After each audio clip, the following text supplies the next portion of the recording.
America fame and fortune. This video is purely for entertainment and does not infringe on copyrights or laws. The rights to the novel and image belong to the original author. We do not claim ownership. Don't like waiting and want to listen to this fanfic in full now? Subscribe to our Patreon, where you'll find the best fanfics. Chapter 351 Terminator Shyanking. The Los Angeles Country Club is one of the most famous clubs in California. The golf course here has also hosted the Pan American Open.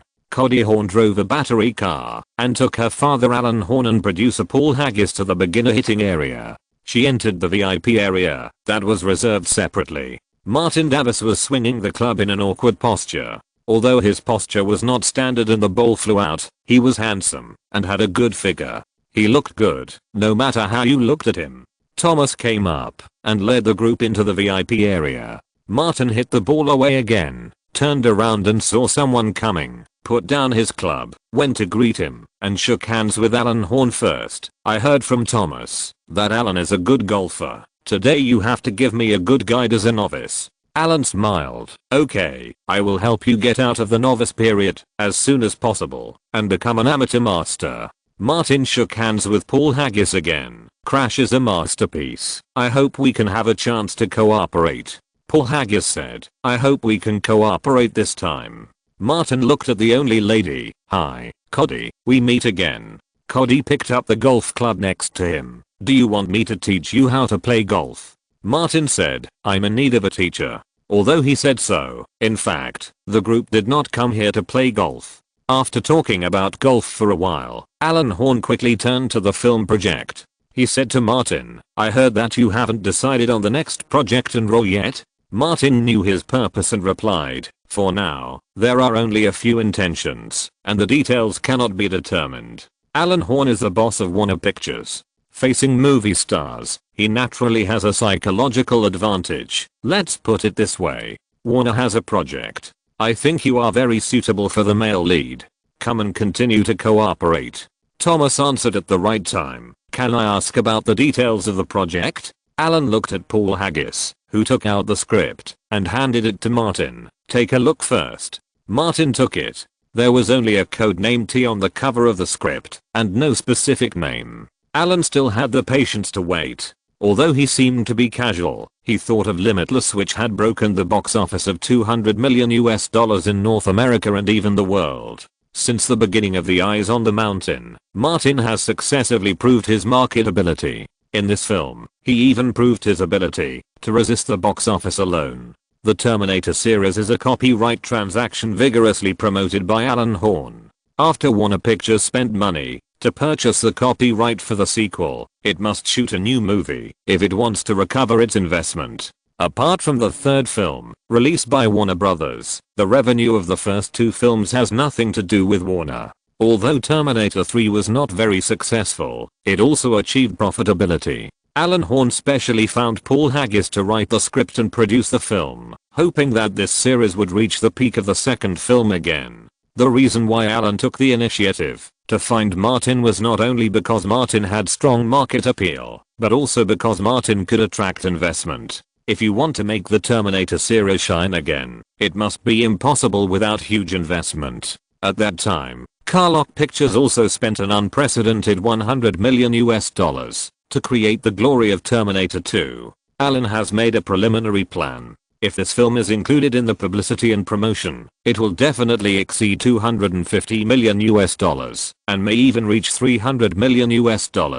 Warner cannot bear it alone. The risk is too great. Martin was looking through the script, and after reading a few pages, he was completely sure that this was a Terminator. Recalling carefully, it should be the fourth film, Terminator 2018, which is very difficult to watch. Martin doesn't remember the specific box office, but he knows that this film should not be very successful because it was restarted afterwards and then restarted again. The Terminator has been restarted endlessly. If a movie is a little bit successful, such as the third one, there will definitely be no reboot. In the previous life, a big guy in the group said that the Terminator without James Cameron is not the Terminator at all. It is all a bunch of ghost stuff. In an interview, James Cameron said that the story of Terminator was all finished in the second part. If most Hollywood sequels are just a waste of time, the Terminator series starting from the third part must be a typical example. Martin read dozens of pages of the script, closed it and asked, "A new Terminator?" Paul Haggis replied, "Yes, Alan and I are going to push for a new one, and the plot will be set after Judgment Day." Alan thought that Martin would be able to raise funds, and said, "The production cost is expected to be around $180 million US. It will be a top commercial production, and you will play the famous John Connor." He threw out a reward like a gift. "You can bring money into the group, and the treatment will be similar to that of The Wanted, and you can serve as a producer." Martin looked at Paul Haggis, then at Alan Horn, the latter of whom was the head of a film company under Warner Brothers, one of the 6 major Hollywood studios. Even if he wanted to refuse, it would be better to be tactful. He said, "Alan, give me some time to think about it. Such a big project is not a small matter." "Okay." Alan Horn thought for a while and said, "Let's do this. Give me a clear answer before the Oscar ceremony." Martin said, "No problem." Seeing that the two sides were talking happily, Thomas asked, "Paul, are you the director?" Paul Haggis shook his head and said, "I'm the screenwriter and producer. The director will choose someone who is more suitable for science fiction themes." Next to him, Cody Horn said to Martin, "I will teach you how to play golf." Martin said a polite word to Alan, picked up the club, and followed Cody to the practice court. According to Cody's instructions, he played golf in a very harmonious atmosphere. Not long after, Alan and Paul Haggis said goodbye and left. Cody specifically exchanged contact information with Martin. Then, Martin and Thomas also left the country club. After getting in the Escalade driven by Bruce, Martin handed the script to Thomas and said, "Think of a suitable reason and excuse to turn down Alan Horn's invitation." Thomas was slightly surprised, but not too shocked. "You don't like this series?" Martin made up a reason. "I'm not interested in being a savior." Thomas didn't ask any more questions. This is also one of his great advantages. If Martin doesn't accept, he won't keep persuading him. Moreover, from the current situation, Martin has a good eye for selecting films, and he doesn't need to make random comments. Thomas is more concerned about how to reasonably reject Alan Horn. After all, the other party is the head of Warner Pictures. If he turns down the invitation after taking the initiative, it may hurt his face. Martin threw the most difficult part to Thomas and stopped thinking about it. He found his mobile phone and called Chad Stahelski to ask about the progress of his project. Chad said directly, "The design of the gunfight scene is almost done, and the next step is to connect the literary scenes." I found Brad and asked him to participate. Brad has worked with Martin on Wanted and Never Here. Martin knows his abilities and has confidence in him. He said, "I'll let Jessica call him." Chad said again, "For close combat, I need a more professional action director. I'll find a way to find one." Martin thought for a while and said to Thomas, "Do you know Yun Whooping?" Thomas nodded, "The action director of the Matrix series." Martin said, "Find a way to contact him and send him an invitation." Thomas understood some of the situation. He may not accept it. Hollywood is not friendly to him and his team. Martin roughly heard from Chad that many action directors secretly filmed the action routines of Yun Whooping's team and used technological means to analyze them frame by frame. He said, "Give it a try. If it doesn't work, find someone else."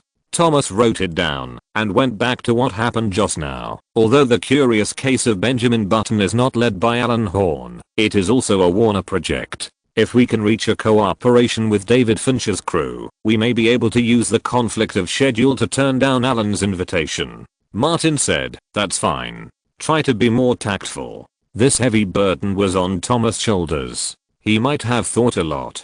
The sun shone on him through the car window, and his forehead was shining. Martin had just returned to Burbank when Louise called and asked him to have lunch together at noon. After a short rest, Martin went to the smokehouse near Warner Studios. Louise came a little earlier than him and was waiting for him in the booth. The waiter brought the menu over. Martin found that it was Maya from the studio's ice cream shop. "Why are you here?" Martin asked. Maya whispered, "The part-time job made too little money, so I found a new one." As she spoke, she looked at Sebastian, who was playing the piano on the stage, also to be able to hear his music often. After Martin finished ordering, he said, "I wish you all the best." "Thank you." Maya replied politely and left. Louise also recognized Maya and said, "There may be hundreds of thousands of girls like her in Los Angeles." Martin said, "There are more and more second generation stars in the industry now, and it is too difficult for ordinary actors to stand out. Ability, opportunity, courage, boldness." Louise said, "Your success story is hard to replicate. I'm mainly lucky to have met you." Martin asked, "You said you have something to ask?" Louise said, "One thing, I want to ask your opinion." She felt that Martin had a unique vision in film selection. "Yesterday, Alan Horn of Warner Pictures invited me and asked if I was interested in investing in a big project, the fourth film in the Terminator series." Martin couldn't help laughing. "What a coincidence. He made an appointment with me this morning and invited me to play the leading actor John Connor, and also made a promise that if I joined the group, he would give me the opportunity to bring in funds.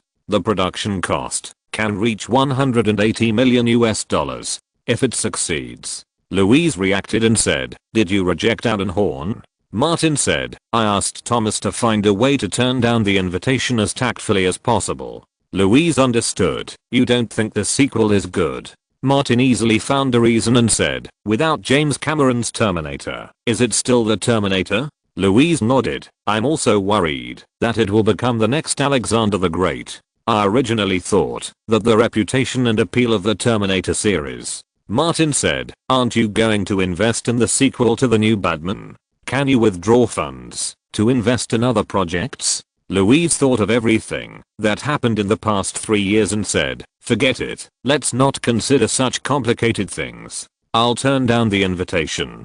Chapter 352. Get started. The black extended Lincoln was driving along Cotty Road, heading toward the south slope, with 3 bastards in the car. The eldest asked, "Leo, what gift have you prepared?" Leonardo pointed at Martin and said, "I will give it to the protagonist of today's party. It is definitely the best gift." Nicholson retorted, "This is my gift. You go find something else." Martin interrupted, "You 2 bastards, you want to give me away, but have you asked for my opinion?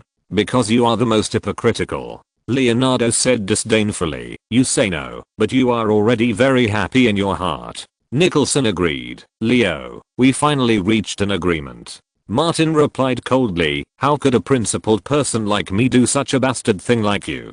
Bastards know bastards best." Once, after drinking too much, Leonardo also heard Martin say, and he still remembered it, "You are indeed principled. You don't take the initiative, don't refuse, and don't take responsibility." Martin's mouth was as hard as an extra bone. "This is also a principle and bottom line, so I'm a good person, and you 2 are unprincipled bastards." The car went up the southern slope of the mountain, and we could see colorful lights lit up at the door of Olsen's house from a distance. The driver showed the invitation letter, and the Lincoln car entered the mansion smoothly. Martin and the other 2 got out of the car and entered the villa and saw the Olsen sisters accompanied by Elizabeth Olsen, welcoming guests in the foyer. Seeing Martin, Elizabeth was overjoyed and walked over unconsciously. Martin took the initiative to offer a gift. "Happy birthday." Elizabeth hurriedly took it, wanted to open it but held back, and said, "Thank you." Martin introduced the 2 bastards behind, Jack and Leo. "You should know them." Leonardo and Nicholson successively presented their gifts and said, "Happy birthday." Elizabeth took the gifts with excitement. "I'm so happy that you can come." Nicholson said, "I heard that you and Martin experienced the Burbank incident together and helped some people. It's amazing. You and Martin are friends who have experienced life and death together. We are best friends with Martin. We must come on your birthday." The Olsen sisters also came over to express their gratitude. The other guests, mainly Elizabeth's classmates, were very excited to see the 3 bastards who appeared in the hall at the same time and surrounded them. Surrounding Elizabeth, there were all envious voices. "Elizabeth, Leonardo and Martin Davis are here to celebrate your birthday. That's Nicholson, the Oscar winner. My god. Your birthday party will become a legend in the school." Girls around 18 years old are at the age of chasing stars. They look at Martin and Leonardo one by one, with stars in their eyes. Elizabeth's vanity is not much in this regard, but it is satisfied to the greatest extent. Which girl doesn't want to be a celebrity in the whole school? Martin and the other two satisfied the needs of these children to take group photos, and then went to the area where adults were with the Olsen sisters. Most of the people here are friends of the Olsen sisters. When the bastard trio is serious, they can definitely act themselves as the most qualified and polite gentlemen. Just like the gentlemen of the British Empire, they are one set on the outside and another set on the inside. There is nothing special about the party. Blessings, cakes, wishes, and then a carnival party. Although some girls who are having fun in the middle came to seduce Martin and the other two, the three are not stupid. They automatically keep their distance from people who don't know the details. There are too many examples in Los Angeles where people are forced to spend a lot of money to settle. After dividing the cake, Elizabeth quietly found Martin and talked to him in a corner. "Do you have any other activities tonight?" she asked. Martin answered truthfully, "No, I will go home after attending your party." Elizabeth looked at Martin, and the scenes of Burbank High School flashed before her eyes. From that time on, Martin was her only hero. Elizabeth said, "Go home and wait for my call, okay? Martin has always been a man of principles. You can call me anytime." Elizabeth smiled particularly sweetly. "I've always remembered your number." On the other side, Leonardo finished chatting with others, found Nicholson, and quietly pointed at Martin and Elizabeth Olsen. "Something is not right. There is an affair." Nicholson is knowledgeable and said after thinking, "A young girl was saved by a handsome Hollywood man at the cost of his life. The girl fell in love with him. How should she repay the life-saving grace?" Leonardo sneered, "It's a waste of talent if you don't become a screenwriter of cheesy romance movies." Nicholson was quite confident. "I have been through ups and downs for 60 years. What kind of crappy love stories have I not seen? As for a rotten man like Martin, when he stands in front of a woman, I know what he is thinking." Leonardo said, "Keep an eye on him quietly and wait for the opportunity. I think something is going to happen tonight." Nicholson reminded him, "Stupid, don't use your 3 stupid tricks. Show your acting skills.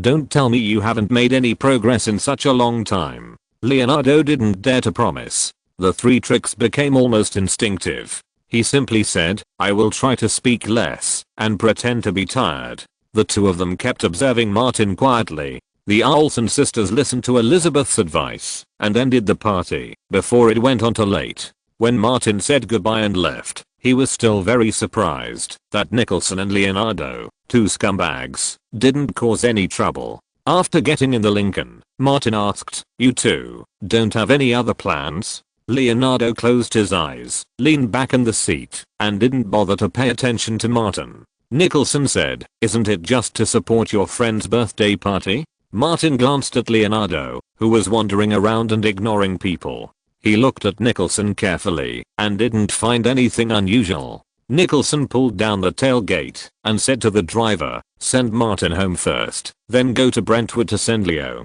The driver drove down a long cotty road.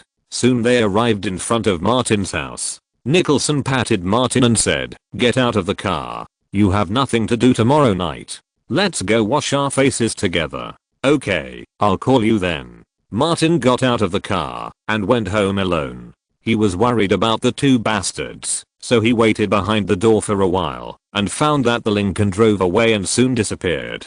When the Lincoln drove out of the Cotty community, someone had already driven an ordinary Volvo and was waiting on the roadside. When getting out of the car, Leonardo said, "How was it? Did I act well this time?" Nicholson said to this idiot who had no self-awareness in acting, "You acted really well in the sleeping scene." The two got in the car and quickly returned to the Cotty community. They deliberately stopped at a distance to observe the situation in front of Martin's door. After waiting for a while, a Porsche drove down from the south slope and stopped in front of Martin's car. The horn was honked and the driver's window opened, revealing a head of long hair.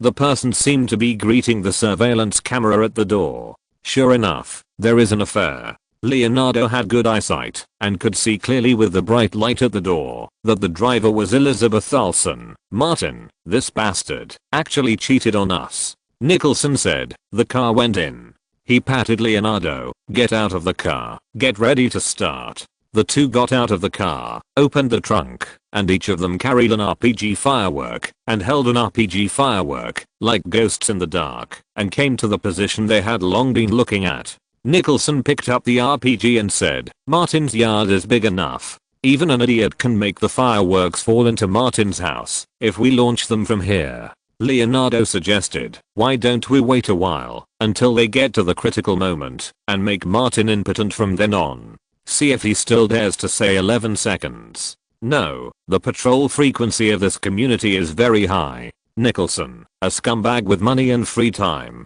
did some research to deal with Martin. In 15 minutes at most, there will be a patrol car coming. He smiled grimly. "Leo, as righteous people like us, and good citizens of Los Angeles, how can we let a bastard like Martin occupy a beautiful girl?"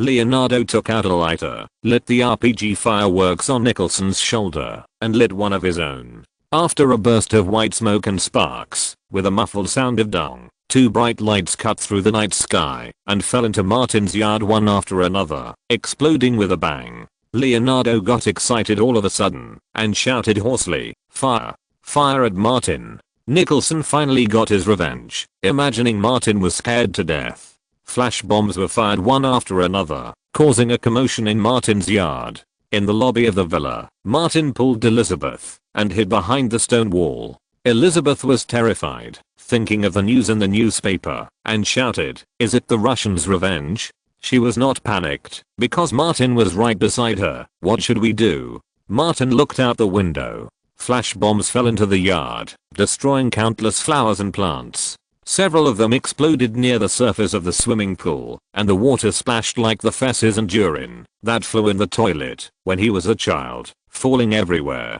He gave the bodyguards who followed him in the dark a day off these 2 days, and those 2 bastards started to make trouble. No wonder the party was so normal. It turned out to be here. Water splashed everywhere, grass clippings flew, and flower petals were colorful. Martin received the heartfelt blessings of the eldest and the second eldest on this beautiful day. He pressed the intercom on the side. "Old Bruce, have you found the 2 bastards?" At a specially modified window in the auxiliary building, Bruce put down the rifle in his hand and said, "I saw them. How do we deal with them?" There was another bang, and the window glass shattered. Martin opened the drawer next to him, took out a pistol, and said to Elizabeth, "Wait here, don't move, I'll take care of the problem." Elizabeth thought of Martin going to save old Bruce in the gymnasium, and didn't drag his feet, just said, "Be careful." Martin walked out, worried about accidental discharge, and specially removed the magazine halfway, to make sure there were no bullets in the gun, and installed a tactical flashlight.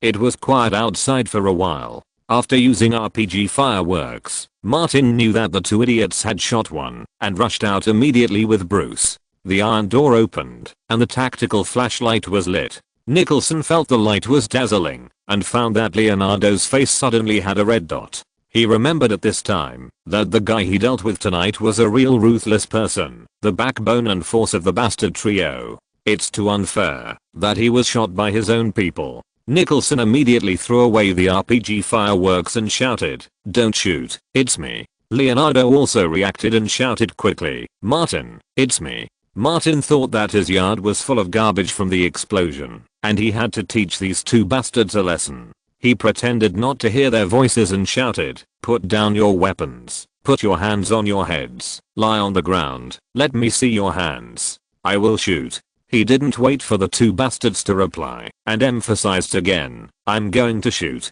Leonardo threw away what he was holding, plopped down on the ground. Nicholson hurried to catch up.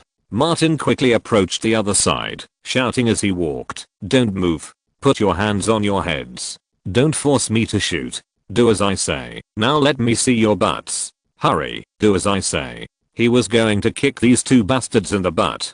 Chapter 353, a photographer with professional ethics. In the spacious courtyard, Nicholson and Leonardo rubbed their buttocks, and one of them held a broom in his hand, pretending to help Martin clean up the yard. Elizabeth stood at the inside of the villa door, curiously looking at the 2 people, and then cast her eyes to Martin at the main door. She couldn't understand how these big stars were like this in private. She also felt strange about the friendship between men. Martin briefly explained a few words to the LAPD who came to ask about the situation outside the door. The LAPD saw that there was nothing wrong, reminded not to affect the neighbors, and drove away. Neighbor Jenna looked embarrassed. I thought something happened here, so I called the police. Martin said, it doesn't matter, it's my friends who made too much trouble. Jenna wanted to ask about the copyright authorization of Endless, but it was not the time to talk so late, so she said, I'm going back. Martin waved his hand. Good night.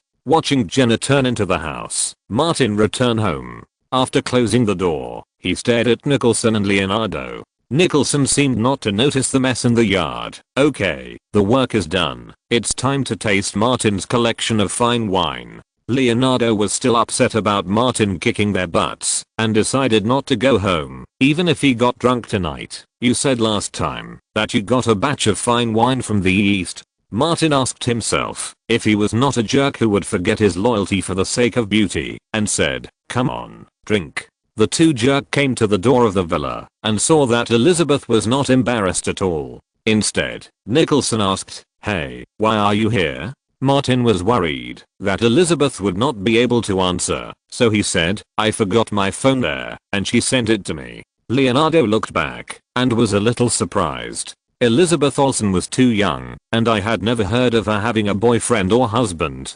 Logically, it did not conform to Martin's usual aesthetics. Martin went to the wine cellar to get a few bottles of wine, and when he came back, Elizabeth said goodbye. My sister called me and asked me to go back early. She was reluctant to leave and looked at Leonardo and Nicholson a little annoyed. Martin, you take me out. Martin handed the wine to Leonardo and sent Elizabeth out. The two bastards were still a bit tactful and didn't follow them out. Martin walked her to the car and said, we three are used to playing around, don't mind. Elizabeth was upset, but she didn't show it. She smiled and said, it's okay. She opened the car door, but didn't get in. I'll call you later. Martin nodded, I'm online anytime. Elizabeth wanted to get in the car, but she was unwilling to do so. Her 18th birthday just passed by in a daze. She had been waiting for nearly 2 years. She turned around solemnly, opened her arms, and hugged Martin tightly. She felt a soft touch on her chest, and her red lips were right in front of her. As a good man, Martin would never do such a cruel thing as refusing to hurt someone for life. So, he kissed her without hesitation. The two kissed madly. Elizabeth felt Martin's strong attack, and subconsciously took a step back and bumped into the car door. The car door slammed shut, and she leaned against the car again. After the passionate kiss, Martin held her face and said, I'll wait for your call. Elizabeth nodded and finally got in the car. The car drove towards the gate, as slow as a turtle. The people in the car kept looking back until they got out. Martin went back and saw Leonardo and Nicholson, the two bastards, and asked, aren't you leaving? Nicholson messed with someone tonight, but was screwed in the ass. The old bastard was shameless and said, I'd rather die here than die. Martin glanced at Leonardo and saw that he was motionless. He opened a bottle of Maute and wanted to teach these two bastards a lesson. As a result, the two were drunk by Martin and fell to the ground. Leonardo cried and shouted that Giselle Bundchen was his favorite. Nicholson shouted that the thing he regretted most in his life was that he didn't take advantage of Marlon Brando's youth to use butter hands to deal with his ass. Martin filmed it and sent a copy to each of the two bastards the next day. When they woke up, the two eventually fled in panic. Martin had the professional ethics of a photographer and completely deleted the video recording. Later, he came to Davis studio and met Thomas and Chad. Bad news. Thomas said first, Yoon Whooping rejected our invitation. Chad said, close combat. The team in Hong Kong is indeed unique. Even if Hollywood is studying them, there is still a gap. Because of the time, Martin has more memories of the John Wick series, especially the close combat scenes in the third parts. Keanu Reeves is old and his body is not well maintained. He looks particularly clumsy and the action completion is relatively poor. Of course, this is also related to the action design. Chad continued, I remember that Ewan Hepping had a student who left his team. When filming the last two parts of The Matrix, it was that student who actually trained the actors and acted as the action director. Martin remembered that it seemed to be the one who filmed Man of Take-Eye. He recalled the name carefully and asked, Chen who? Yes, that's the name. Chad said, people in Hollywood call him Tiger. Martin immediately said to Thomas, find a way to contact this Tiger as soon as possible. Chad, if Tiger is willing to cooperate with us, you will be responsible for the interview. You are an expert in this field. Chad replied, no problem. Thomas didn't know that there was such a person in the circle. I will find out which agency he belongs to first. Then, Martin asked about the progress of the script. Chad and Brad had already started writing the first version of the script. Brad soon came over and discussed the relevant storylines with Martin and Chad. Martin was very clear about the key topic of you want my dog life, I want your dog life, and the main story of the script also strived to be concise and clear. In addition, the worldview of the high table should also be slightly established in the first part. As for whether to link with other films, that was also a matter after the success of the first one. After Chad and Brad left, Thomas and Martin went to the Warner building together. After Thomas contacted the crew of The Curious Case of Benjamin Button, David Fincher asked to meet Martin and talk in person. In an ordinary office in the Warner building, Martin met this Hollywood black director. The two exchanged a few pleasantries and got down to business. David Fincher said bluntly, originally, my first choice was Brad Pitt, and I didn't consider anyone else, but unexpected circumstances forced me to make other choices. Martin knew that Pitt had worked with Fincher on Fight Club. Under normal circumstances, he couldn't compete with Pitt on Fincher's side. But Pitt fell under the wave of Me Too. Last year, I heard that director Fincher was preparing for this project. More than 90% of Martin's words were true. I have read the original book and I like the role of Benjamin Button very much. He has a special meaning to me. There is an inexplicable sense of satisfaction in grabbing women and endorsement fees, and then grabbing representative movies and roles. Nicholson has been a jerk for decades and once summed up a piece of experience. A jerk always needs to do something perverted to get real satisfaction. David Fincher was very curious, special meaning. Martin calmly revealed his unique advantages. Last year, I took on the film Project the Reader directed by Sam Mendes, in which I played opposite Kate Winslet. The role was a man from 16 to 60 years old. This special acting experience has brought me great benefits. I want to challenge a more lead role. David Fincher had heard of The Reader and said, such an experience is indeed rare. He asked with a sense of investigation, what do you think of Benjamin Button's childhood? Fortunately, Martin has recently read the original book carefully and has some memory of the movie. After thinking for a while, he said, my personal understanding of the characters in the novel includes questions about the fragility of human life and emotions. Benjamin was surrounded by the elderly in his childhood and often faced death. He tried his best to put himself in the role and experience everything. Benjamin's psychological maturity was extremely low at that time. He was just a child. This was a huge psychological challenge and extremely difficult. I tried to think about what would happen if I were in my childhood and faced a large group of 85-year-old people. I might collapse. David Fincher remained calm and silent for a moment. He decided to end the meeting and said directly, you will take part in the third MacUp audition. I will inform your agent when the audition time is confirmed. Martin knew it was time to leave and said, it was a very pleasant meeting. I hope we can reach a cooperation. David Fincher shook hands with Martin and sent him off. Martin met Thomas and briefly told him about the conversation. Thomas reminded, David Fincher's film projects are well known in the industry for their long preparation time. Your audition will take at least 2 months, which is more than half a year. He added, we have an advantage in this project.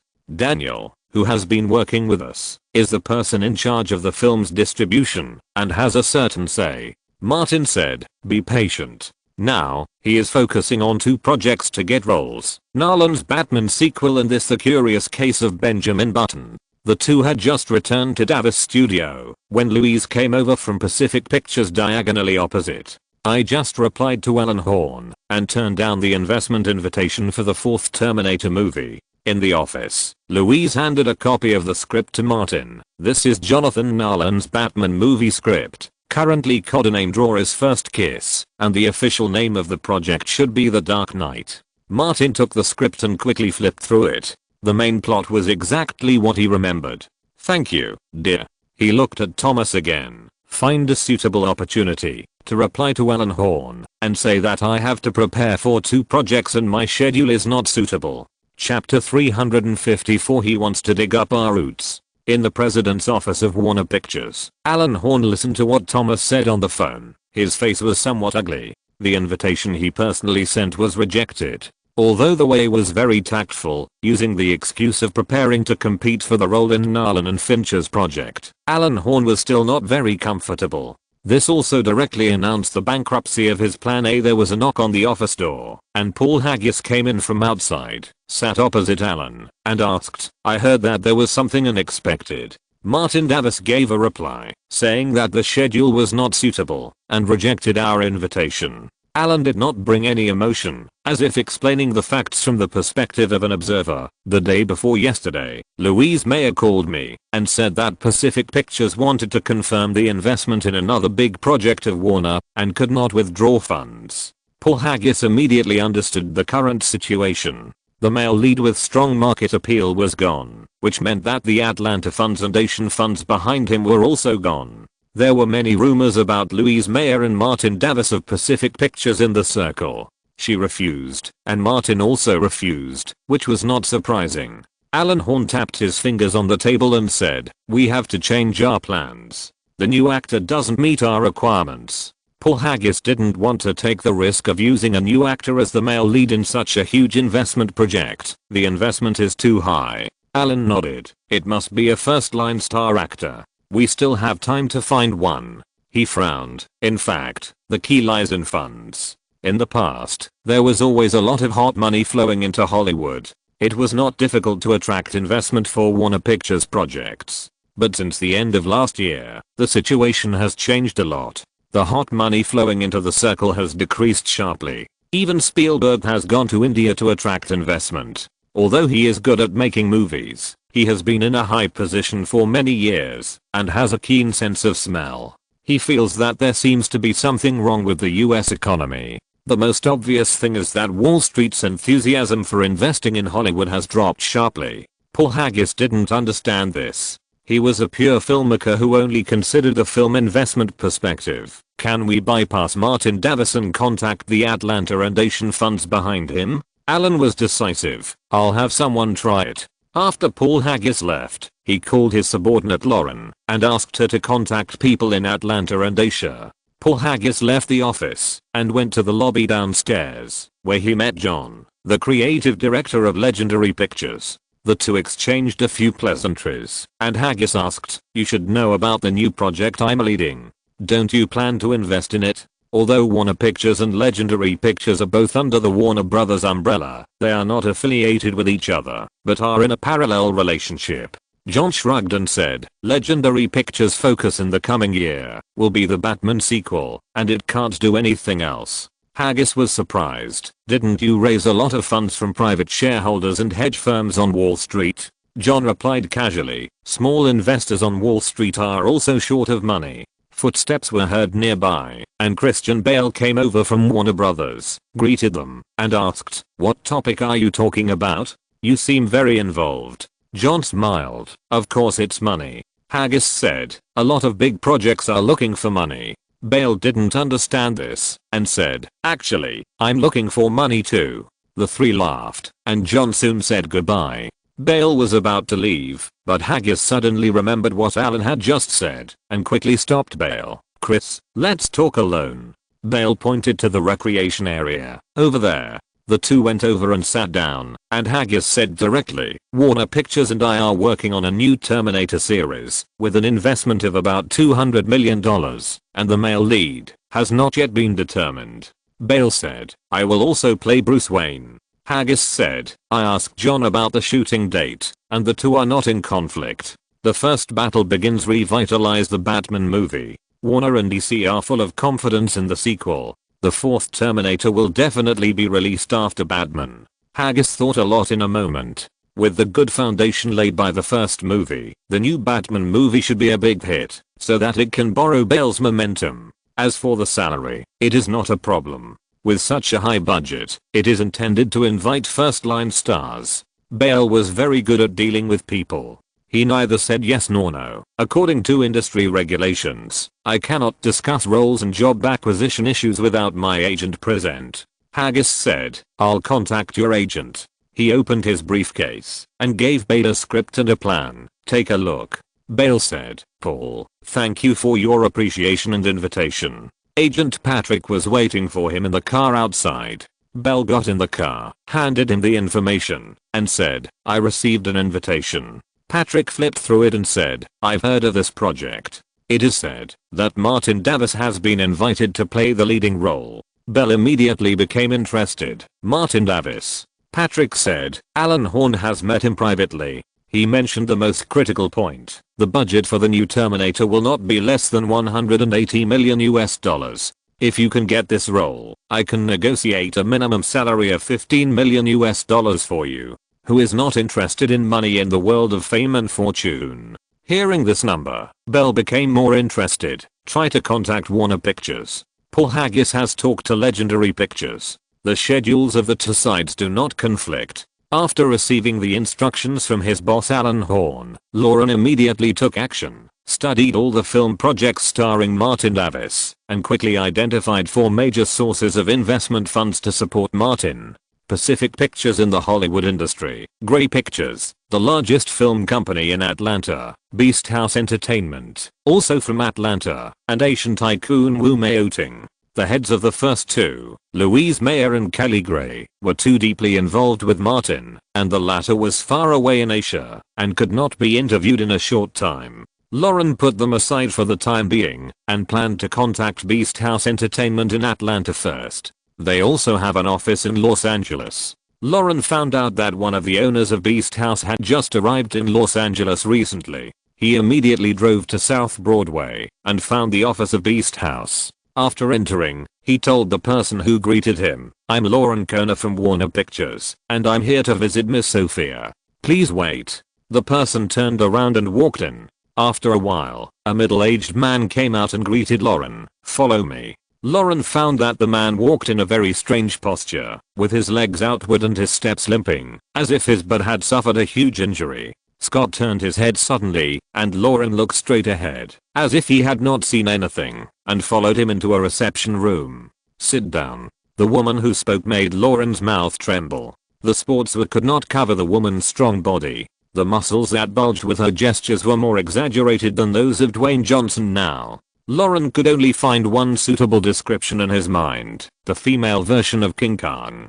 Then, he realized that the head of Pacific Pictures was a woman, the head of Gray Pictures was a woman, and the head of Beast House was also a woman. Martin Davis's appetite was too good, wasn't it? He could do this. Wasn't he afraid of breaking it? Lauren was also well informed. She thought a lot, but her face was normal. She introduced herself. Hello, ma'am. I'm Lauren Koner from the planning department of Warner Pictures. Sophia was always direct in her work and interrupted him. What do you want to say? Lauren had made preparations before coming here and soon talked about the projects and sincerity of Warner Pictures. Sophia didn't respond much, but she was listening carefully. On Rodeo Drive, in Brianna's boutique, Martin, who had just finished shooting the new season's promotional advertisement, was trying on a formal dress. This is the Oscar suit that Brianna made by hand according to his body data. It will be used this weekend.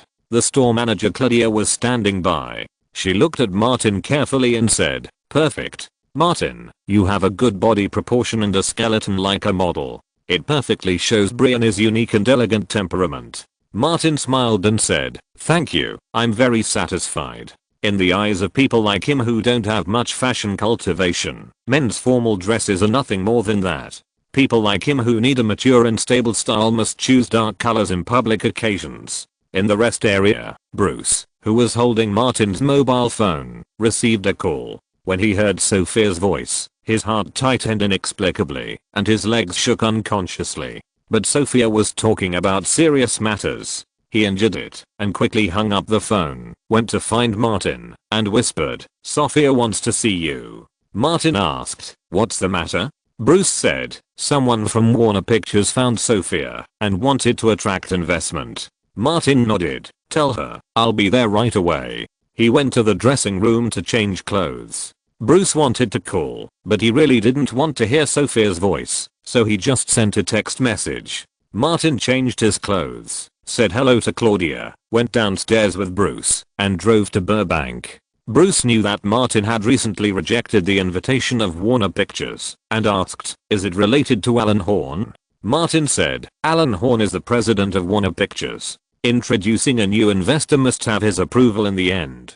Bruce frowned slightly. "He wants to dig up our roots." Martin closed his eyes and thought about the conversation with Sophia in the future, combining the situation in Hollywood with the investment income of Beast House. The car soon arrived at South Broadway Street, where the Los Angeles branch of Beast House is located. Martin and Bruce went upstairs and saw Scott first. After more than half a year, Scott's legs no longer extended to the sides, but the way he walked seemed to be fixed, always splitting his legs. Chapter 355 New and Old Accounts. Seeing Martin, Scott walked over without any curiosity and said, "Idiot, come with me." Bruce stood at the front desk and didn't want to move, intending to let Martin go to see Sophia alone. Martin grabbed his arm and pulled him, saying, "What are you afraid of?" Scott turned his head, bared his 2 rows of teeth, and laughed. "At most, you will be like me. When you have endured it more times, you will understand that this is actually a kind of enjoyment." Martin patted Bruce's shoulder. "I understand why you are always nervous and afraid. You have endured it too few times." Bruce didn't say a word. The more you resist a bad guy like Martin, the more excited he will be. Scott reminded him for Elena's sake, "You know Sophia. What she cares most about is reliability and safety." Martin nodded. "Thank you." Scott opened the door and led the two into the reception room. Sophia sat on the long sofa and greeted Martin. "Bruce, sit anywhere." Martin chose a single sofa. Bruce leaned against the wall as soon as he entered the door, and his back was firmly against the wall. Anyone who wanted to attack him from behind had to break a concrete wall first. Sophia never wastes words. She glanced at Martin and Bruce's butts and said, "Someone from Warner Brothers came over this morning and invited me to invest in the 4th Terminator."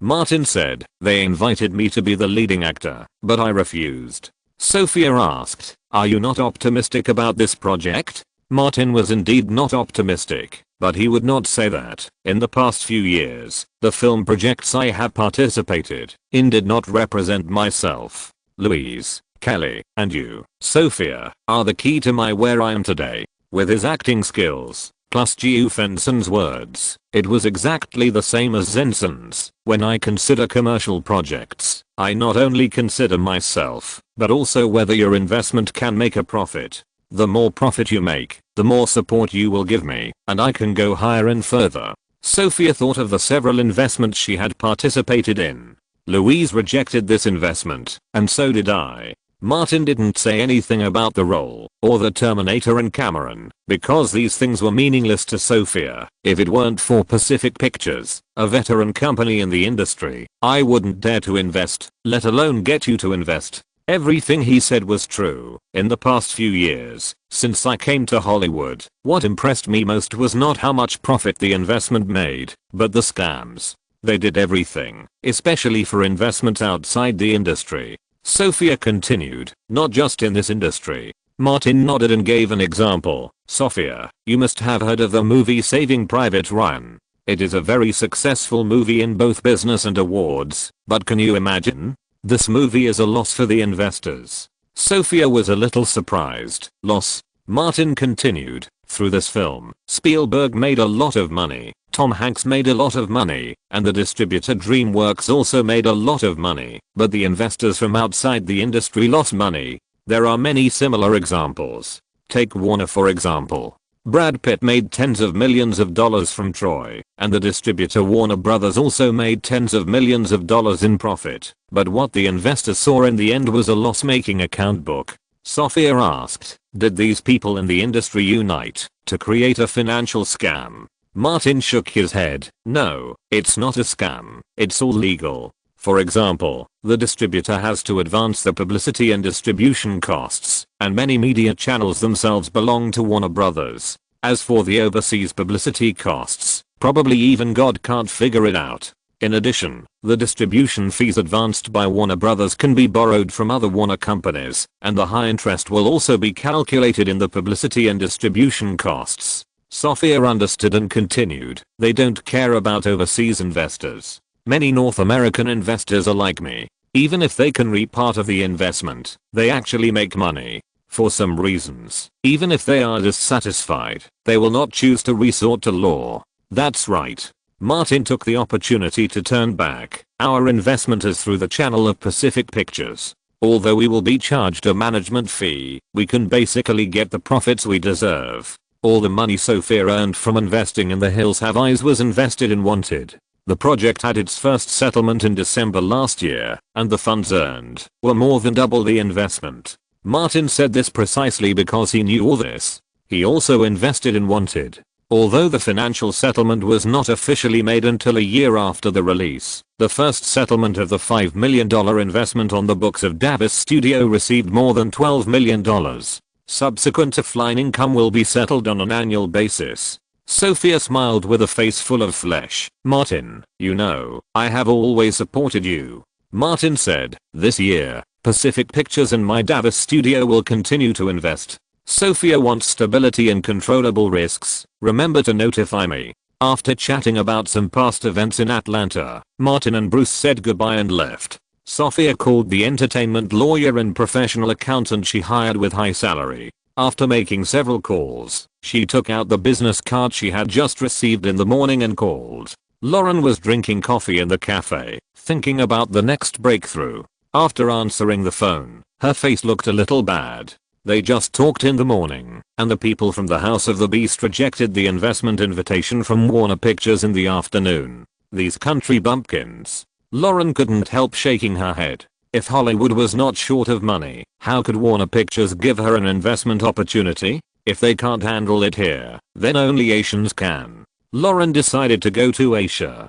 Bruce drove over, and Martin got in the car and called Louise and Kelly one by one, and even contacted Wu Mei-Ting. It's hard to say about the latter, but Louise and Kelly will not abandon him for the time being. Kelly once said that it is beautiful and useful, and you should enjoy it for a few more years while you can. As for Sophia, Martin also had to make some necessary preparations. He put down his phone and asked, "Old Bruce, is Ivan still in Los Angeles?"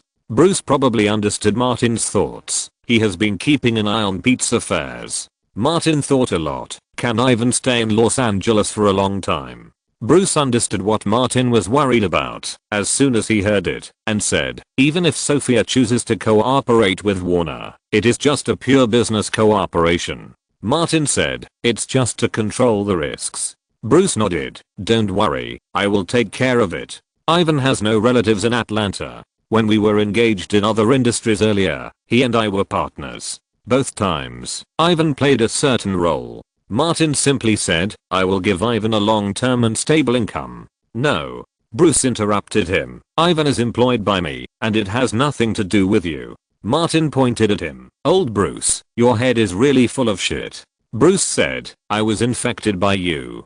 Martin took out his mobile phone and called Thomas first. Pay attention to the news of Warner Pictures' Terminator project. He then said to Bruce, go to Pacific Pictures. After thinking for a while, Martin found a mobile phone number that Cody Horn left for him last time at the golf course. Hi, Martin. A familiar female voice sounded from the receiver. Martin had already found an excuse. Cody, last time you said you would teach me how to play golf. I have been waiting for you to teach me the skills. I wonder when you will have time. What a coincidence. Cody said with regret, I have been adjusting my physical condition for the Oscars these days, so it is not suitable for me to play golf. She asked tentatively, Martin, can you wait until after the Oscars? Martin replied, of course, we will make an appointment then.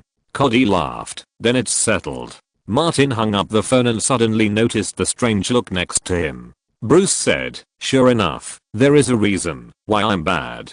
Don't make reasons and excuses for your badness. Martin was quite helpless. I'm trying to get information and keep abreast of the dynamics over there. In case of any situation, I can respond immediately. The Oscars are coming soon. Arriving at Pacific Pictures, Martin entered Louise's office and carefully discussed what had happened recently. When men and women discuss things, they sometimes use their hands and mouths, moving up and down at the same time. Just one day before the Oscars, Martin received a message from Thomas that Christian Bale's agent Parker was in contact with Warner Pictures to start preliminary discussions on the Terminator project. It seems that Bale's chances of starring in the film are very high. Martin remembered very clearly that Christian Bale played John Connor in this film. It also proved one thing to Hollywood, that without Batman, his commercial appeal is not strong at all, and he has no ability to carry the box office alone. It seems that everything is developing in an orderly manner, but Martin still wants people to keep an eye on him. Bale tricked him in The Prestige, and if there is a chance, he will trick him back. The British media and police can all prove that the sponge-tearing incident of Bale at Pinewood Studios was done by Jack Nicholson and Meryl Streep and had nothing to do with him, Martin Davis. So, this account is not over yet. Not only him, but Bale also remembers every account clearly. The last weekend of February 2007 arrived, and the 79th Academy Awards ceremony kicked off on time at the Kodak Theatre. This year, the biggest highlight is whether Martin Scorsese can realize his dream. Those who are well informed know that the probability is as high as 90%. Although Martin knows that he is destined to be a runner-up, he still walks on the Oscar red carpet. He will not make the mistake that Leonardo made when he was young. In the year when Big Boat was popular, Leonardo refused to walk on the Oscar red carpet because he was not nominated for the Best Actor Oscar. He also publicly stated that he was worried about stealing the limelight of the Oscar. The rest of the story is known to everyone who cares about Hollywood. On the day of the awards ceremony, Martin came in a Cadillac flagship car, wearing a Briony haute couture handmade dress, and raised Coca-Cola with members of the Coca-Cola cult on the red carpet. Then he joined Nicholson and Leonardo in the media area, and walked into the Kodak Theatre together as a super combination of the Bastard Trio. Chapter 356, The Mystery Revealed.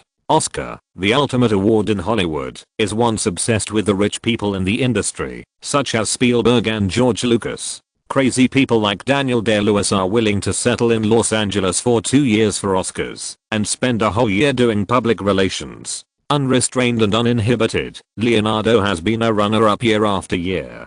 Can you not mention running for Oscars? Sitting in the second row, while the camera was turned away, and the big screen was playing commercials, Leonardo whispered to Martin, "I will give you a blessing." Nicholson revealed the essence, "Hurry up and cover your ears, Leo must be saying a curse." The three bastards have always been swaying in their positions, and they are all power-hungry villains who change their positions according to the wind.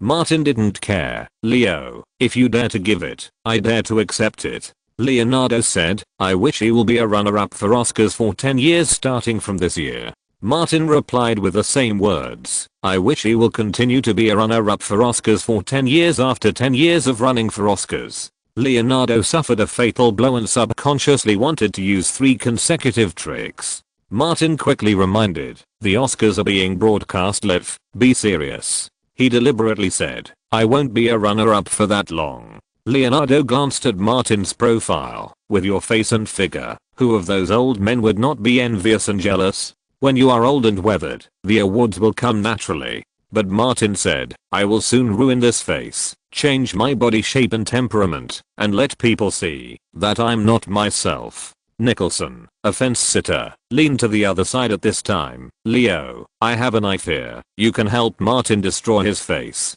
Leonardo saw the award presenter coming on stage, and said to Martin, "Remember this precious runner-up experience, because you will have to experience it for 10 years. Renee Zellweger, winner of the Best Supporting Actress award at last year's Oscars, walked onto the stage, came to the microphone, and read out the names of the 5 nominees for Best Supporting Actor in conjunction with the images played on the big screen. Alan Arkin, Martin Davis, Jimon Hounsou, Eddie Murphy. She opened the envelope, took a look, and read out the most popular name, Alan Arkin. Amid the applause, Alan Arkin, who was already in his 70s, stood up, hugged the crew, waved to all directions, and strode onto the stage to receive the award.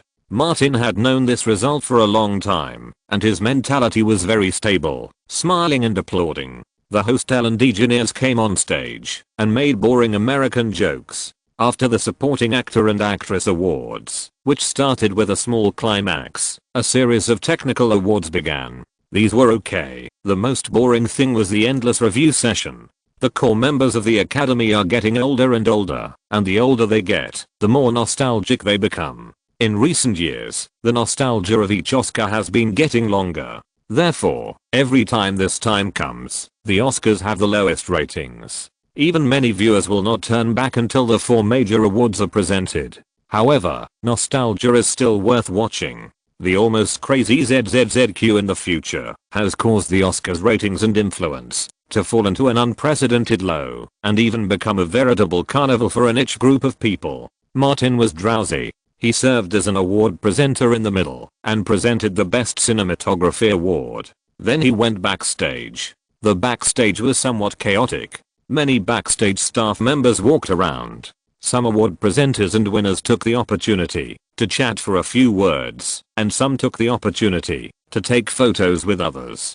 "Can we take a photo, Martin?" A young woman with long reddish brown hair came over with an assistant and looked at Martin expectantly. "My name is Emily Blunt. I have always been a fan of yours. I have liked you since Zombie Gigolo. I even learned the zombie machine gun dance." While talking, she also cooperated with a few twisting waist and hip movements. "I have never been able to do it that fast." Although these were very familiar, Martin still nodded. "Okay." Emily Blunt jumped over happily, put her arm around Martin, and gestured to the assistant. The assistant took pictures quickly and took several in a row. "Thank you, Martin." Emily was very happy. Martin seemed to see his former self. "You're welcome." She left here quickly and found George Clooney again. After a similar conversation, she took a photo with George Clooney. Although she has become a little famous, it is too difficult for a small star to get to the top, and it is not something that can be achieved simply by taking off clothes.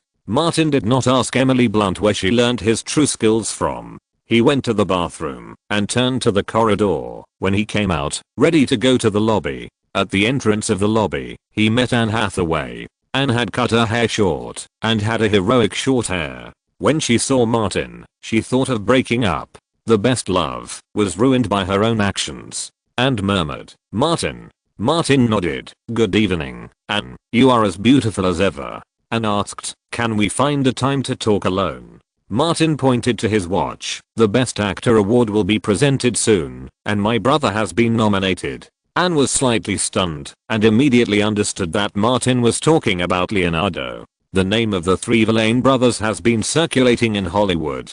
"Let's talk another day." Martin entered the hall. Seeing Martin walk away, Anne's eyes went dark, and she quickly held onto the wall, feeling 1,000 regrets in her heart. The best love was ruined by me. Ruined. She thought of Martin's scandals and felt heartache again. Because of me, he no longer believes in love and has become a playboy. It's all my fault. Anne was in pain and didn't want to go back, so she simply turned and walked towards the door. In Hollywood, who is about her age can compare to Martin? The more Anne thought about it, the more pain she felt in her heart. Martin returned to his seat, and the previous Best Actress raised with a spoon just read out the Best Actor winner, Forest Whitaker. Applause rang out, and the burly black man walked up to the podium.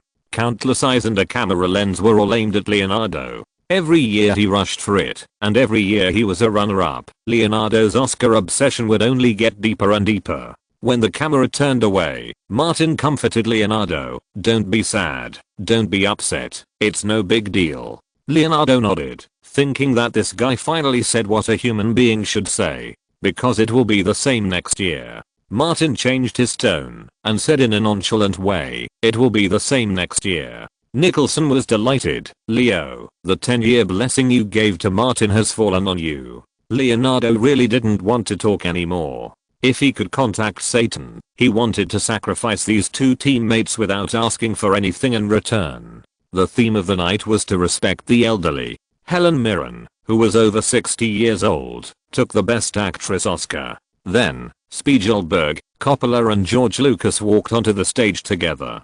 3 of the 4 major directors came, and Scorsese was sitting in the audience. The symbolism should not be too obvious. "There are 3 of us, and we have 3 Best Director Oscars," Coppola said first. Spielberg followed up, who standing here doesn't have a Best Director Oscar? George Lucas looked helpless. Can I say I don't have one? The joke went away with laughter. After finishing the introduction and announcing the list of nominees, Coppola opened the envelope, and the three of them said to the microphone together, "The best director is Martin Scorsese." The applause that had been brewing for a long time rang out, and Scorsese burst into tears. After nearly 40 years of directing career, he finally got the award he wanted most. Martin reacted the fastest and turned around to hug Scorsese. "Director, congratulations." Scorsese smiled happily and hugged the rest of the crew. As he walked toward the stage, Martin waved his arms, signaling everyone around him to stand up. Nicholson was the most shameless, standing in the aisle and waving at everyone. Leonardo turned to the back and also made a gesture to stand up. The guests around him all stood up, leading everyone to stand up one after another. The whole audience stood up and applauded. When Scorsese came on stage, he looked back and saw the three bastards dancing and couldn't help laughing. After chatting with old friends, Scorsese took the little golden man representing the best director, came to the microphone, and began to thank them crazily. He said 12 thank yous in one breath. Then, Scorsese thanked specific people, including Martin. "The success of this film is largely due to the actors.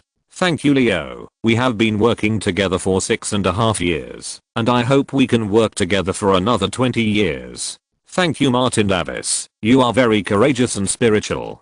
Thank you, Jack. You are the leader of the three bad guys. So, I thank the three bad guys for not destroying our crew, but promoting each other and achieving an extraordinary performance." Amid applause, the camera lens turned to Martin, Leonardo and Nicholson. The three stood side by side, smiling honestly, and their demeanor and temperament were like Tom Hanks. After the camera lens turned away, Leonardo asked, "Will we steal the show?" "No." Martin said, "When you win the award, Jack will take off his pants and expose his buttocks on the stage. That will be stealing the show." Nicholson sighed, "I guess even if I meet God, Leo will not win the Oscar for Best Actor." Leonardo sat down. "When I get the little golden man, I will melt it and cast it into 2 middle fingers for you." Nicholson said, "Martin, don't do this. After you get the Oscar, people without Oscars will be too sad. If they get depressed, it will be bad." Al Pacino and Robert De Niro took the stage as the award presenters for the finale. These two have worked with Martin Scorsese so many times that, as soon as they appeared, the Best Picture award was no longer a suspense. Sure enough, the winner announced by Al Pacino was The Departed. Producer Graham King invited all the main creative staff of the crew to come on stage together to accept the Best Picture award. Martin also stood on the podium for the first time, but unfortunately it was not an individual award. Chapter 357, How the Living Defeat the Dead. Cheers. In the banquet hall, the crew of The Departed celebrated wildly, toasting and drinking together, becoming the most eye-catching place in the Oscar night party. "Congratulations to our director for realizing his dream." Martin raised another glass of champagne and said loudly, "Congratulations to our crew." Nicholson, the shameless one, also raised his champagne. "Let us thank Martin and Leo for running with us." The crew laughed and congratulated Martin and Leonardo together. The two had no choice but to drink a glass. Scorsese came over alone, had a drink with Martin, and encouraged him, "Don't lose heart. With your acting skills and ability to stir up trouble, as long as you get the right role, you may win an Oscar within 5 years." Martin laughed happily. "Director, you really have a good eye." Leonardo was unhappy. "What about me?" Scorsese said, "Your 3 tricks have become instincts." Martin hugged Leonardo. "Man, maybe in a few years, you will be my runner-up." Nicholson said, "To idiots who are destined to be runners-up." Martin stared at Nicholson fiercely. "You have 3 little golden men. You are noble. You are amazing." He turned his head and said, "Leo, when we get the little golden men, I will put mine in Jack's mouth." Leonardo naturally replied, "I will put mine in his ass." Scorsese felt that these 3 guys together were a group that could not be saved, so he quickly left here. Martin saw Emma Thomas in the banquet hall and went over. Emma was eating mousse cake alone.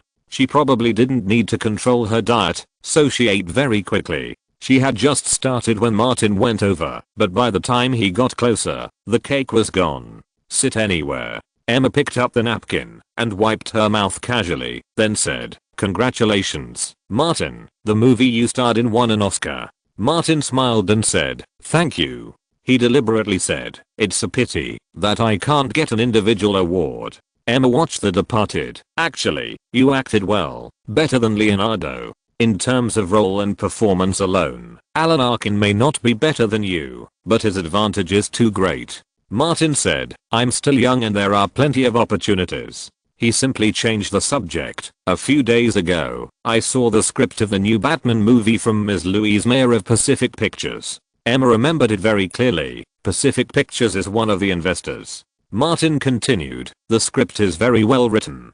Both Bruce and the Joker are extremely deep. The conflict between justice and evil and the complexity of human nature are breathtaking."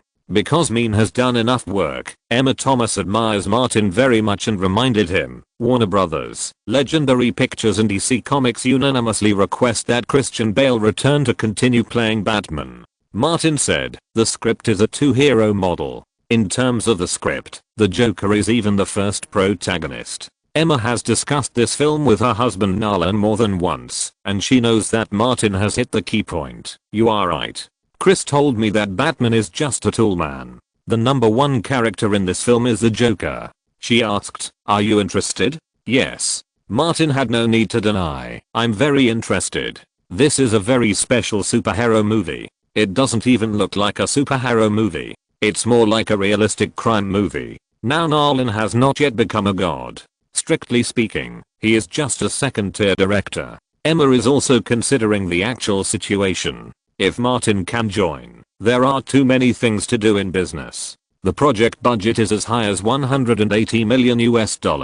If it fails in business, or even just makes a small profit, her husband Nolan's future will basically be over. He can only return to the UK and start again from low-cost independent films. As a producer, Emma always takes care of all the chores for her husband except for the filming and production of the film. She has her own assessment in her heart. As for Bale, apart from the factor of Batman, his commercial appeal is not strong. On the other hand, Martin has played the leading role in 4 films that have grossed over 100 million yuan in North America, and the latest one, Limitless, has proved his ability to single-handedly take over the box office. Emma said, "Next month, the crew will start recruiting actors, and the Joker is the focus. You wait for my invitation." Martin nodded, "No problem. This role has a major feature that other well-known superheroes do not have. Martin can change his appearance and not show his true face throughout the film, and even his temperament and appearance have changed subversively.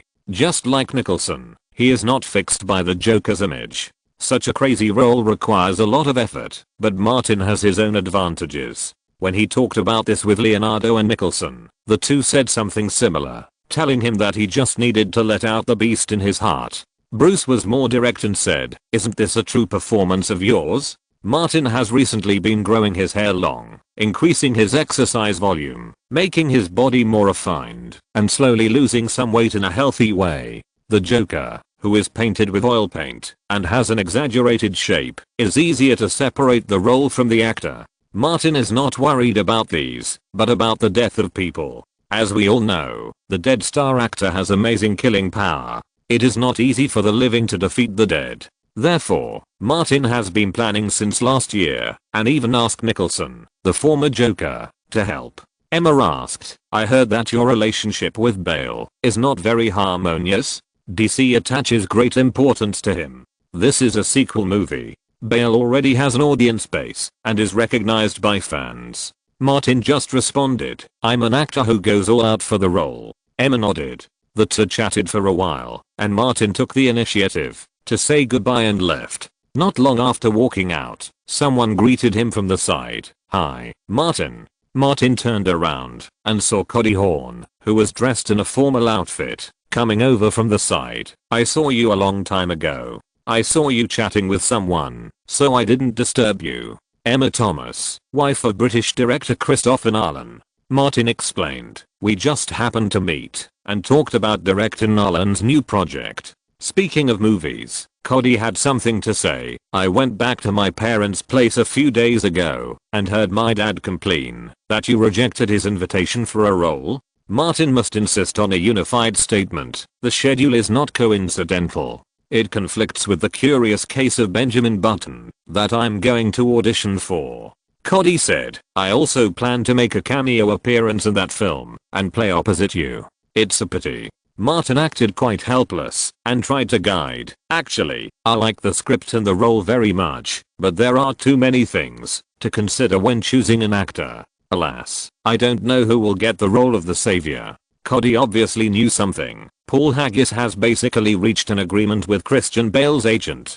Martin couldn't help but envy. Bale is such a lucky guy. Cody smiled. David Fincher's project is not bad either. I'll also sign up for his crew to see if I can find a role to audition for.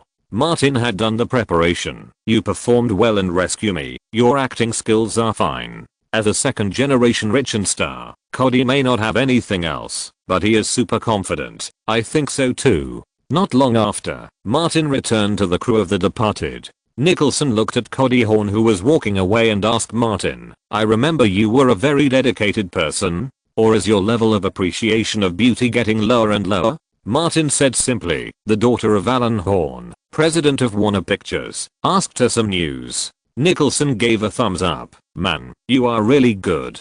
Compared with you, Leo is a piece of shit. Martin said, I just talked to Emma Thomas, the producer of the Batman project. Nicholson asked, are you sure the villain of the second part is a Joker? Not a villain, but the protagonist. Martin lowered his voice. The crew will organize auditions next month. Don't forget what we have discussed. Nicholson is almost in retirement. Every day he is either looking for fun or on the way to find fun. He responded, when have I ever been a drag in doing things? Turning against each other and then making up again. It's interesting to think about it. Leonardo came over. Don't forget, there's me. Martin reminded him emphatically, speak less. With your 3 tricks, once you use them in front of a familiar reporter, everyone will know that you are acting. Leonardo was helpless. I have been acting for more than 20 years, but I'm the worst actor among the 3 of us. Nicholson patted him on the shoulder. Acting is about talent. Martin said, yes, Jack, the 2 of us are extremely talented, so we should avoid ordinary actors with average talent in the future. Leonardo used his trump card. Next time there is a carnival party, I won't take you with me. Martin and Nicholson changed their faces at the same time and put on a flattering smile. Just kidding. Don't take it seriously, Leo. You're 11 seconds. You must need help from your brothers.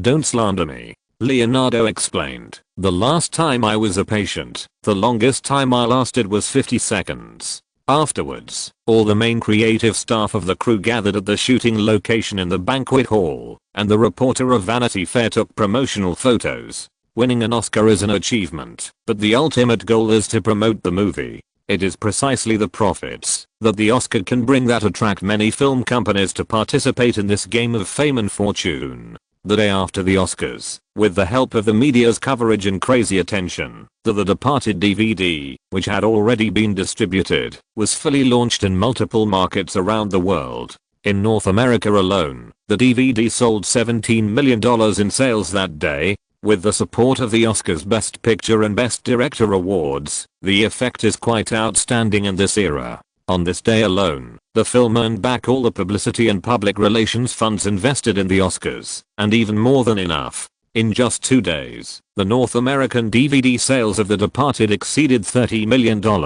Even Martin will have a lot more income when the annual settlement is reached. Even Limitless, which he starred in, took advantage of the Oscars east wind, and the box office rebounded again, with a cumulative North American box office of $152 million and a global box office of over $300 million. The huge sales of this film also prove Martin's ability to resist the box office alone. If you're listening to this novel on a channel other than Fanfic World, it means they downloaded and uploaded it without effort. We cordially invite you to visit our channel, Mundo Fanfic Novelos. There you'll find the original version of this story, and you can explore many other novels of various genres. We're waiting for you to immerse yourself in a world of incredible novels. Chapter 358, The Beginning of Competition. Warner Brothers Studios. A project codename Drawer's first kiss is in the early stages of preparation. A grey office building has become the crew's residence.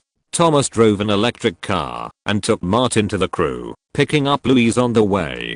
Martin asked, "Dear, has the joint investment meeting for the project ended?" Louise said simply, "It's basically confirmed.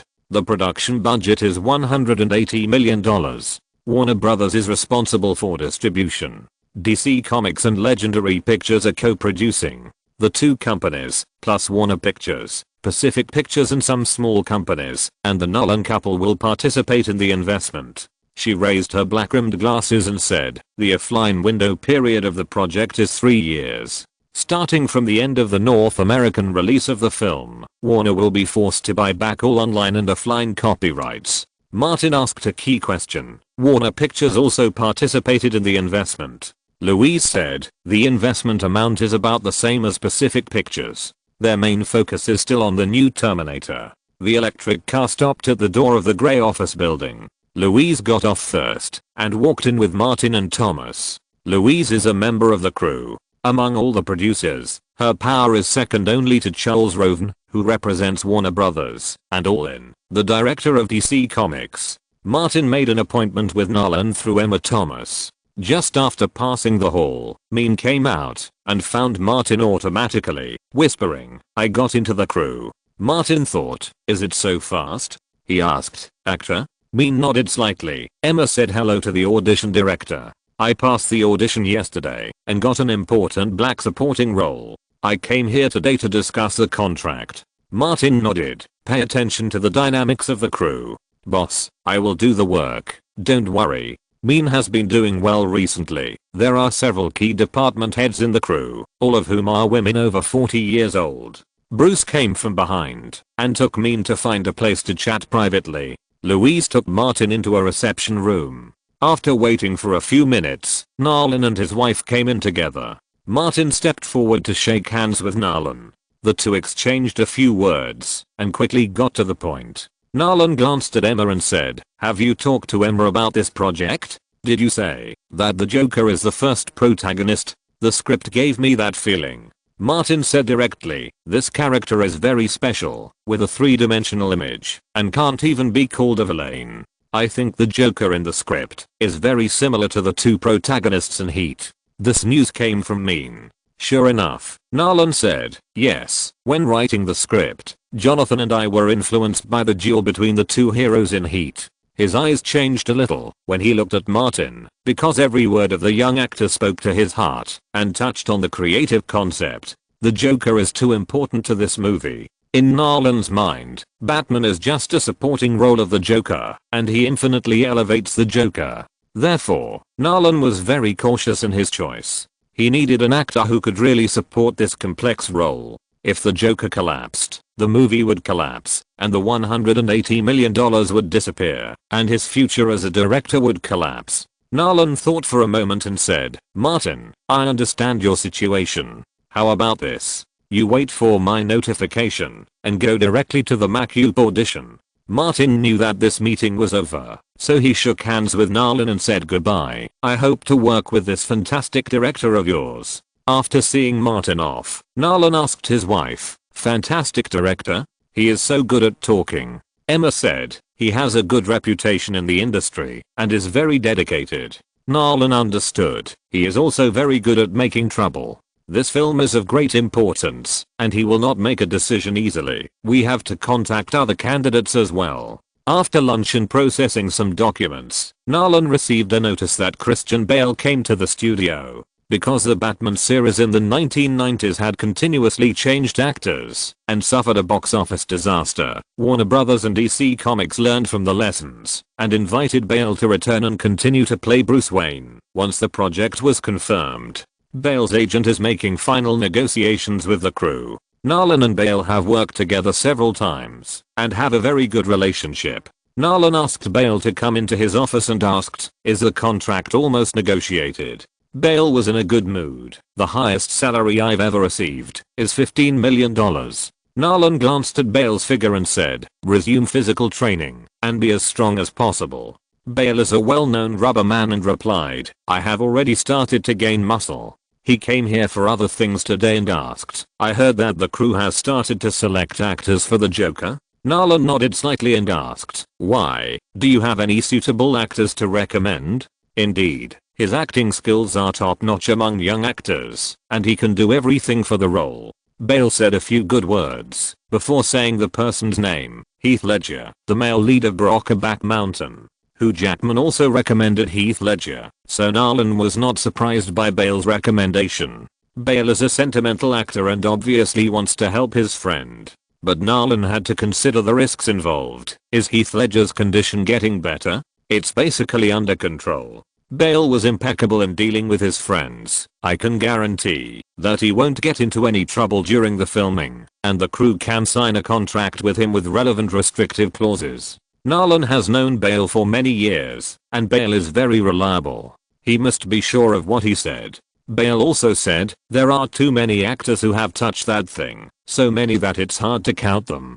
Perhaps it's more appropriate to say that it's rare that someone hasn't touched it. Nolan has been in the industry for 10 years and knows that this is true. The New York incident wasn't a big deal. I was there. Martin Davis and Aniston were so exaggerated that they almost ruined Heath Ledger's future. Bale briefly described the situation from his perspective and further said, Heath and I have a special tacit understanding. If he plays opposite me, it will definitely be more effective. Just like Hugh Jackman in The Prestige, Nolan attaches great importance to the candidates recommended by Bale. After a little thought, he said, you bring Heath Ledger to the crew. I want to see his situation with my own eyes. Bale said, I'll call him and ask him to come from New York immediately. Nolan urged, as soon as possible. Bale said goodbye and left. Before he went downstairs, he called Heath Ledger. After the call, he found a production manager familiar with the crew and asked, which actor does the crew currently like for the role of the Joker? After confirming the list of actors, Bale could call them and persuade those people to quit. He has used similar methods several times in the past. Not sure yet. The production manager remembered. This morning, one of the investors, Louise Mayer, brought Martin Davis and his agent to meet with director Nolan. I don't know what they talked about specifically, but I guess it might be related to casting. Hearing Martin's name, Bale's eyes froze, and he immediately thought of the role of the Joker. Bruce Wayne was confirmed to be played by him, and there were not many people in the crew who were suitable for Martin Davis' role. Bale hated Martin very much, not only because of the Heath Ledger incident, but also because of the Pinewood Studios incident. A big man tore the sponge, which became a joke in Hollywood and even in the United States and the United Kingdom. I don't know how many people laughed at him behind his back. Martin was indispensable in what the three bastards did. Bale thought of Martin's sunny, handsome and kind face, and his stomach twitched, and he wanted to vomit for no reason. Working in the same crew was definitely a nightmare, not to mention that he had to help Heath Ledger fight for this role. After saying goodbye to the production manager, Bale had been thinking about how to cut off Martin's access to the crew. At the same time, Emma Thomas, who had been busy working for most of the day, left the office building where the crew was located and went to the cold drink shop on the set as agreed. Mean sat at a table and ordered a portion of ice cream that was so sweet that it made her sick. After Emma sat down, she tasted it first. The super sweet taste exploded in her mouth, and she was so comfortable that she was filled with happiness from the high secretion of dopamine. Of course, happiness had to be doubled, and Emma ate most of it in one go. While she was intoxicated with sweetness, Mean asked, Emma, can my boss get that role? It's not that simple. Our opinions are important, but we don't have the final say. Emma said simply, we can only provide opinions. In the end, it depends on the results of the MacUp audition. The project investment is too high, and no one can afford the risk. Mean boasted, my boss's acting skills are beyond reproach. Even Nicholson and Scorsese praised him. Emma reminded, tell him not to be careless. The competitors are also very strong. Mean asked, who are the people who are interested in competing for this role? This kind of thing is not within the scope of confidentiality of the crew. Emma said casually, Bell recommended Australian actor Heath Ledger, and some other companies or investors recommended their own candidates. It is expected that 5 or 6 people will participate in the final MacUp audition. Mean wrote down the names Emma mentioned one by one, especially Heath Ledger. The boss mentioned this person, so we should pay special attention to him. Mean also asked a few more questions about Belle's recommendation of Heath Ledger. After eating ice cream, they agreed to go taste sweets tomorrow. Emma returned to the office building to meet her husband and prepare to go home after work. Mean called a female executive producer she had hooked up with and learned some information based on the fact that she was nearly 50 years old. The male lead Bale had already submitted Heath Ledger's information to the casting team. Mean left the Warner Studios and walked to the Davis studio not far away to find Bruce and go to see Martin together. He detailed the latest news he had heard. It is certain that Robin Williams, Josh Brolin, Jude Law, Heath Ledger, Paul Bettany, and Adrien Brody are all interested in this role. Chapter 359 Stepping on Martin to get it back. Big projects can earn big money. Not to mention the salary. Once the film is a big hit, the profit sharing agreement signed between the union and the Producers Association alone can earn a large sum of money every year. There are many competitors, but Martin focuses on one person and asks, was Heath Ledger recommended by Bale? Mean nodded. Bale strongly recommended him. He is British and has a good relationship with director Nolan, so the person he recommended is highly valued by director Nolan. The casting team has accepted the relevant information submitted by Bale and Heath Ledger's agent.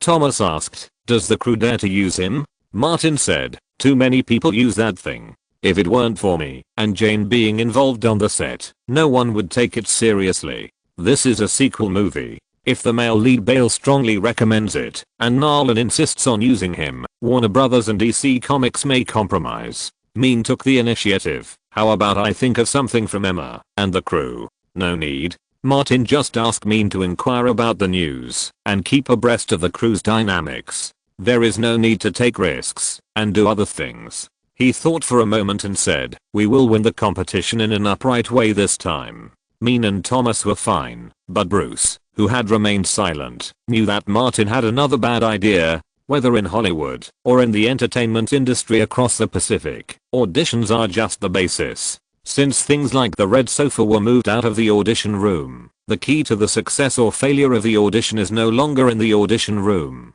Mean got Martin's instructions and left quickly. Martin asked Thomas, which insurance company did the crew purchase the completion bond insurance from?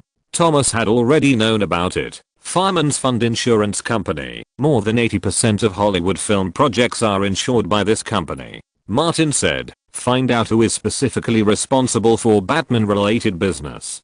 Thomas replied, no problem. Contact Bruce if you have anything in the next month. Martin picked up the script given by Louise and said, I plan to open a long-term private room at the Four Seasons Hotel and concentrate on studying the script and the role. Thomas said, as long as you can pass the audition, I'm sure I can negotiate a big contract for you. Martin nodded slightly and said, go ahead.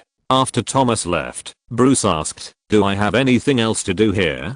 Martin said first, remember to remind those two bastards Leo and Jack.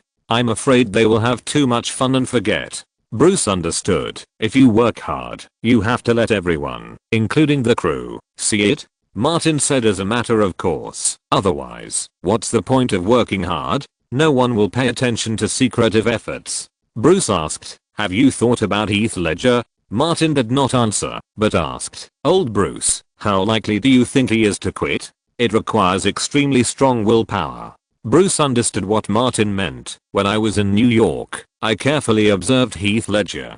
He is not a man with strong willpower. He mentioned a recent news. Michelle Williams broke up with Heath Ledger. I saw it. Martin could make a judgment. I think he will never quit. In the previous life, the internet and media were full of news about Heath Ledger's death due to depression of the Joker, as if he really dedicated his life to this role. So, Martin now wants to be a good person. After all, saving a life is better than building a 7-story pagoda. After a brief consideration, he said, the crew is based in Los Angeles, and all the auditions are also in Los Angeles. Bale recommended Heath Ledger, so Heath Ledger will definitely come to Los Angeles. Didn't Ivan return to Atlanta? Let Ivan keep an eye on him, and keep in touch with TMZ. Bruce said, no problem. Martin remembered one thing. When Jane and I had a conflict with Heath Ledger on the Brooklyn set in New York, you took a video. I remember you kept the video separately. Bruce roughly guessed what Martin wanted to do. I have kept it. Martin said, after cleaning it up, give it to Ivan, and let Ivan tell TMZ that Heath Ledger will participate in the casting of Batman. With TMZ's style of doing things, they will definitely keep an eye on Heath Ledger. Bruce said, I'll do it right away. Martin packed his things and went out with Bruce, asking Bruce to take him to the Four Seasons Hotel to prepare for a treat and practice. Not long after he arrived at the hotel, the two female fairies, Julie and Aniston, called him and asked him to play a landlord. It is too embarrassing to refuse such a thing. Martin told them the address and waited for good news. Good people should pay attention to others after all. It doesn't matter if you practice in seclusion a day earlier or later. Warner Pictures, officially named Terminator 2018, held an audition for the male lead. Haggis, the screenwriter and producer, director Joseph Nitch, and Alan Horn, the representative of the production company, all approved Christian Bale's audition and felt that he was the most suitable actor for the male lead. Not only is his acting and image guaranteed, but he can also borrow the influence of the Batman movie. Later, Bale's agent Parker negotiated with the crew. In addition to the salary and normal treatment of the male lead, he temporarily added a condition. Warner Pictures, which was required to participate in the investment of the Batman project, recommended Heath Ledger to play the other protagonist of the film, the Joker. This is nothing. In Alan Horn's eyes, what happened to Heath Ledger is not even a matter. There are too many similar things in the Hollywood circle. Even Alan Horn himself is one of them. The conditions were nothing, but Warner Brothers would not agree so easily. They told the agent and Bale directly that they had to see the audition results and that Heath Ledger's level had to meet the requirements of the role. Bale was willing to help Heath Ledger out of friendship, but Heath Ledger's own ability was also the key. He believed that with Heath Ledger's acting skills, it would not be a problem to support the role of the Joker. After these were settled, Bale immediately rushed to the Santa Monica Hotel and found Heath Ledger, who had just arrived in Los Angeles. The two went to a cafe together. At this moment, Heath Ledger had a ruddy complexion and was in high spirits, which was in sharp contrast to his withered and sluggish appearance in New York. It was as if the promising young Australian movie star was back again. Bell asked for coffee and said, on the crew side, your agent and I submitted your relevant information, and we also won the support of Warner Brothers, one of the investors. Warner Brothers and DC Comics have already supported me to continue playing Bruce Wayne. With me helping you in the middle, the possibility of getting the role is very high. Heath Ledger didn't know what to say. Such friendship was too rare. He nodded heavily. I will make full preparations and give 200% performance in the audition. He added, thank you, Chris. Without you, I may never get out of this. Bell smiled and said, friends, don't say such polite words. Maybe one day, I will need your help. Heath Ledger nodded. If that day really comes, I will do my best. Bell reminded, you have to pay attention to that aspect. Heath Ledger promised, don't worry, I will never be used in the crew, and I will not make the same mistake as last time. He forced a smile. I can only pursue my career now. Because of repeated persuasion, Heath Ledger and his fiancée Michelle Williams quarreled one after another, and the conflict could not be reconciled. Michelle believed that Heath Ledger's behavior would seriously affect the growth of their children, so she took the initiative to cancel the engagement and broke up with Heath Ledger. Even if he lost his daughter and fiancée, Heath Ledger still did not quit. Bale knew clearly about Michelle's breakup with Heath and specifically encouraged Heath to increase his fighting spirit. I got accurate information that Martin Davis is also competing for this role and will also participate in the crew audition. Heath instantly ignited his fighting spirit and said, I must get this role. He fell into this situation now. His daughter left, his fiancée broke up, which was closely related to the incident between Martin Davis and Aniston. After a short period of withdrawal, he once again went back to the old way. Heath Ledger's head was increasingly affected by those drugs. Without Martin Davis, I would not be in this situation now. Bale also thought so. As a quasi-eyewitness at the time, he always believed that it was a small matter that could be broadened if both sides took a step back. Later, after experiencing the sponge tearing at Pinewood Studios, he believed this even more. Heath said again, "What I lost before, I will take it back with my own hands this time." He can even get it back by stepping on Martin Davis. Bell would not underestimate that bastard and specifically reminded him, "Don't be careless, you stay in the hotel to study the script and the role and prepare for the audition, and your agent and I will take care of the outside. I will leave you a car, but you should go out less and try not to be exposed to the media reporters who are used to making random reports." Heath promised, before the audition, "I will not leave the hotel at all. At most I will go to the hotel beach for a walk." Bell stood up, patted him on the shoulder, and left the hotel. In Burbank, TMZ's editor-in-chief Jody drove to an underground parking lot and met Ivan, a news informant and freelance paparazzi who had worked with her several times. Since the last cooperation, the other party has embarked on her old path, bought a car and a professional camera, and specialized in shooting some entertainment news for money.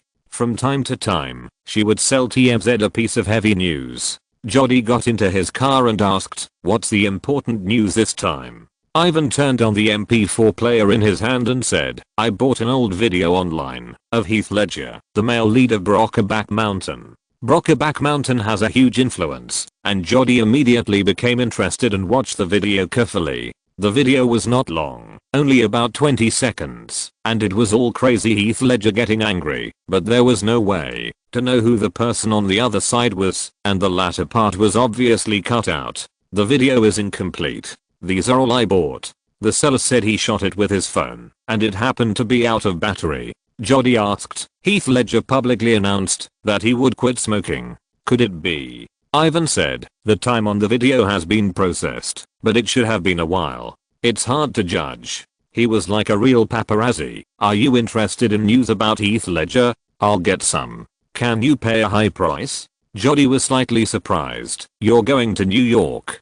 Didn't you read American Rumors?" Ivan said simply, "He came to Los Angeles, and someone broke the news to American Rumors that Heath Ledger is going to audition for the Batman crew and wants to play the Joker." Jody realized the value of the news. "Sell me the news clues, and you and my people can shoot. If you can shoot the key, I will give you another sum." Chapter 360. Good journalists produce news. Santa Monica, Sunshine Hotel near the beach. Ivan came out of the bathroom and entered the beach area of the hotel. From a distance, he saw Heath Ledger playing volleyball with others. He found a place to sit down and waited patiently. Jody came over with his assistant, sat next to him, picked up the newspaper to block in front of him, and whispered, "It's been 2 days, and we haven't found a chance." Ivan had just started working in this industry, and influenced by Martin and Bruce, his bottom line was much higher than these genuine reporters. He may be hiding in the room or somewhere else.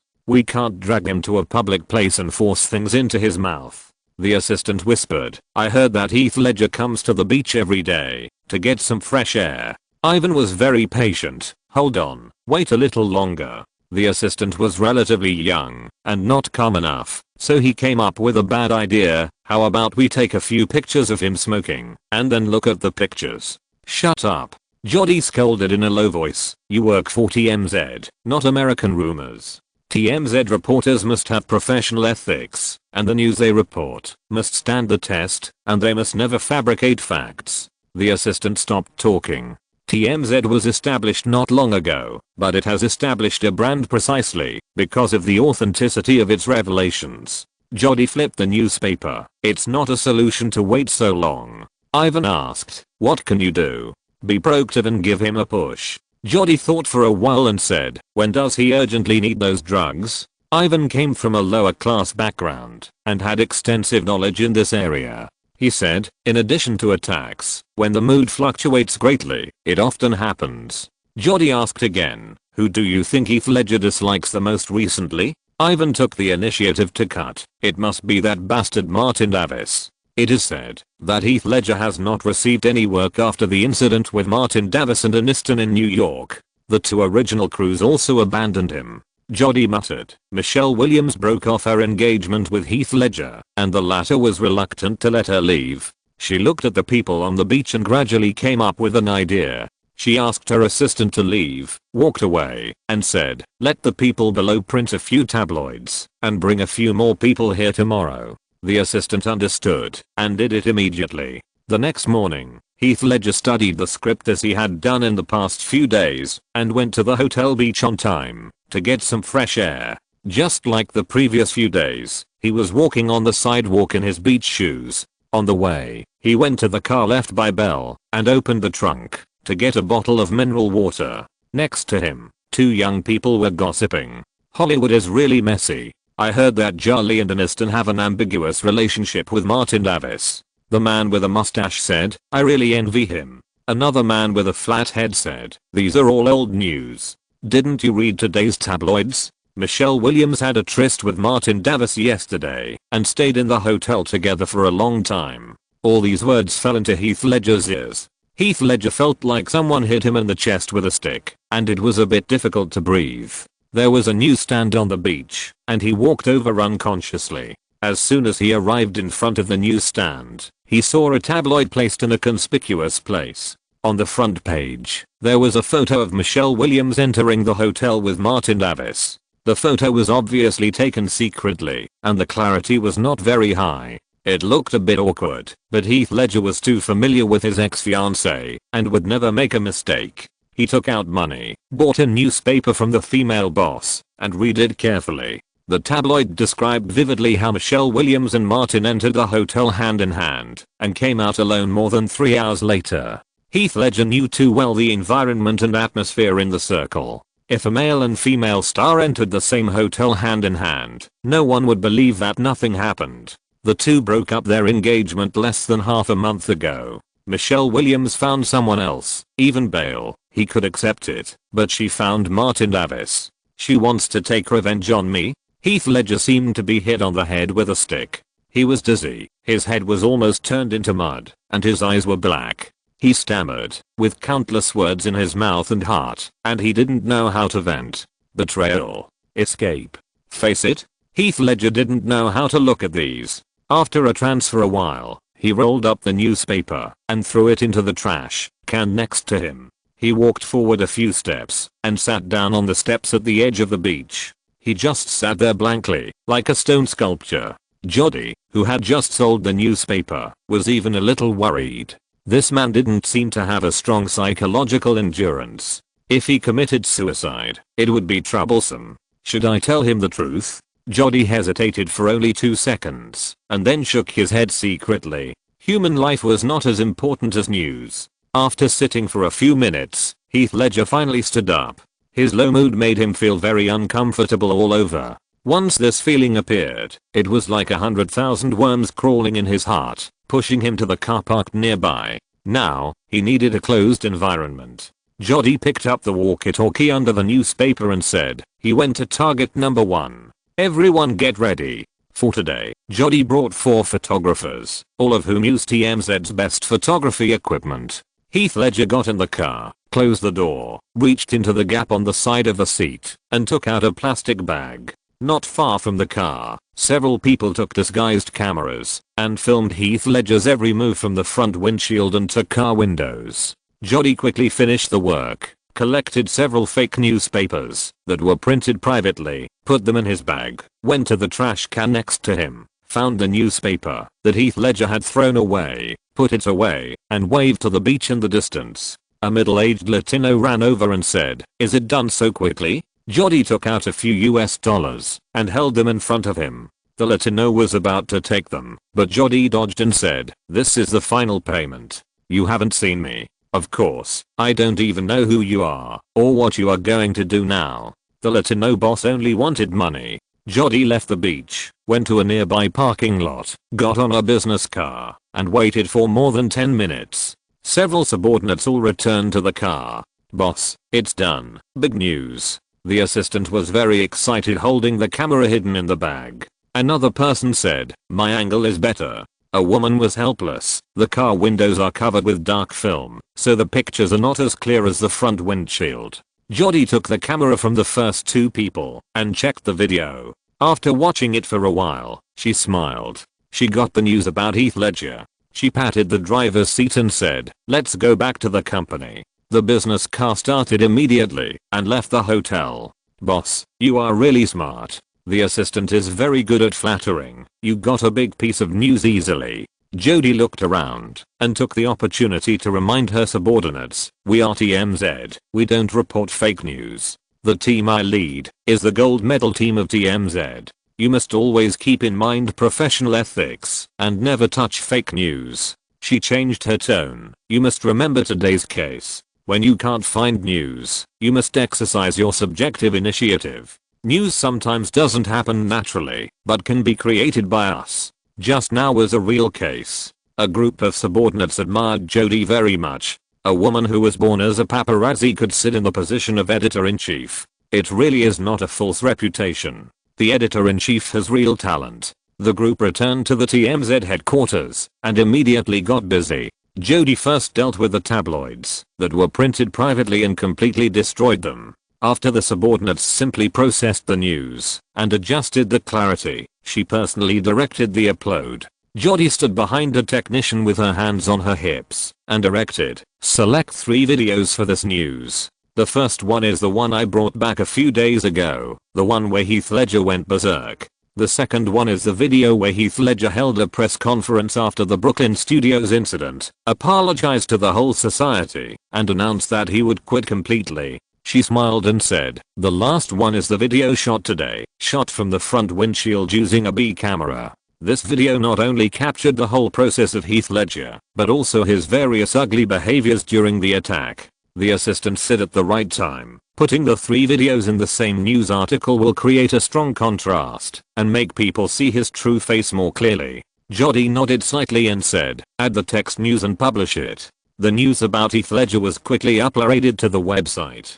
Jody called the editor-in-chief. The explosive news about Heath Ledger, the leading actor of Brokeback Mountain and Australian movie star, should be released as soon as possible and pushed to the front page. Soon, this news appeared on the TMZ website. In the past week, TMZ had no explosive news, and the Heath Ledger video news was posted on the homepage in a very eye-catching position a few minutes later. Nowadays, many people in the Hollywood industry, or the melon-eating masses in North America, often keep an eye on TMZ and go in to take a look when they have nothing to do. After all, TMZ will get big and sweet melons from time to time. It is absolutely delicious to eat. Related news spreads rapidly. At the same time, Bruce finished his interview with Ivan, sent him away, drove back to the Four Seasons Hotel, and went upstairs directly to find Martin. He swiped the room card to open the door, and as soon as he entered, he found that Martin turned around and suddenly grinned. The smile was creepy, full of cruelty and weirdness, like a pervert. Bruce muttered to himself, "This guy's a pervert." Martin sat on the sofa in a weird posture that was totally inconsistent with his past style, and said, "Old Bruce, don't be so serious, smile." Bruce raised the corners of his mouth with both hands and lifted them above his ears. "Do you look good when you smile?" Martin laughed. "So handsome." He asked, "Any good news?" Bruce said, "Jody brought the TMZ people and took the video they wanted. It has been posted on the TMZ website." Martin stood up and walked in a weird way like Scott, and his voice was very evil. "Let me think about it. How to explode next. Well, I thought of it. It's time for the guarantee company to show up." He came to the floor-to-ceiling window and stretched out his hands. "Before the audition starts, I want to eliminate the biggest threat." Chapter 361 kicked off the list. In the conference room of Legendary Pictures, a series of crew producers, including Christopher Nolan and Emma Thomas, are convening a meeting to discuss the next work priorities. As an indispensable part of the Hollywood film industry and even every crew, Howard, a representative of the Fireman's Fund Insurance Company, also attended the meeting. This company served as the crew's completion guarantee. The completion guarantee system is the key to Hollywood's ability to attract investors from all over the world. The insurance company provides insurance to the investors to ensure that the film can be completed. Once an accident occurs to the crew, the insurance company even has the right to take over the crew and recruit people to complete the filming and production of the film. Once the production fails, the insurance company will pay a heavy price. Therefore, in the early preparation stage of the crew, the guarantor will eliminate all unfavorable factors. The work was discussed one by one, and Howard did not interrupt. The completion guarantee requires the smooth operation of the crew, not interfering with the work. Charles Roven, who presided over the meeting, quickly talked about an extremely important item in the film, the actor audition for the Joker. The film is similar to the duel between two heroes in Heat, and the role of the Joker is very crucial. Charles Roven stood at the front of the conference table and said, "Currently, many actors have passed our initial selection." He introduced them one by one. Martin Davis, the most popular young actor in recent years, has a strong commercial appeal. Robin Williams, an Oscar winner, can handle a variety of roles. Adrien Brody, the Oscar Best Actor in previous years. Heath Ledger, a representative of the acting school among young actors, has 10 years of experience in the industry. The actors who passed the initial selection appeared on the projection screen one by one. Charles Roven said, "The crew will send audition invitations to these actors." Nolan replied, "The specific results will be decided after the MacUp audition." Warner Brothers and DC Comics support Nolan. Another producer questioned, "Heath Ledger is not suitable." Heath Ledger is a good actor. Alan Horn of Warner Brothers interrupted him directly. "His gloomy temperament is very suitable for the role. Life and work in Hollywood have always been separate. As long as the role is good enough and the movie is well made, the private life is nothing." Louise did not speak, but looked at her watch. She just received a text message with only a few words. "Done." She knew before that Martin, the bastard, would kill the most threatening opponent before going to the boxing ring. In the lounge next to the conference room, Howard's assistant Phil received a call from someone who claimed to be an employee of the Fireman Fund. The other party asked him to check TMZ immediately on the phone, which was related to the success or failure of the company's cooperation with Warner. Phil turned on the laptop he carried with him, connected the network cable next to him, logged on to the TMZ website, and saw the news and videos on the top of the homepage. After a quick glance, he confirmed that it was significantly related to the company's project. He hurried out of the lounge and knocked on the door of the conference room. The company has a rule that when encountering a similar situation, the relevant person in charge must be notified immediately. The door of the conference room opened, and the interrupted meeting was temporarily interrupted. Phil apologized, quickly came to Howard, leaned close and whispered, "Something happened. The crew's casting, TMZ." He spoke quickly and concisely. Howard nodded, motioned for him to find a place to sit temporarily, straightened his tie, rested his arms on the conference table, and said, "Something went wrong. I suggest that the meeting be temporarily interrupted to take a look at the report on TMZ." He didn't see the relevant report, and would not easily express his opinion. He simply said, "It is directly related to the crew's subsequent work." Charles Rowan said to an assistant, "Project it on the screen." The assistant immediately performed the relevant operations, and the homepage of TMZ's website soon appeared on the screen. Everyone in the conference room saw Heath Ledger's name. Alan Horn frowned slightly, feeling not very good. Nolan was thoughtful. Emma Thomas immediately remembered the crappy things Heath Ledger had done before. The success or failure of this movie is too critical to the careers of the couple. Once it fails, there may be no chance of recovery. Charles Roven said, "Open it." The news opened, and 3 videos were played one by one. There was only one person in them, Heath Ledger. The latest video, the shooting date is shown as today. The conference room was full of Hollywood practitioners. They were not unfamiliar with certain things. Just a glance, they knew what happened.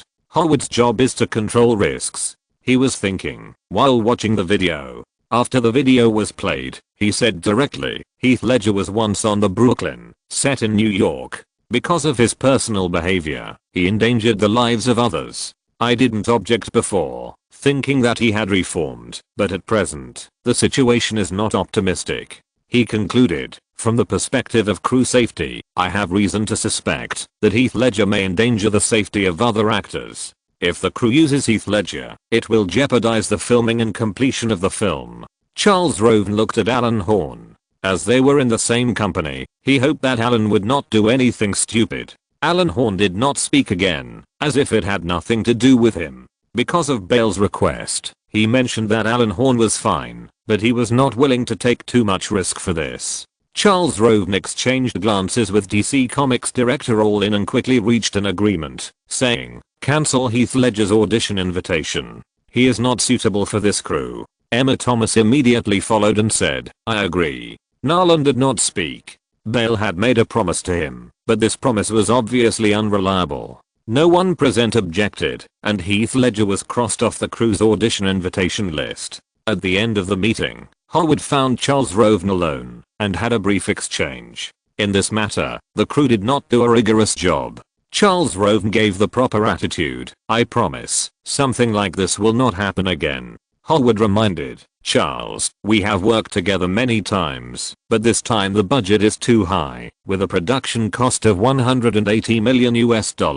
If an accident happens in the middle, even if the actors are replaced, the loss will be as high as tens of millions of dollars, and then both of us will be finished." Charles said, "Don't worry, the crew will definitely choose the most suitable actors." Hollywood really felt the pressure this time. "I hope that the actors selected by the crew will not only have excellent acting skills, but also not be too bad in terms of professionalism and professional ethics." Charles agreed. Hollywood then left Legendary Pictures, and after returning to the company, he immediately communicated with his superiors about the matter and proposed to temporarily blacklist Heath Ledger from the Fireman's Fund insurance company. This insurance company undertakes the completion guarantee for nearly 80% of Hollywood film projects. The news that Heath Ledger did not get an audition invitation from the crew was passed to Martin at the first time. In the suite of the Four Seasons Hotel, Martin put down his mobile phone, picked up a glass of wine, and poured it into his mouth. The wine flowed out from the corners of his mouth, bright red like blood. From his hand, a playing card fell. Martin used his fingernails to dig several holes in the poker, and it fell on the carpet. The holes on the snow-white poker card set off the dark color of the carpet, like the face of a devil. The blood-red wine fell from the corners of Martin's mouth. Tick. Tick tick, it fell on the devil's face, staining a big blood-red mouth. Bruce suddenly took a step back, thinking that this bastard's head was not filled with stinky dog shit, but human blood. Ha. Martin wiped the wine stains casually, and turned up his blood-red lips. "Old Bruce, we have achieved the first goal. We have got rid of the biggest threat in a fair and square way." Bruce couldn't help but say, "We are so damn fair and square. Everything we did is like justice from heaven." Martin laughed happily and unscrupulously. "All the things that suppressed him were thrown away," he said. "We didn't do anything. We just gave them a little push from behind." Bruce said, "Yes, if Heath Ledger didn't have serious problems himself, how could he be kicked out of the audition list? But such a result makes me very happy." Martin stood up and danced with joy. "The kind of heartfelt comfort is something I have never experienced before." Hearing this, Bruce suddenly put away his smile and asked tentatively, "You won't get too involved in the role and really become a pervert, right?" Martin laughed. "How is that possible? I'm just enjoying it all. This kind of unloading of all burdens and real relaxation from mind to body feels very charming." Bruce's cell phone rang, and he picked it up. It was Thomas calling. The two chatted for a while and talked about the situation of the film project. Bruce hung up the phone and said quickly, "David Fincher called Thomas personally and claimed that the audition for The Curious Case of Benjamin Button would not be until the second half of the year. He hopes that you can wait for the crew for a while and then go for the audition." Martin replied, "No problem. Recently, I have let go of my restraints, and some words came out naturally. Tell that crew that I don't like Cate Blanchett." Recently, there was news that the crew of Benjamin wanted to invite Cate Blanchett to audition for the heroine. Bruce wrote it down and will notify Thomas later. As for how to word it, it will be left to Thomas. He added, "Rory's First Kiss has been renamed and officially named The Dark Knight. The audition for the Joker will be held in 3 weeks, and the crew has issued a formal invitation to you." "Very good," Martin said. "Find a stylist and a costume designer according to my requirements, the kind that is absolutely reliable." Bruce replied, "Thomas is looking for it." Martin said, "Time flies. It's time to make the next plan. Remember to remind Leo that idiot next week."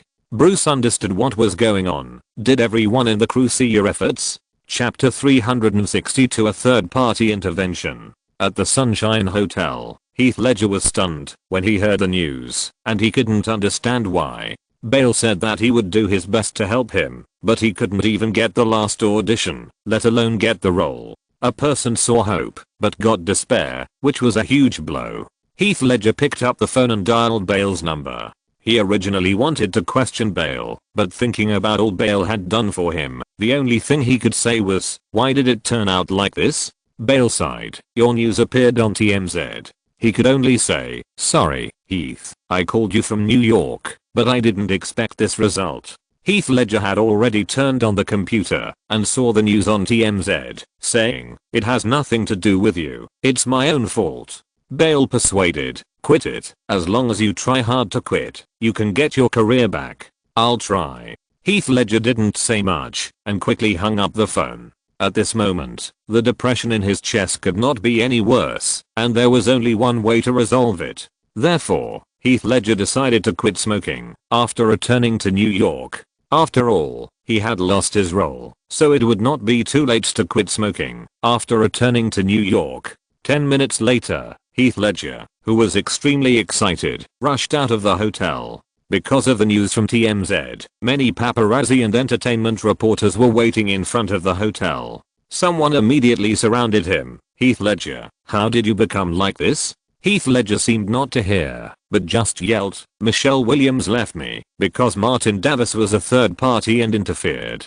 The entertainment reporters and paparazzi were all excited. In the second half of the night, this happy game of landlord finally stopped. The three of them took a shower and had a midnight snack to replenish their energy. Aniston looked at Martin. "I always feel that you have changed, thinner than before, and your temperament." Charlie continued, "Like a pervert." Martin told the truth. "I have been a super pervert since I played landlord with you guys." Aniston thought about what happened in the past 6 months. Martin stole Pitt's woman and Pitt's treatment. Can a normal person do such a thing? But she and Charlie, who were originally enemies, played landlord with Martin, which was not like a normal person. Or can the attribute of perversion be transmitted through the things that come out of that thing? Julie suddenly asked. Today, a scandal suddenly appeared in the tabloids. Heath Ledger revealed that he broke up with Michelle Williams because you interfered. Me? Interfered? Martin knew whether he interfered or not. How is that possible? They are in New York, and I haven't been to New York for a long time. Aniston asked, "Really not?" Martin grinned. "Am I that perverted?" Julie and Aniston looked at each other and said at the same time, "You are. Very good. Very good." Martin's face was weird. The corners of his mouth curled up, and his smile was evil and gloomy. "You said I was perverted. I won't let you down." Julie and Aniston were still stubborn. "Are we wrong?" Martin reached behind the sofa and found a nearly 40cm long clown statue in each of his left and right hands. This was a newly carved mahogany clown upright statue that Lily had recently carved according to his instructions and in the shape he described. Martin's big hands held the clown's legs like the handle of a weapon. Julie and Aniston were not afraid at all and were still shouting. "Come on, who's afraid of who? It's just your statue. We've used it before." Martin said sinisterly, "Let me see whether you are tough or my statue is tougher." Before dawn, Charlie and Aniston quietly left the Four Seasons Hotel. Martin felt that his understanding of the role had taken another step forward. This was certainly not nonsense or pleasure seeking, but a serious study of how the Joker should face beautiful women. In order to win the audition for the role, Martin not only competed openly, but also paid hundreds of millions to have people help him practice. He really worked hard. In front of the crew office building where the Dark Knight nameplate was officially hung, and the Batman statue was erected in the lobby, Lily, with her long hair tied into a ponytail, showed Louise's business card in the crew to the guard, and the guard let her in. After entering the lobby, Lily waited for a while, and Louise's assistant Nikki came down from upstairs. She had met Lily before, and remembered her beauty and the special gift she had given. She recognized her when she saw her and said, "Come here." Lily ran over with her bag on her back and handed over a small gift. Nikki quickly refused. Lily said, "I made this myself. You can take it." "Thank you." Nikki could see through the glass box that it was not a saltwater crocodile tooth pendant or a clown statue, but a small ornament carved from a beautiful green stone, so she accepted it. She led the way and introduced the situation as she walked. Ms. Mel has called the props team, but the production company has extremely strict requirements in all aspects. Only if you have enough ability will the crew give you a chance. Lily nodded. I understand. She had heard from her teacher that the director of the crew was a real-life shooting fanatic and had very high requirements for the props team. After gaining a foothold in school in Los Angeles, Lily began to prepare for the tuition and living expenses for the next school year. Her teacher recommended that she try her luck in the props or art design team of a Hollywood crew, so she simply contacted Louise. Nikki brought Lily to the interview place of the props group. After waiting for a while, she took her in and said directly to the 3 interviewers, "This is Lily Carter, recommended by Ms. Meyer." The interviewers nodded slightly. They could reject the person recommended by Louise Meyer if he was not suitable. But if he was capable, he must give a fair and just result. The nearly 60-year-old gentleman in the middle saw that Lily was not very old and asked, "Are you still studying?" Lily said, "I'm studying sculpture at the California Institute of the Arts." The interviewer did not ask any more questions and directly gave her a box of black clay materials and said, "I want a back dart." Okay. Lily got busy. The clay seemed to be completely tamed. As Lily turned her fingers, the black back dart had already taken shape. The interviewers nodded secretly. The person recommended was capable enough, and they would not make it difficult. Nikki looked at Lily curiously. She did not expect that this girl had such excellent handwork. Not long after, a back dart that was quickly dried was placed on the table in front of the interviewer. The 3 interviewers exchanged a few words, and the gentleman in the middle said, "Leave your agent's contact information and let your agent negotiate the contract with the crew." Lily then remembered and said, "Sorry, I don't have an agent." The female interviewer on the left reminded, "Find an agent as soon as possible." Okay. Lily went to clean her hands and followed Nikki out. Nikki knew her relationship with Martin and said, "You can call Thomas." Lily said, "This is the only way." She had Thomas's contact information and called Thomas immediately. Thomas was in WMA and was not responsible for business other than actors. With Martin's consent, he contacted a familiar female agent and came to the Dark Knight studio with her to discuss related matters. Just as Lily was calling, Christian Bale and his agent Parker passed by nearby. The young and beautiful girl who suddenly broke into his field of vision caused Bale to subconsciously turn his head and look at Lily twice more. Even though he had seen many beauties in Hollywood, his eyes lit up at this moment. Bale didn't stop, but curiously asked the staff member who led the way, "Is that girl from the crew?" "I don't know her." The staff member said truthfully, "But she looks familiar. I can't remember where I've seen her." The staff member said, "Director Nolan is waiting for you at the training place." "Thank you." Bale walked over there. The agent who was following him reminded him, "The Heath Ledger incident is over. Don't mention it again." Bale was helpless and replied, "I know." Entering the training ground, Nolan waved Bale over and introduced him to the new action director. The two exchanged a few words, and the action director left temporarily because of something.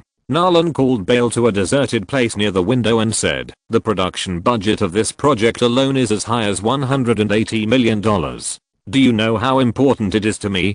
Bale understood immediately and said, "I'm sorry about Heath Ledger." Because of his strong recommendation of Heath Ledger, Bale was no longer reliable in Nolan's eyes. He said, "If there is an accident with this project, you, me, and other creative staff will all have a bad future." Bale heard the seriousness in Nolan's words and said, "I promise, there won't be a next time." This kind of promise, as long as there is a problem once, the next time will no longer be credible. Nolan didn't seem to hear it, but instead ordered, "You are one of the 2 male protagonists in the crew. You should focus on preparing for the role, and put the rest aside." Bale responded, "I will do my best to prepare for the role. Train well and show your best condition." Nolan ended the conversation and walked away. Bale could feel that Nolan had a prejudice against him. Chapter 363, Roll Them to Death. Sherman Oaks, Coty Community. Leonardo and Barafili each rode a bicycle to the door of Martin's house. The entertainment paparazzi following behind finally breathed a sigh of relief. Driving or riding a motorcycle, to follow two people riding slow bicycles to shoot, is simply a torture, like a slow car race. Leonardo got out of the car and pressed the doorbell of Martin's house. The doorbell kept ringing, but no one came to open the door. Bang, bang, the impatient Leonardo simply smashed the iron door, kicked and hit it, and even shouted, "Martin Davis, you bastard, come and open the door. Open the door." The paparazzi were shooting crazily. Is the relationship between the trio going to collapse? Leonardo and Martin have become enemies? This is big news. Leonardo kicked the door for a while, then took out his mobile phone to call, but no one answered the other end, and he couldn't help but frown. Barafili asked, "Can't find Martin?" She spoke in a high voice, and the sharp-eared paparazzi heard it, and paid close attention to that side. Leonardo shouted, "Where did this bastard go? Why did he lose contact?"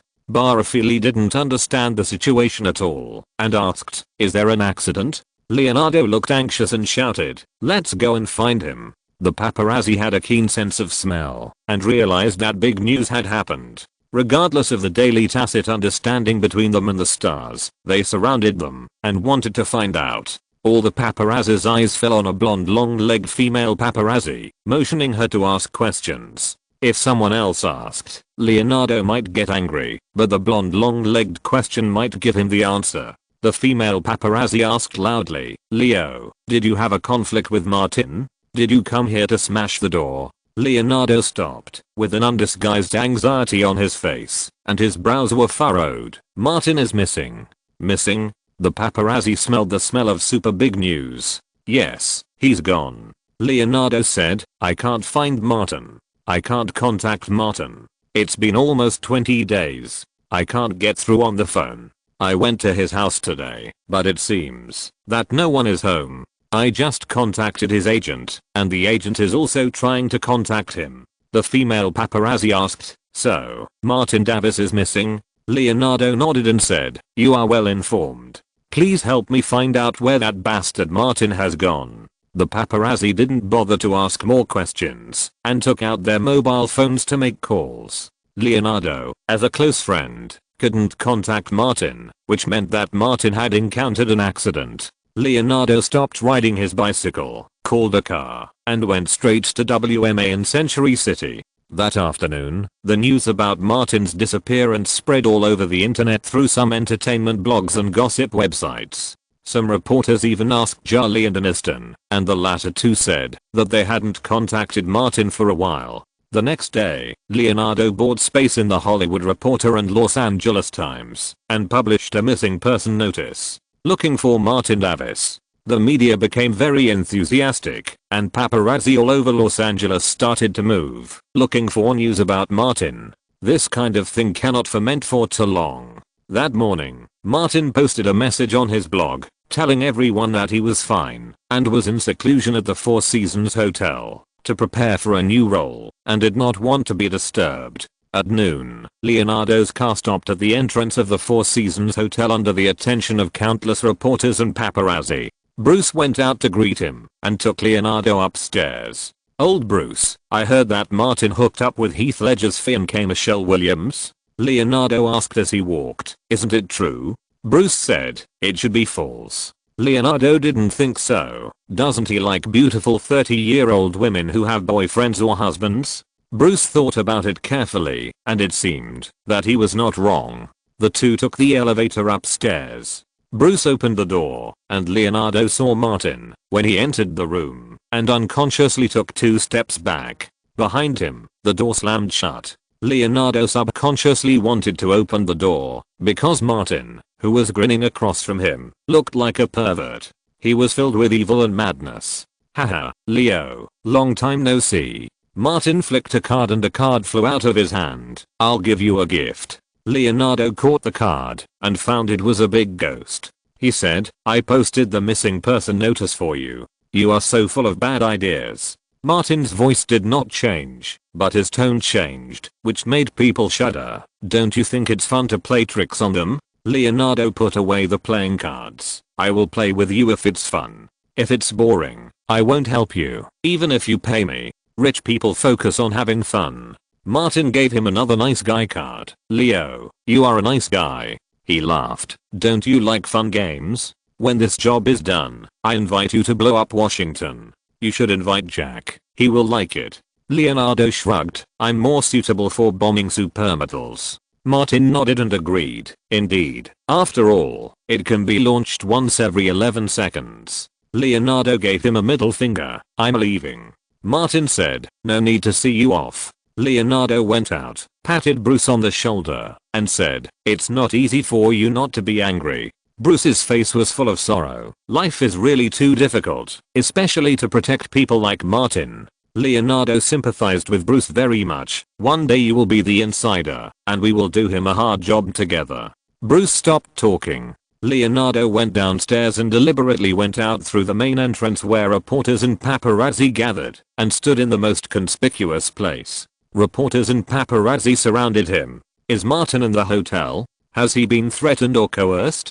Do you know what happened to him? Facing the excited reporters, Leonardo raised his hands and pressed them down. When the voices died down, he said, Martin is fine and has not encountered any accidents.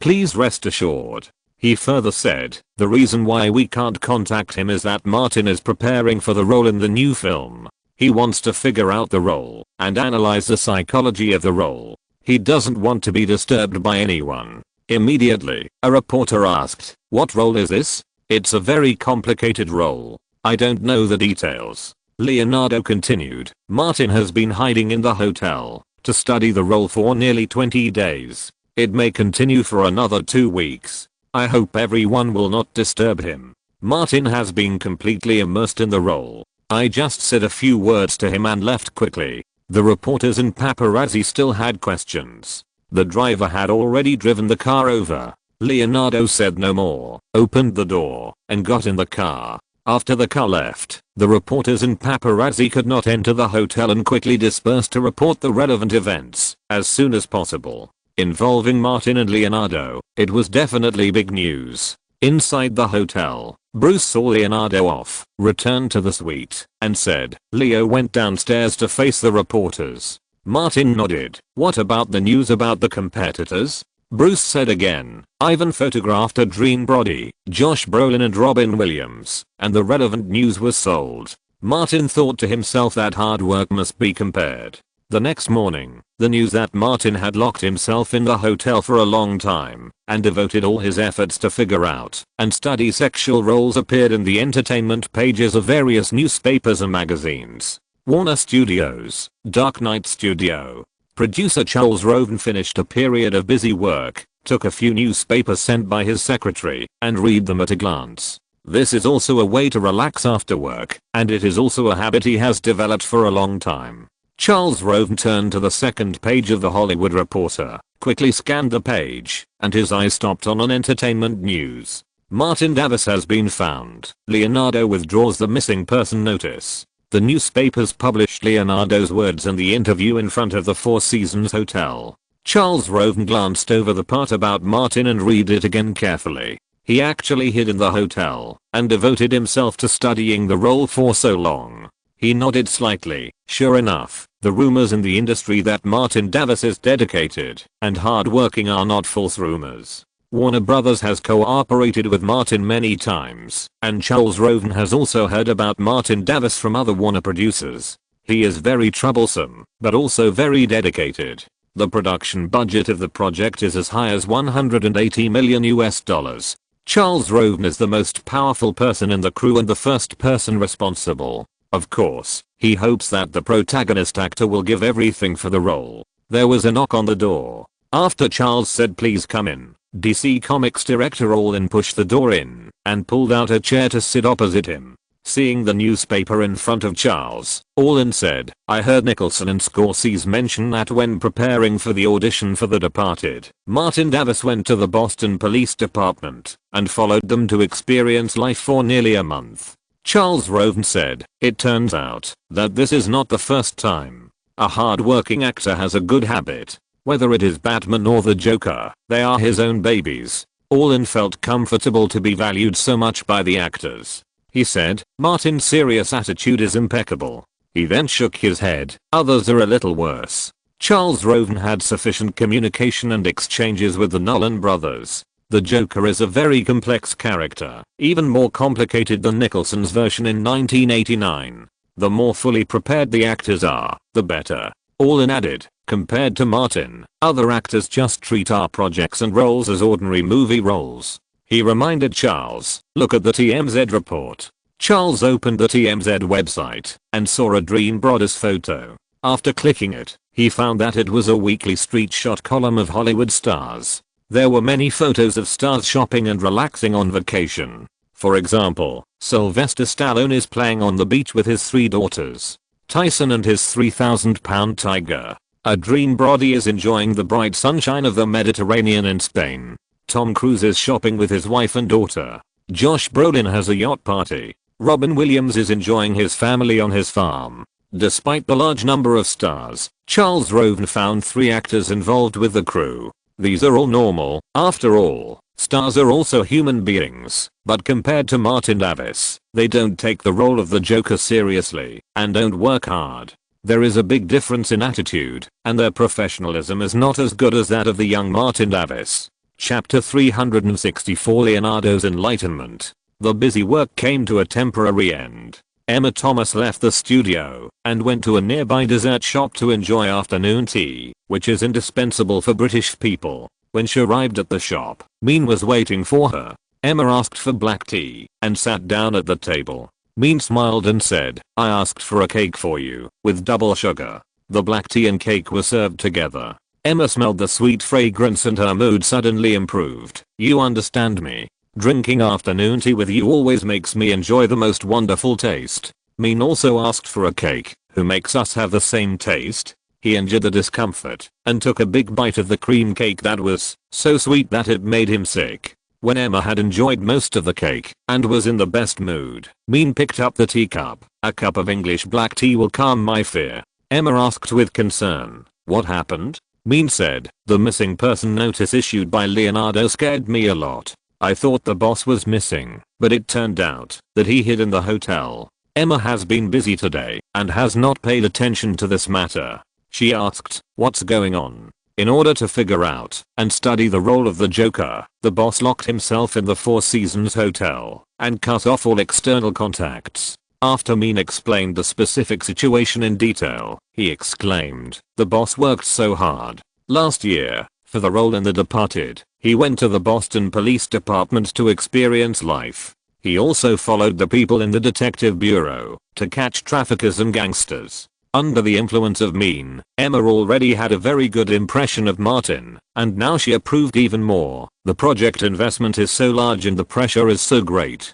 I always think that the main actor must be a reliable candidate. Why has Emma met with Mean frequently recently? The pressure is too great. With $180 million invested, if something unexpected happens, her and Narlan's future will be ruined. When Emma is with her husband Narlan, they basically talk about work. The double pressure is on her shoulders, making it difficult for her to breathe. Eating or drinking afternoon tea with Mean is relaxing and comfortable, and she can temporarily forget the troubles of work. I think so too. Compared to Martin, the others are too unreliable. Mean recalled the relevant reports on TMZ. I saw media reports that Adrien Brody, Robin Williams, Josh Brolin and others are either on vacation or playing, but my boss is working hard. Emma ate the remaining cake, drank a sip of black tea, and said, Martin likes to make trouble, but he is well known in the industry for his professionalism. Mean agreed. My boss works very hard. When he was wanted, he practiced shooting and fighting. If he hadn't practiced his skills, he would not have been able to save people at Burbank High School. After the two finished their afternoon tea, Emma ended her slacking time and returned to the studio to wait for a while before returning home to Los Angeles with her husband Narlan. After get off work, in the car, Emma talked about Martin. Have you heard about it? Martin Davis has locked himself in the Four Seasons Hotel for 20 days in order to figure out and study the Joker. His best friend Leonardo once issued a missing person notice. I heard about it from Orlin. Narlan thought of Bale, whom he didn't like very much recently, and said more objectively, Martin Davis's level of professionalism is almost as good as Bale. Emma recalled Bale, who had gained and lost weight in a short period of time, and said, "Bale is very dedicated, but Martin is not bad either. Most Hollywood stars have fame and status, and they only know how to enjoy themselves, such as the other audition candidates." Hearing what his wife said, although Nolan's heart leaned towards Martin, he was still very cautious. After all, it was related to an investment of $180 million US. He said, "The audition is about to start. Let's wait and see the results of the audition." Emma is more optimistic about Martin, but she didn't say much, because her husband already had a bias in his heart. When a person develops a crush on another person, let alone their abilities, that are already above par, even their farts will smell good, and they can even help you find a reasonable excuse for killing someone. In the living room of the Four Seasons Hotel suite, Martin leaned his head forward, seemed to be shorter, and danced as he walked. His lips were painted red, like an abyss that was ready to devour people. "My acting skills may not be better than the other few people, but for a $180 million project, the audition score is much more important than at other times," he emphasized. "So, this is an open and above board audition. From the moment we enter the audition room, we will never do any tricks," Bruce revealed, "because you have already done all the tricks." Martin turned around and stared at Bruce with his head tilted. "Old Bruce, I just want to ensure the fairness of the audition."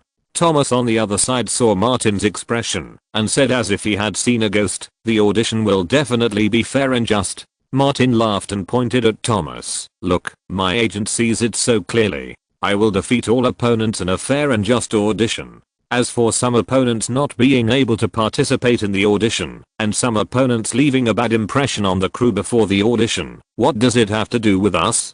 Thomas is an agent. Martin is his biggest client, and there are other clients. He thought of more and agreed, "That makes sense. This is the true meaning of the audition. Auditions only last a few minutes, but the preparation can last for months outside the audition room." Martin laughed again. "Mr. Agent also agrees that this is a fair audition." Bruce said, "It is indeed fair. You did not use any violent means. If it involves higher pay, guns, bombs and the like, it is not impossible to consider." Martin pinched his chin. His smile was faint and evil. "The true meaning of a fair duel, isn't it that, before entering the arena, all opponents are hit to death by a dump truck, and win without fighting?" Thomas felt that Martin's thoughts were very dangerous. "Are you sure you are acting? Not something else? Can't get out of the role?" Martin tilted his head at Thomas. "Of course, so I'm just thinking about it, not doing it." He turned and asked, "How is Lily in the crew?" "She has strong adaptability and knows how to communicate with others." Thomas said simply, "Everyone in the crew knows that she was specially introduced by Louise, and no one dares to bully her at will." He scratched his head. "I heard from the crew that she is not easy to mess with. When she joined the crew, she used a carving knife to demonstrate how to poke people without dying." Martin was very satisfied. "Very good. She is a smart girl." Bruce took the initiative to take over the conversation. "Don't worry, the crew still has Mean," and he persuaded the key figures of multiple departments with his words. Even Martin deeply admired Uncle Mean at this moment. Thomas reminded, "The audition for the Joker will be soon." Martin said, "Before the audition, let the stylist and costume designer who signed the agreement come over." Although he did a lot, Martin still went all out during the audition. For such a large investment project, no one dared to risk ruining their career by using an actor who performed poorly in the audition. Thomas added, "Everything is ready, and they will come on time before the audition." Bruce asked, "What about the others?" Martin thought for a while and said, "Nicholson and the contract will be discussed after the audition. We won't do things like opening champagne at halftime." Thomas was very curious. What did Martin discuss with Nicholson? "I will tell you, if the audition is successful." Martin had said this to Nicholson as early as last year. Nicholson, who had plenty of time and money to the point of boredom, was also willing to accompany Martin to play a game of playing with people's hearts. With money and leisure, the main thing is to have fun. Thomas said goodbye and left quickly. Bruce reminded him, "You owe Leonardo and Nicholson a big favor this time." "I know, the favor of the three bastards must be repaid." Martin's tone suddenly changed, and he asked, "Old Bruce, who do you think I should give to them?"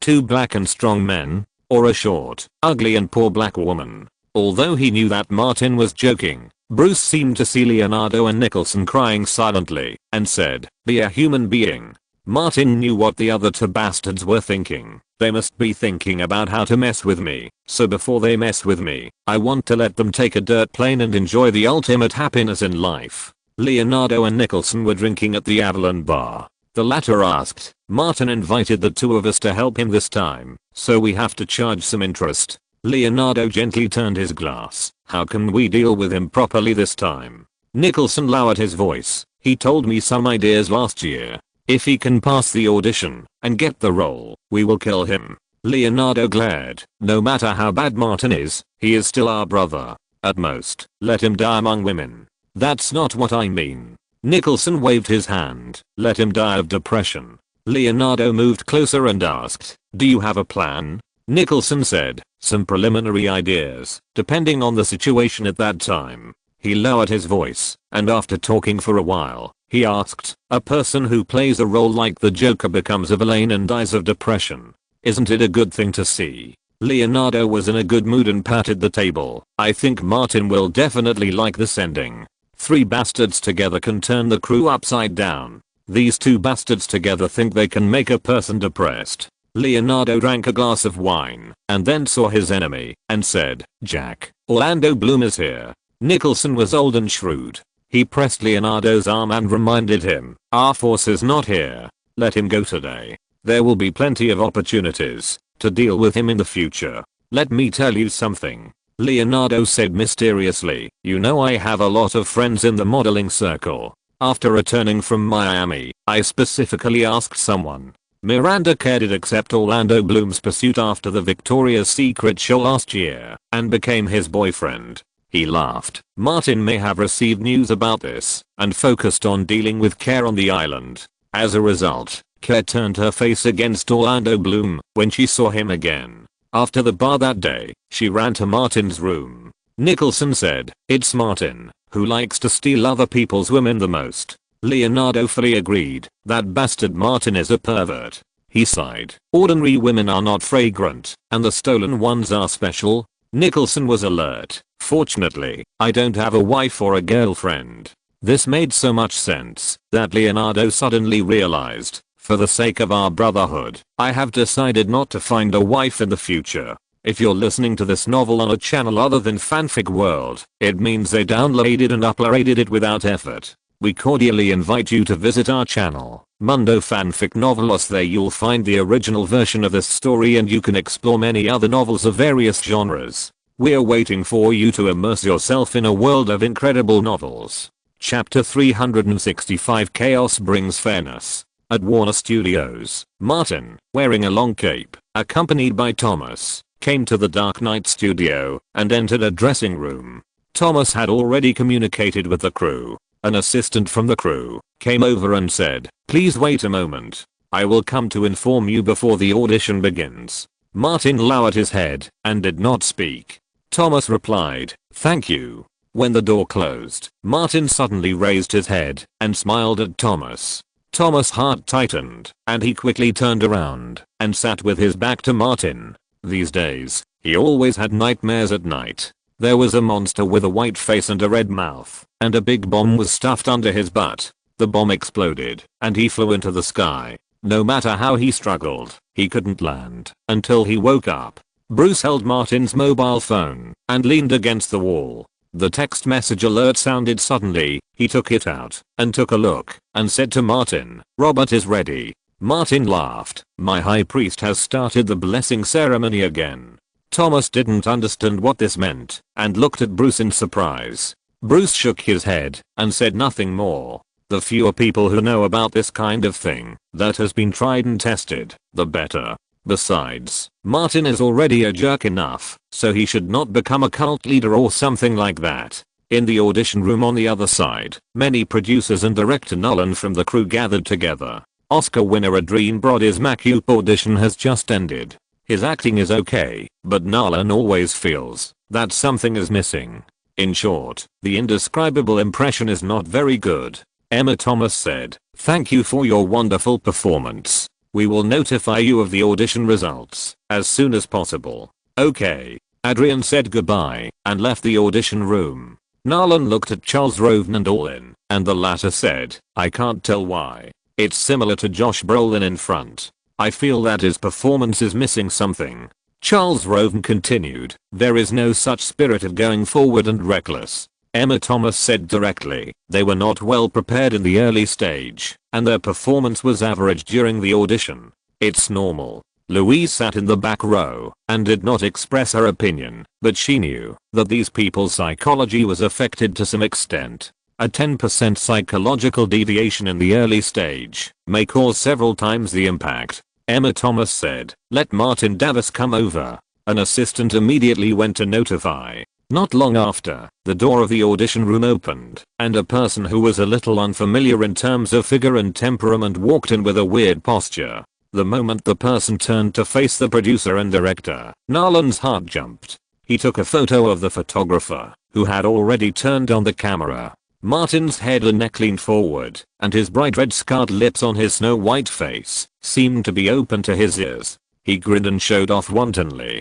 He deliberately used his tongue to push up one corner of his mouth. The scar on his face, caused by macute, protruded, and with a weird smile, the whole person looked extremely crazy. Narlan stared at the clown in front of him and could not see any trace of Martin Davis. He just felt that this was the role he wanted. Even if Martin Davis did not say a line, every look in his eyes, every subtle movement, every smile, every breath, and even the invisible but felt temperament were perfect, without a trace of encumbrance. Martin suddenly opened his suit, took out a statue, and put his finger on the clown's mouth. Gentlemen, you are so rich.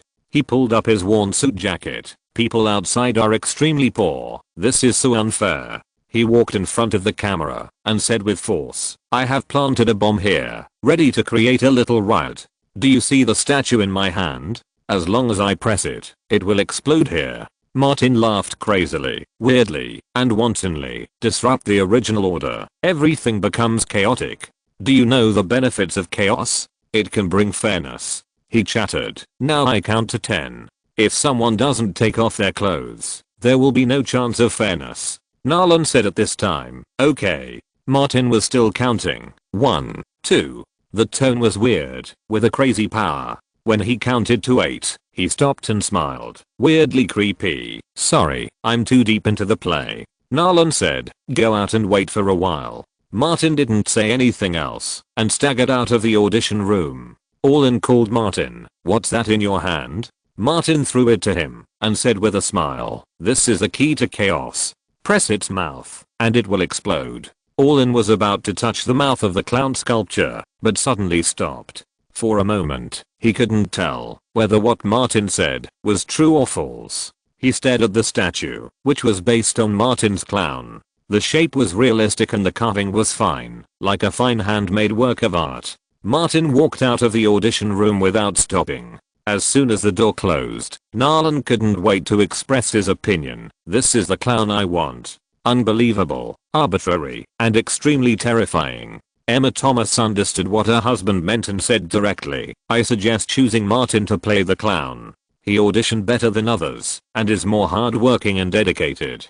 Charles Roven watched the audition video again and said, my choice is Martin Davis. Louise raised the magazine in her hand. Martin Davis. Allin was still thinking about the clown statue. Should he press it? With his hands at his side, the face that exuded evil chaos kept flashing through his mind. He was worried about pressing it.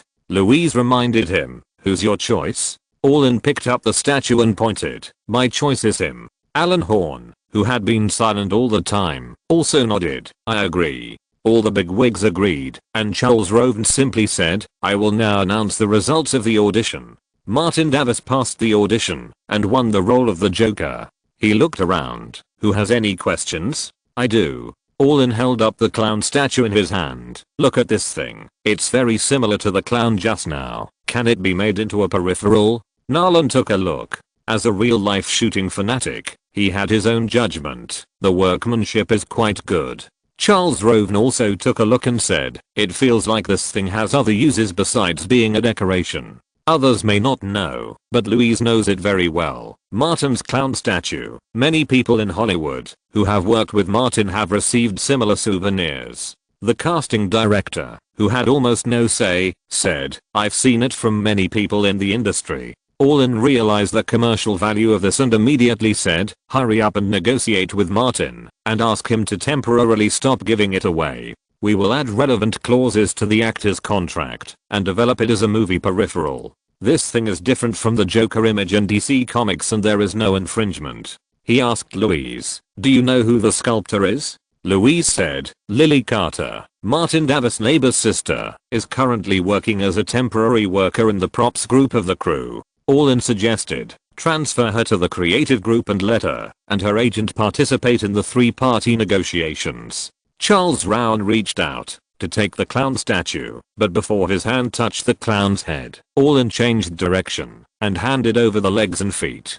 "Don't touch the statue's head." Allin remembered Martin's evil look clearly and subconsciously said, "If it explodes, we are all doomed." Charles Roven took the Joker statue and looked through it. He found the signature on the bottom of the foot and handed it to Louise. "We can think of some targeted marketing strategies for this thing. Maybe it can be made into a hit product." Louise helped Martin. High-end handmade custom peripherals, like Darth Vader's high-end handmade peripheral products. In the history of Hollywood movies, the most popular movie peripherals of the figure handmade type are undoubtedly the Black Lord. Charles Roven said, "That depends on how influential the movie and the character are." The Nolans are very confident. After a few people discussed it again, Charles Roven said, "I'll go inform Martin Davis and his agent." After today's audition, Nolan's attitude changed completely. "No matter what the conditions are, I only want Martin Davis."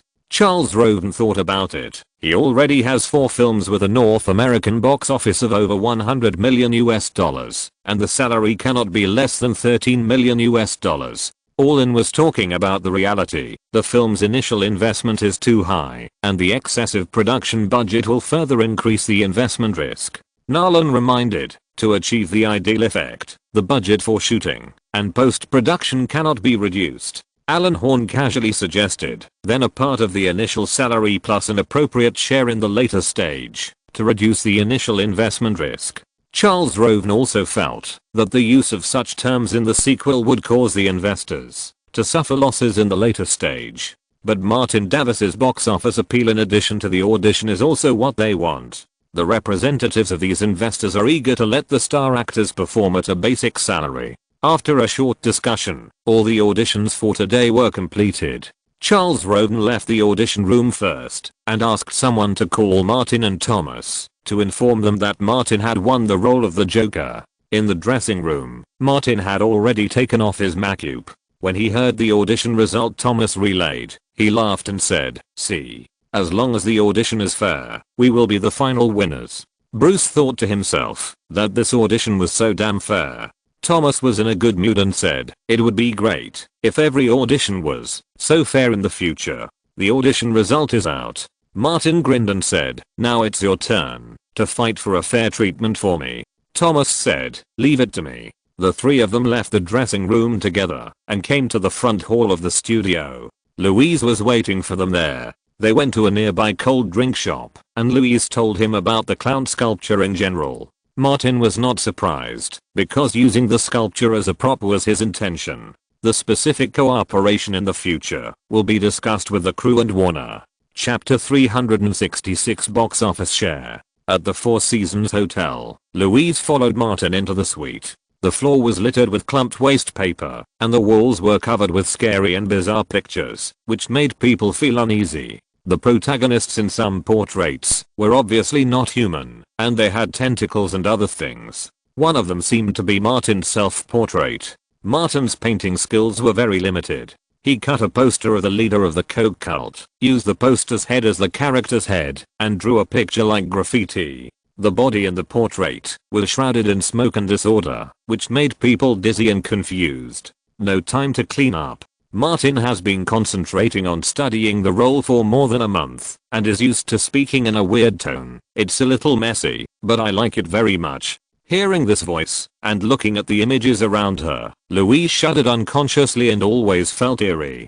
She hurried to the French window and opened the curtains. The bright sunlight shone in, but it could not dispel the eerie feeling in Louise's heart. She turned her head and glanced at Martin and understood where this feeling came from. As long as this person was here, he would use his gloomy and crazy temperament to continuously affect the people around him. Louise adjusted her black-rimmed glasses and reminded him, "Be careful not to get too deep and can't get out." Martin chuckled. "No, the disguise can be found at any time." Louise felt something was wrong. "What do you mean?" Martin changed his words. "False disguise can be abandoned at any time." Louise saw a thick notebook on the coffee table with the Clown's Chronicle written on the cover and asked, "Can I read it?" Martin didn't care. Whatever. Louise opened it and looked through it and found that it was full of Martin's records of his role experience and feelings, as well as many crazy ideas, such as forming an army of beautiful women, to go to Washington, to attack the White House, forcing the president to grow mushrooms on American soil, and let the flower fire bloom on the North American continent. She couldn't help laughing. "Your ideas are really strange." Martin patted the seat beside him on the sofa and said, "I don't like reading comics, and I don't understand the Joker in the comics. I try to figure out the character more from the script of the Nolan brothers. Combined with my own characteristics, a lot of ideas come out unconsciously, and I write them down. Maybe I can really use them someday." After Louise sat down, she leaned on Martin and joked, "If you want to grow mushrooms for fun, you can become the president first. I will definitely make this country a big deal." Martin laughed. "Then there will be a lot of people coming to assassinate me." Louise browsed the notebook and said, "I thought you were hiding in the hotel for fun, but I didn't expect you to be really preparing." Martin pinched Louise's chin. "What? Don't you believe that I'm a dedicated actor?" Without waiting for Louise to answer, he said, "How dare you not believe me? I must punish you." At the beginning, Louise had a natural psychological advantage over Martin, but now, there is little left. "Wait, I'll call someone else over." Louise was not afraid of Martin, but felt that Martin's gloom today was hiding madness, and she was worried that she couldn't bear it alone. "Kerry is going to take the crew to Atlanta for filming, and she has also come to Los Angeles." Martin grinned and said, "Call Kerry over quickly. Also, put your phone on speaker. Let her listen carefully on the way." Louise turned on her phone, dialed Kerry's number, took off her black-rimmed glasses, replaced them with gold-rimmed glasses, and said, "You can think of me as Harley Quinn." Just as the Joker was fighting Harley Quinn and Catwoman in Atlanta, Thomas began a difficult negotiation with the crew of The Dark Knight, including insurance, food, clothing, housing and transportation. Hollywood crews have mature mechanisms, so it is not difficult to talk. Martin's additional terms are not many. Bruce joined the crew as a gun prop master, and the crew fully provided the salaries of 2 bodyguards. The main disagreement between the two sides was still on the salary. The crew did not want to further increase the production budget and increase the risk, so they proposed a model of basic salary plus net profit sharing. Martin did not object to similar payment methods, but he required a more guaranteed payment method for the later profit sharing. The next morning, after hearing what Martin said, Louise said, "Just like you cannot trust the ethics of Hollywood stars, you cannot trust the integrity of Hollywood film companies." Kelly said, "How about the net profit sharing of the North American box office?" Martin said coldly, "The North American box office will be shared with the theaters first, and the remaining part will be deducted by the distribution company, not less than 25% of the distribution fee, publicity fees and management fees, and then it will be handed over to the producer. The producer will deduct various expenses, and then it will be the net profit. How much will be left?" Kelly continued, "The North American box office is losing money." Martin asked Louise, "What do you think?" At other times, Louise, as one of the investors, would definitely not sit on Martin's side. But at this moment, Louise's butt was under Martin's control, and she said naturally, "Nolan said that the role of the Joker must be you." She panted for a while and reminded, "Don't go too far. When it comes to DC superheroes, Warner's executives sometimes get cramps in their heads." Martin agreed and asked, "What is Warner's box office expectation?" Louise was a traitor at this time. Warner Brothers' most optimistic estimate is $300 million in North American box office and $750 million in global box office. After all, the global box office of the first film was only $370 million. During the break, Martin called Thomas, "My bottom line is either $14 million in salary or $5 million plus a share of the box office above the benchmark point." Since Nolan has identified him, the negotiation will not collapse easily. Martin already has 4 movies with a North American box office of over $100 million as capital, and he is also qualified to shut out such a price. In addition to the salary, Thomas also has to negotiate with the crew about the share of the relevant film products after the personal portrait is authorized, which also involves the copyright of Lila's statue. The typical example in this regard is Johnny Depp. With the role of Jack Sparrow, Johnny Depp earned tens of millions of dollars just from the portrait rights of figures and toys. Of course, Martin doesn't even need to think about the 45% portrait rights share clause that Depp signed in the sequel to the Pirates series at this stage. It is impossible. Martin has a vague impression that in the report he read in his previous life, it was said that Johnny Depp made a net profit of $300 million through the Pirates series, and a large part of it came from the portrait licensing share. This part of the negotiation is also a difficult point. Lila's agent also joined in. In addition to the normal salary, it is also a victory to get an extra 1 percentage point for Lily, a newcomer. Before the actor negotiation was completed, Nolan couldn't wait to meet with Martin privately to discuss the role. When Martin walked into the cafe, he found Nolan looking at him. Nolan felt that Martin's every move was like the Joker he set. Then, he denied this idea, because the person opposite was the Joker. Nolan said, "Except for the paint on your face, you are no different from when you auditioned." Martin smiled strangely, and said in a weird tone, "There is a difference. At least I don't have any crazy ideas now." Nolan knew that some outstanding actors would maintain their state all the time once they got into it, so he got down to business immediately. "For this role, I not only want him to become Gotham's nightmare, but also to bring nightmares to everyone." Martin slapped the table and laughed. "I like it. I like and am best at doing things as I please." "As I please?" Nolan nodded. "That's right." Martin continued his words. "Bad guys always have reasons and motives to do bad things, but I don't. I don't have any purpose or motive. I'm not for money or power. I just simply like chaos and want to turn the world into a playground." Nolan thought for a moment and asked, "You have a unique insight into the role. Very good. How do you plan to perform the duel between the two heroes with Batman?" Martin said, "Batman, who claims to be righteous, always uses violence against people. I'm different. I will not be as vulgar and boring as Batman. I will reason with people, reason well, and give people the right to choose." This is exactly the same as Nolan's idea. Batman maintains order with violence, and the Joker promotes chaos with reason. "Director, you are a genius." Martin invited. "One day, let's go to Buckingham Palace to set off fireworks together." Looking at the real evil smile on Martin's face, Nolan's eyelids suddenly jumped up and said, "When the film sells well, we can set off fireworks together in the square in front of Buckingham Palace." Martin asked, "Can we invite the old lady to play together? By the way, is there a crown prince in the world who has been in power for 50 years? Nolan decisively ended the meeting and said, "You go back and continue to prepare and ensure good condition. The crew will soon go to Atlanta to shoot." Martin stood up swayingly. "Goodbye, director." Nolan was a little worried. Did Martin Davis get too deep into the role? He thought about it and thought that this was a good thing.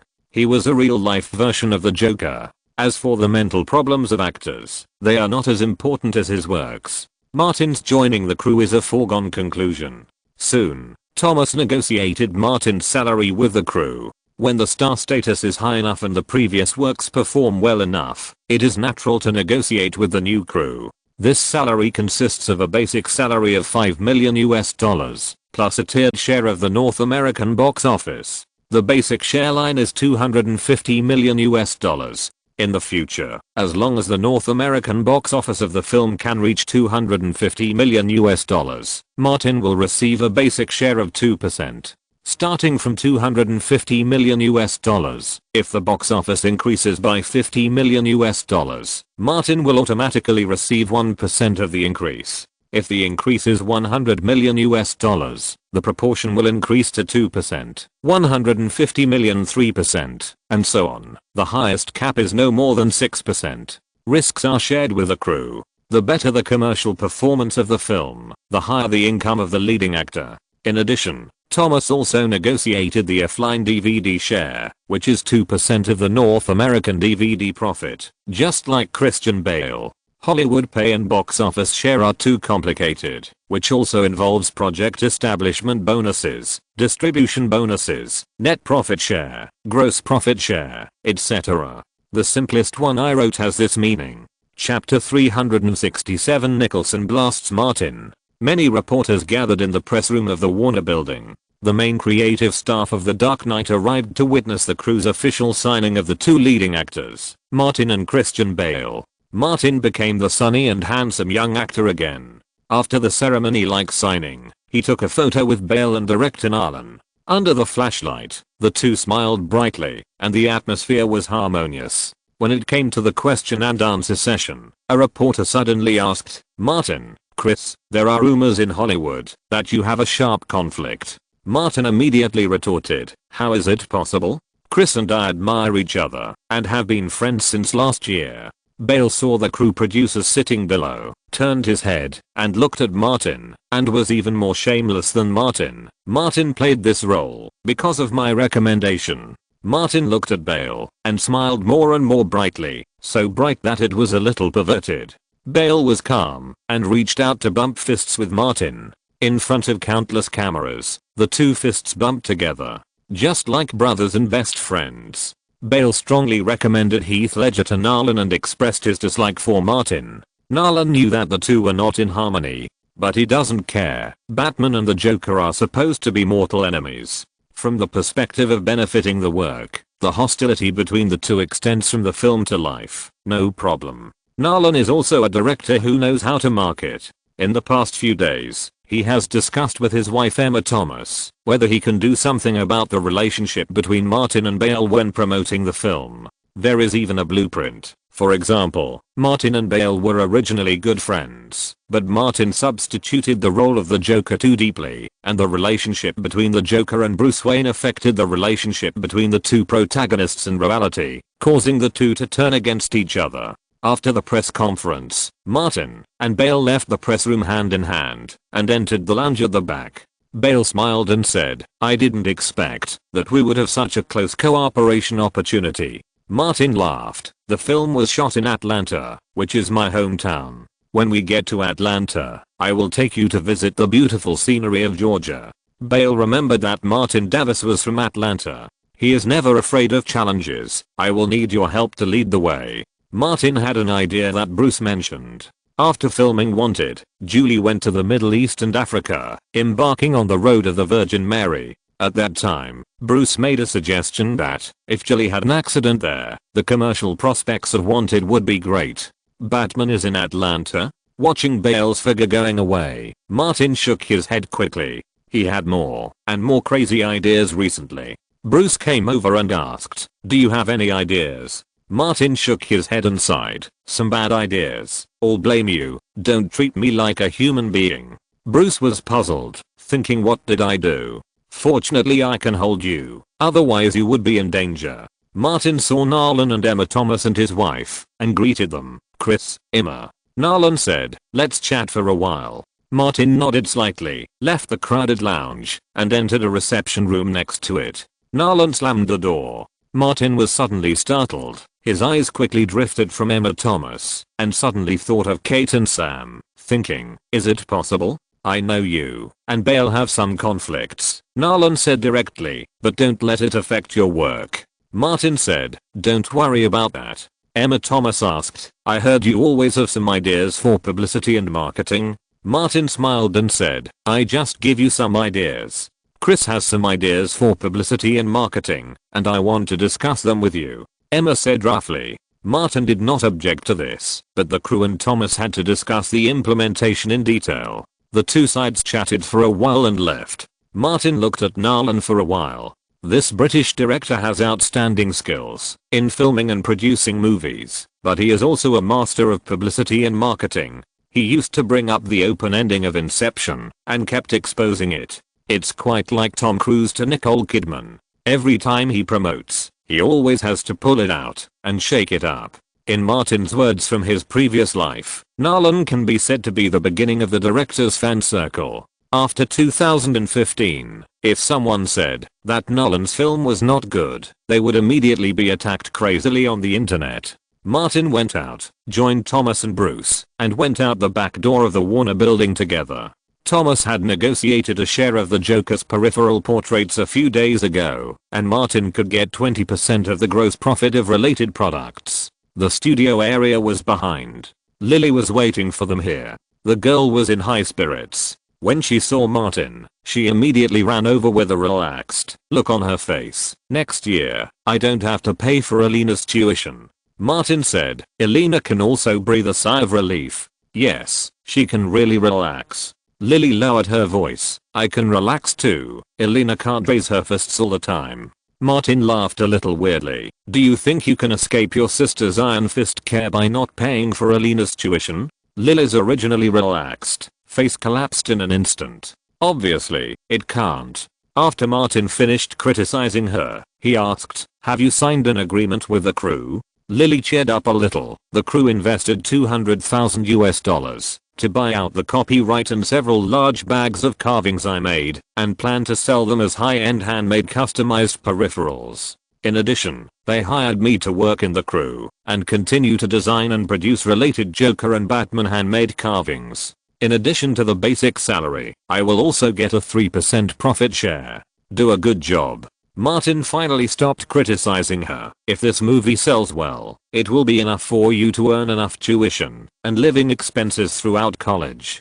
Lily reached out, grabbed the corner of Martin's clothes and shook it. Thank you. But Martin raised his fist and shook it in front of Lily, reminding her, don't let others bully you, but don't mess around. Lily muttered, am I that kind of person? Do you think I haven't heard the rumors about the crew? Martin glanced at her. I heard last week that you used a carving knife to poke dozens of holes in a proportional dummy in front of a group of people. Lily argued, this is to prevent bullying in advance, which is good for both them and me. She looked for an ally. Old Bruce, am I right? Bruce felt that this was in the same vein and praised, well done. When they arrived at the Dark Knight studio, Lily pointed to the door. I'm going back to work. Martin nodded, watched her run away happily, and said to Bruce, give her a car from Cadillac, and give her the key to the house. Bruce asked, why didn't you say it in person? Martin expressed his true thoughts. Maybe she was infected by Alina. I saw Lily was so happy that she forgot herself, so I wanted to give her a caring fist. Bruce took out the things he had prepared long ago and went to the Dark Knight studio. Martin called Thomas, went into a nearby cold drink shop, and shouted to the counter, Maya, the same as usual. Maya smiled and replied, okay, sit down and wait. Martin sat by the glass curtain wall and said to Thomas, I told you everything I discussed with Nicholson yesterday. In the next stage, you should make a complete plan. You don't need to leave any traces, just know what you are doing. Clinics, hospitals, hotels, and related caregivers. Find reliable candidates as soon as possible. Thomas asked, do you really want to do this? Martin said, I will first play an extremely crazy role, and then play a role from an old man to a baby. It is normal to have problems. Don't underestimate the public's sympathy and curiosity. Thomas pointed to the Dark Knight studio. Don't say hello to the crew. No need. Martin said, both Nolan and Warner Brothers have a keen sense of smell in this regard. They will never miss the opportunity for publicity and hype. Thomas said, it's not easy to be a star. Martin couldn't help laughing, and his laughter was almost crazy. Can it be harder than when I was in Atlanta? Can it be harder than ordinary people working under the scorching sun? Thomas couldn't help but think of himself. Although his forehead was bald, the little difficulty he faced now was much better than the suffering at the bottom of the company. Maya brought a cold drink over. Thank you. Martin saw the ring on her hand and said, congratulations. Maya smiled and said, I accepted Sebastian's pursuit and became his boyfriend and girlfriend. Martin said, Sebastian is a lucky boy. He actually chased the cold drink princess of Warner Studios. Maya smiled sweetly and left immediately. She was a smart girl. There were more than 100 actresses working part-time in the studio, if not 200. Among so many people, why could she talk to Martin? On the one hand, Martin often came to this store when he was still a little star. On the other hand, apart from saying hello normally, she never asked for help at all. Maya didn't have no ideas. On the contrary, she thought a lot. At the most critical moment of her career, if she could ask Martin to help her say a word, it might change the world. She could see clearly that this kind of thing could only happen once, not a second time. After chatting with Thomas and drinking cold drinks, Martin called Nicholson and said, Jack, are you ready? Nicholson said, is it finally my turn to appear in such a fun thing? Martin said, I can forget anyone but you when it comes to fun things. On the other side, Nicholson put down his phone, picked up the phone next to him, and called the number of a familiar reporter. Rick, come to me. I want to expose the secrets. I want to criticize people. The next morning, The Hollywood Reporter published an interview record of Nicholson's angry criticism of Martin and the Dark Knight crew. As the previous Joker actor, and a very successful one, Warner Brothers did not ask for my opinion when selecting a new actor for the Joker. Yes, no one asked for my opinion, including Martin. I think this role is not suitable for Martin. The Joker is too different from his usual image and acting style. This role is too dark, and will cause trouble to people. I know Martin too well. He is too young and difficult to control. Chapter 368, Enemies. Since being thanked by Martin Scorsese for Best Director at the Oscars, the name of the bastard trio of old, middle-aged, and young people who got together to mess around has been resounding throughout North America. I don't know how many people, like Cate Blanchett and Christian Bale, are waiting to see the trio turn against each other. Nicholson's angry attack on Martin was also related to the big project The Dark Knight launched by Warner Brothers and DC Comics, which immediately attracted countless eyeballs. After communicating with the crew, Martin quickly responded, Jack's Joker is still a classic. I believe he played the Joker in Tim Burton's mind perfectly, but the Joker in The Dark Knight is definitely different from the previous one. Compared with Jack's version, this version has many more interesting things. I'm confident that I can play this role well. This response was sent out as if it had stirred up a hornet's nest. Nicholson took out the posture of the boss of the trio, the momentum of the winner of 3 Oscars, and once again pointed fingers. Success comes from hard work, effort and talent. Acting is not just about putting on a beard, wearing a wig, or gaining or losing weight. I remind my little brother with my years of experience that you must bear the truth. That requires hard work. Martin had a verbal fight with Nicholson through the media. You told me that when you encounter difficulties, stop complaining, don't hesitate, muster up the courage, and do it. Nicholson replied through the media, if you are hard, you have to do it, but be careful about your farts. Countless gossip media interpreted it crazily, and they all thought that Nicholson was satirizing Martin in this way, asking him to be more careful with his words. In just 2 or 3 days, the verbal fight between Martin and Nicholson became the focus of entertainment gossip in the United States. Almost all entertainment media paid close attention to it, and it even became a hot search on Google. The media and the melon-eating crowd not only like the prodigal son to return, but also like the brother to break up. Martin and Jack, a pair of friends regardless of age difference, are over. Because of a clown, the two officially broke up. The Joker's power is so damn great that he has already brought down the Hollywood trio of bastards before they even appear on the screen. Be careful of the clown, it can make people's hearts collapse. The large number of media reports and the active attention of the spectators made The Dark Knight and the Joker spread quickly and became the hottest gossip topic in the United States. Did the 3 bastards really have a conflict? In the hotel room, Blanchett was also eating melons and asked Bale, are Martin Davis and Nicholson going to break up? Bale has been enjoying eating melons recently and said with a smile, I guess they will become enemies. Dog bites dog. Blanchett said hatefully, I really hope they can fight. Bale pondered and said, when I officially join the group, I will find someone to secretly instigate them. Maybe they can really fight. Blanchett came up and said, great. Seeing Blanchett sticking to his arm, Bale suddenly took a step back, and Leonardo, they are all damn bastards. Blanchett grabbed Bale. Should we celebrate? Bale thought of the sponge that Blanchett tore at Pinewood Studios, and he was still frightened and bored. He was no longer interested in this aspect. Well, let's do it another day. I have something else to do. Without waiting for Blanchett to reply, Bale broke free from his arm, picked up his phone and ran away. Blanchett was angry. Useless man. Bale really had something to do. After leaving the hotel, he went to the Santa Monica Sunshine Hotel to send Heath Ledger to the airport to return to New York. Brothers are more important than women. Martin and Nicholson's quarrel inevitably affected Leonardo, another member of the trio. A reporter ran to interview Leonardo. Leonardo said he would invite Martin and Nicholson to have dinner together and talk about this matter together. On an ordinary spring morning, Leonardo was the first to come to the Los Angeles Country Club. There were more than a dozen reporters and paparazzi following him, and some people rushed over from Los Angeles. In less than half an hour, 50 or 60 reporters and paparazzi gathered at the door of the country club. All the long guns and short guns were set up. The most exaggerated thing was that 2 TV stations, I don't know which one, each sent a TV broadcast vehicle. Not long after waiting, a stretched Lincoln stopped in front of the club. After Jack Nicholson got out of the car, he glanced at the reporters surrounding outside and entered the country club. 7 or 8 minutes later, the Cadillac drove through the crowd. Martin got out of the car with an expressionless face and pushed open the door of the club alone. It's a pity that we can't get in. Who has an informant in the club?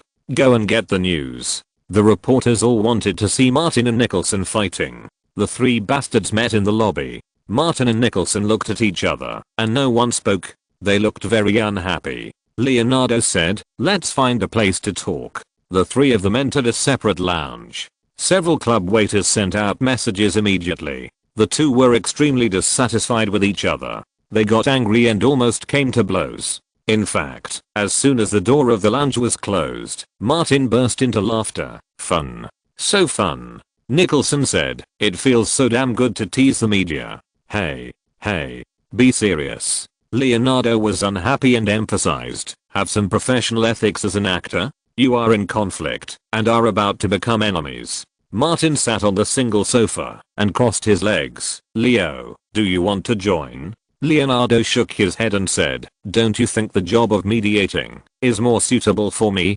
Nicholson asked back, like the US president mediating Israel and Palestine? Martin laughed, that's too bad. Leonardo said, I can't help it. I came on the stage too early. Nicholson also laughed. Did you find that what happened later was more interesting? Martin was a little more serious. Didn't Warner and DC find you? They found me. Nicholson said mysteriously. Do you know what they said? Martin, who is good at hype marketing, can guess what Warner and DC are thinking with his toes. He said, Nolan and Emma Thomas have been fanning the flames in front of me, asking me to fight back against your attacks. It is not difficult to infer from these that your old acquaintances in Warner and DC will definitely ask you to attack me more fiercely. You are worthy of being the one with the most bad ideas among the 3 bastards. Nicholson gave Martin a thumbs up. Those bastards, in order to attract attention and for commercial interests, deliberately provoke the relationship between you and me and want us to really turn against each other. Martin nodded. It's normal. The investment in this movie is too high, including the cost of publicity and promotion. It is estimated to be $270 million to $300 million US dollars. Without enough popularity, how can it attract people? Leonardo reminded, Batman is the 2nd most popular superhero in the United States. Nicholson has starred in Batman movies and sees it clearly. It will be difficult for the film to make huge profits if it cannot attract enough support from passers-by.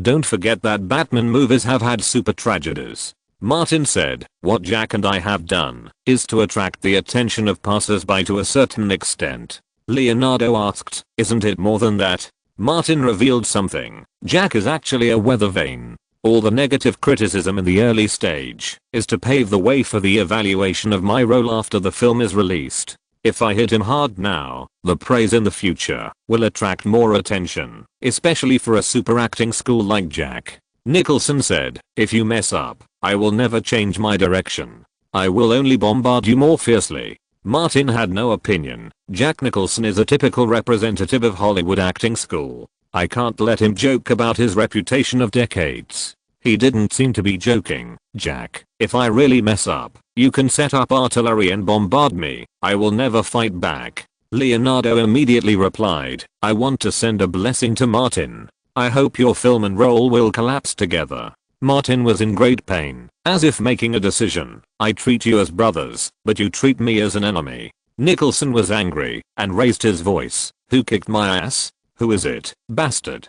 The waiter pretending to pass by outside heard this vaguely. He didn't dare to stay any longer and hurried forward. Turning into a corner where no one was paying attention, he took out his mobile phone to edit a text message and sent it to the reporter outside. Martin kicked Jack's ass. The reporter who received the text message couldn't help laughing. The two bastards turned against each other. It was confirmed.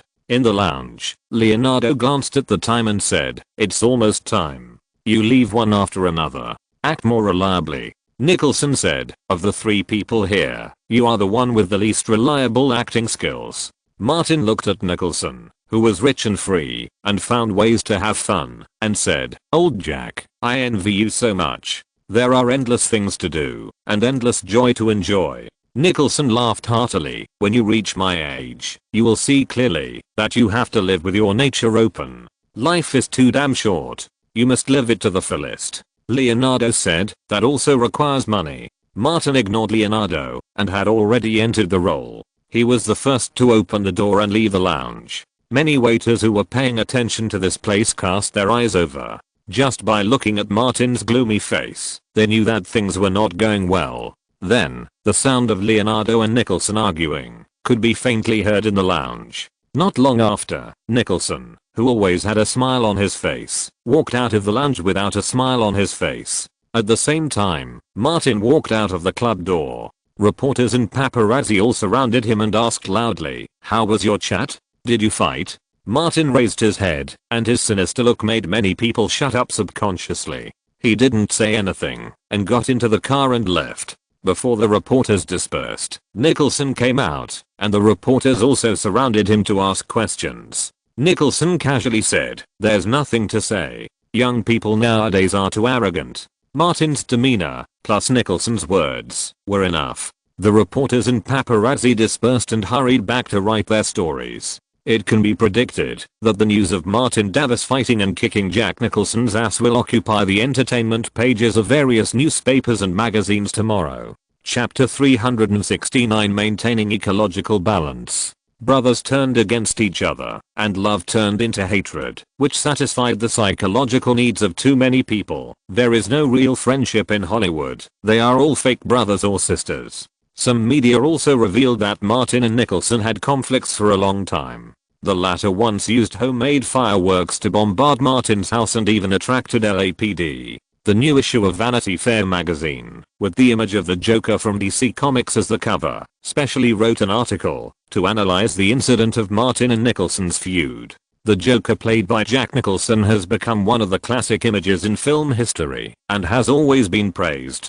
Jack has never been a generous person. This time he criticized Martin for playing the Joker. It is inevitable that he has this mentality. If Martin's Joker surpasses his Joker, will it be very embarrassing? Reporters and paparazzi gathered frantically at the entrance of Warner Studios. As long as they saw the people from the Dark Knight crew, they would surround them and ask their opinions on Martin and Nicholson. The film has not yet started shooting, but Martin and the Joker have already grabbed all the entertainment headlines. Nicholson had so much fun that he dressed up as the Joker from the 1989 version of Batman while watching the Lakers' first playoff game of the season. According to the media, Nicholson was using this method to tell Martin that there is only one Joker in the movie. Let's see, are we lacking attention? Standing in front of the French window of the office in the Warner building, Charles Roven pointed to the crowd of reporters at the entrance of the studio area and said to all in, even without the crew's efforts, the actors themselves have created a lot of heat that has grabbed most of the entertainment headlines.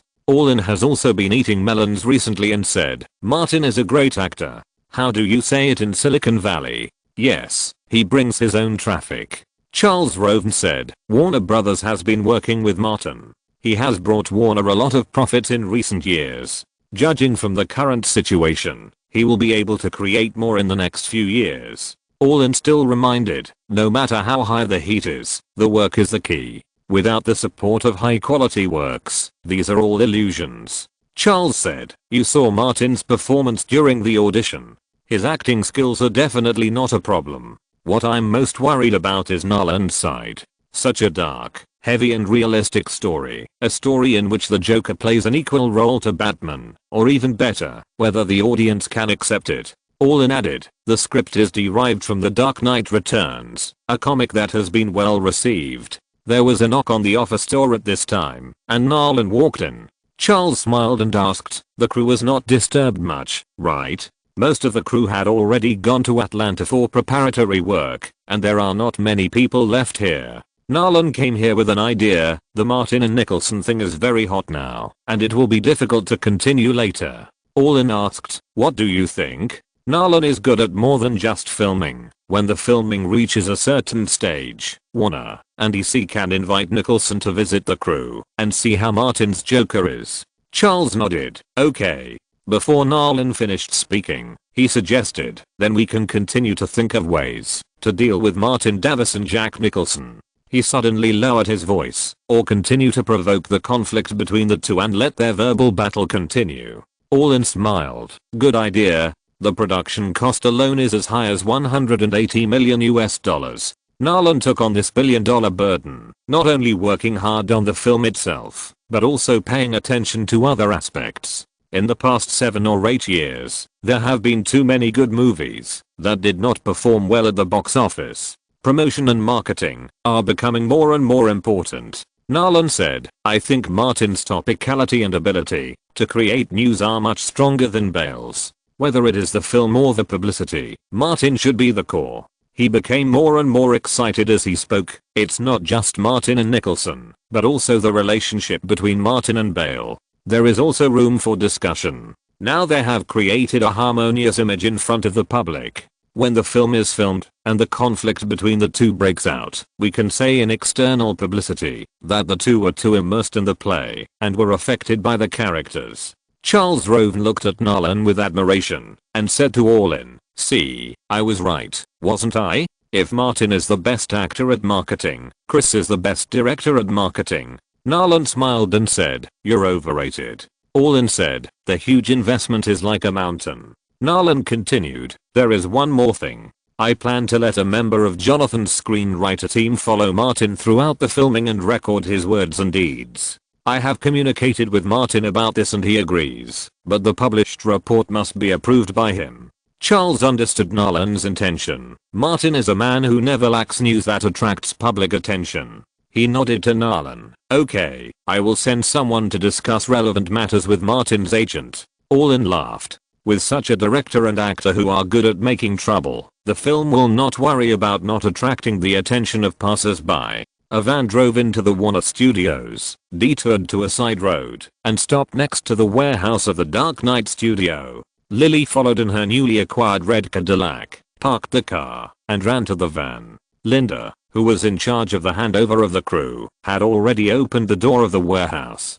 Lily said, Supervisor, the goods are all in the car. I moved them all here. The conditions given by the crew were good, so she cleared out the clowns she can't at once. She would get a share of the sales. If she gave them to Martin, she would not earn a penny. Lily felt that, if she wanted to really stand up in front of Martin and her sister Alina, and reject the iron fist of love, the economic foundation was very important. She had to work hard to make money. Linda asked someone to carry the goods off the car, and found that the goods were packed in several large boxes. She opened one of the boxes for inspection. Every clown carving was vivid and exquisite. She looked at Lily. No wonder a sharp carving knife was as flexible as a finger in this girl's hand. She could poke wherever she was told. Supervisor? Someone came over and asked. Linda said, hurry up and count all the items and put them into the warehouse. Several workers got busy. Linda remembered clearly that Lily Carter was a relative of Martin Davis, who was famous for being difficult to deal with in Hollywood. She smiled and said, Lily, you carved so many? Lily recalled the horror of being dominated by a large amount of Australian buffalo horns, and she was still frightened. I have been practicing in my spare time for most of the 6 months since I enrolled. Even the birthday gifts I received were a lot of carving raw materials. I want to cry. Linda thought to herself, which bastard was so cruel to torture such a beautiful girl? She carefully looked at the material of the carving in her hand and asked, where is this raw material produced? It looks good. Lily was very aware of doing things for money and said, it seems to be Australian horns. Linda asked, where did you get the goods from? Lily didn't dare to go to Martin, fearing that she would be suppressed by an iron fist, and said, I'll ask someone. Linda nodded, okay. Lily called Bruce, and within a few minutes, Bruce came over. Lily roughly explained the situation. Linda took the initiative to say, do you have a source for these materials? Bruce nodded, yes. The crew may need a large quantity later. Linda thought for a while and said, leave a contact number. Bruce left his business card to Linda, and suddenly thought of something. Martin couldn't exterminate the Australian buffalo by himself, and then bring in a crew. Linda went to help inspect the goods. Lily came over and quietly asked Bruce, are there a lot of bison in Australia? Bruce didn't know much either. Shouldn't be extinct? Lily was not an environmentalist, nor was she interested in protecting animals, so she said, as long as they are not extinct, that's fine. Bruce called Martin about this. Martin thought about it for a while, and offered a solution. Well, old Bruce, you can join forces with Alina and her brother to register an import and export trading company. Harris should know about this, so let him do it. If the crew needs it, he can supply the crew with Australian specialties. Bison and saltwater crocodiles are rampant in Australia, so this can be considered to help them maintain ecological balance. After hanging up the phone, Martin looked at Kelly and Louise in the office and said, I just received a call from Wu Meoting in Asia tonight. He doesn't plan to continue investing in our project. Louise thought of what happened some time ago. Warner Brothers has contacted him? Martin said, yes. Warner Brothers invited him to invest in the fourth Terminator film and made a lot of promises that we can't give. Promises? Kelly couldn't help laughing. Didn't you tell him that all the promises in Hollywood are bullshit? Martin shrugged. I told him, but others wouldn't listen. Hollywood is famous. Wu Meoting thinks that he can cooperate directly with big companies and cut out middlemen like us. He will make more money. Louise said, maybe. Everyone has their own ambitions and you can't force them. Martin nodded. I'm going to Atlanta soon. Lily is in the crew. Please take care of her for me. Don't worry, leave it to me. Louise deliberately said, you have to give some compensation for using the things made by Lily. She pulled Kelly. Slut, am I right? Kelly leaned on Louise's shoulder and laughed. In May, the crew of The Dark Knight chartered a plane to Atlanta. Even though most of the crew had already gone to Atlanta, the crew still filled up a passenger plane. The crew director was a real-life shooting fanatic, and all kinds of goods filled 2 cargo planes. One of the IMAX cameras was the top priority for transportation.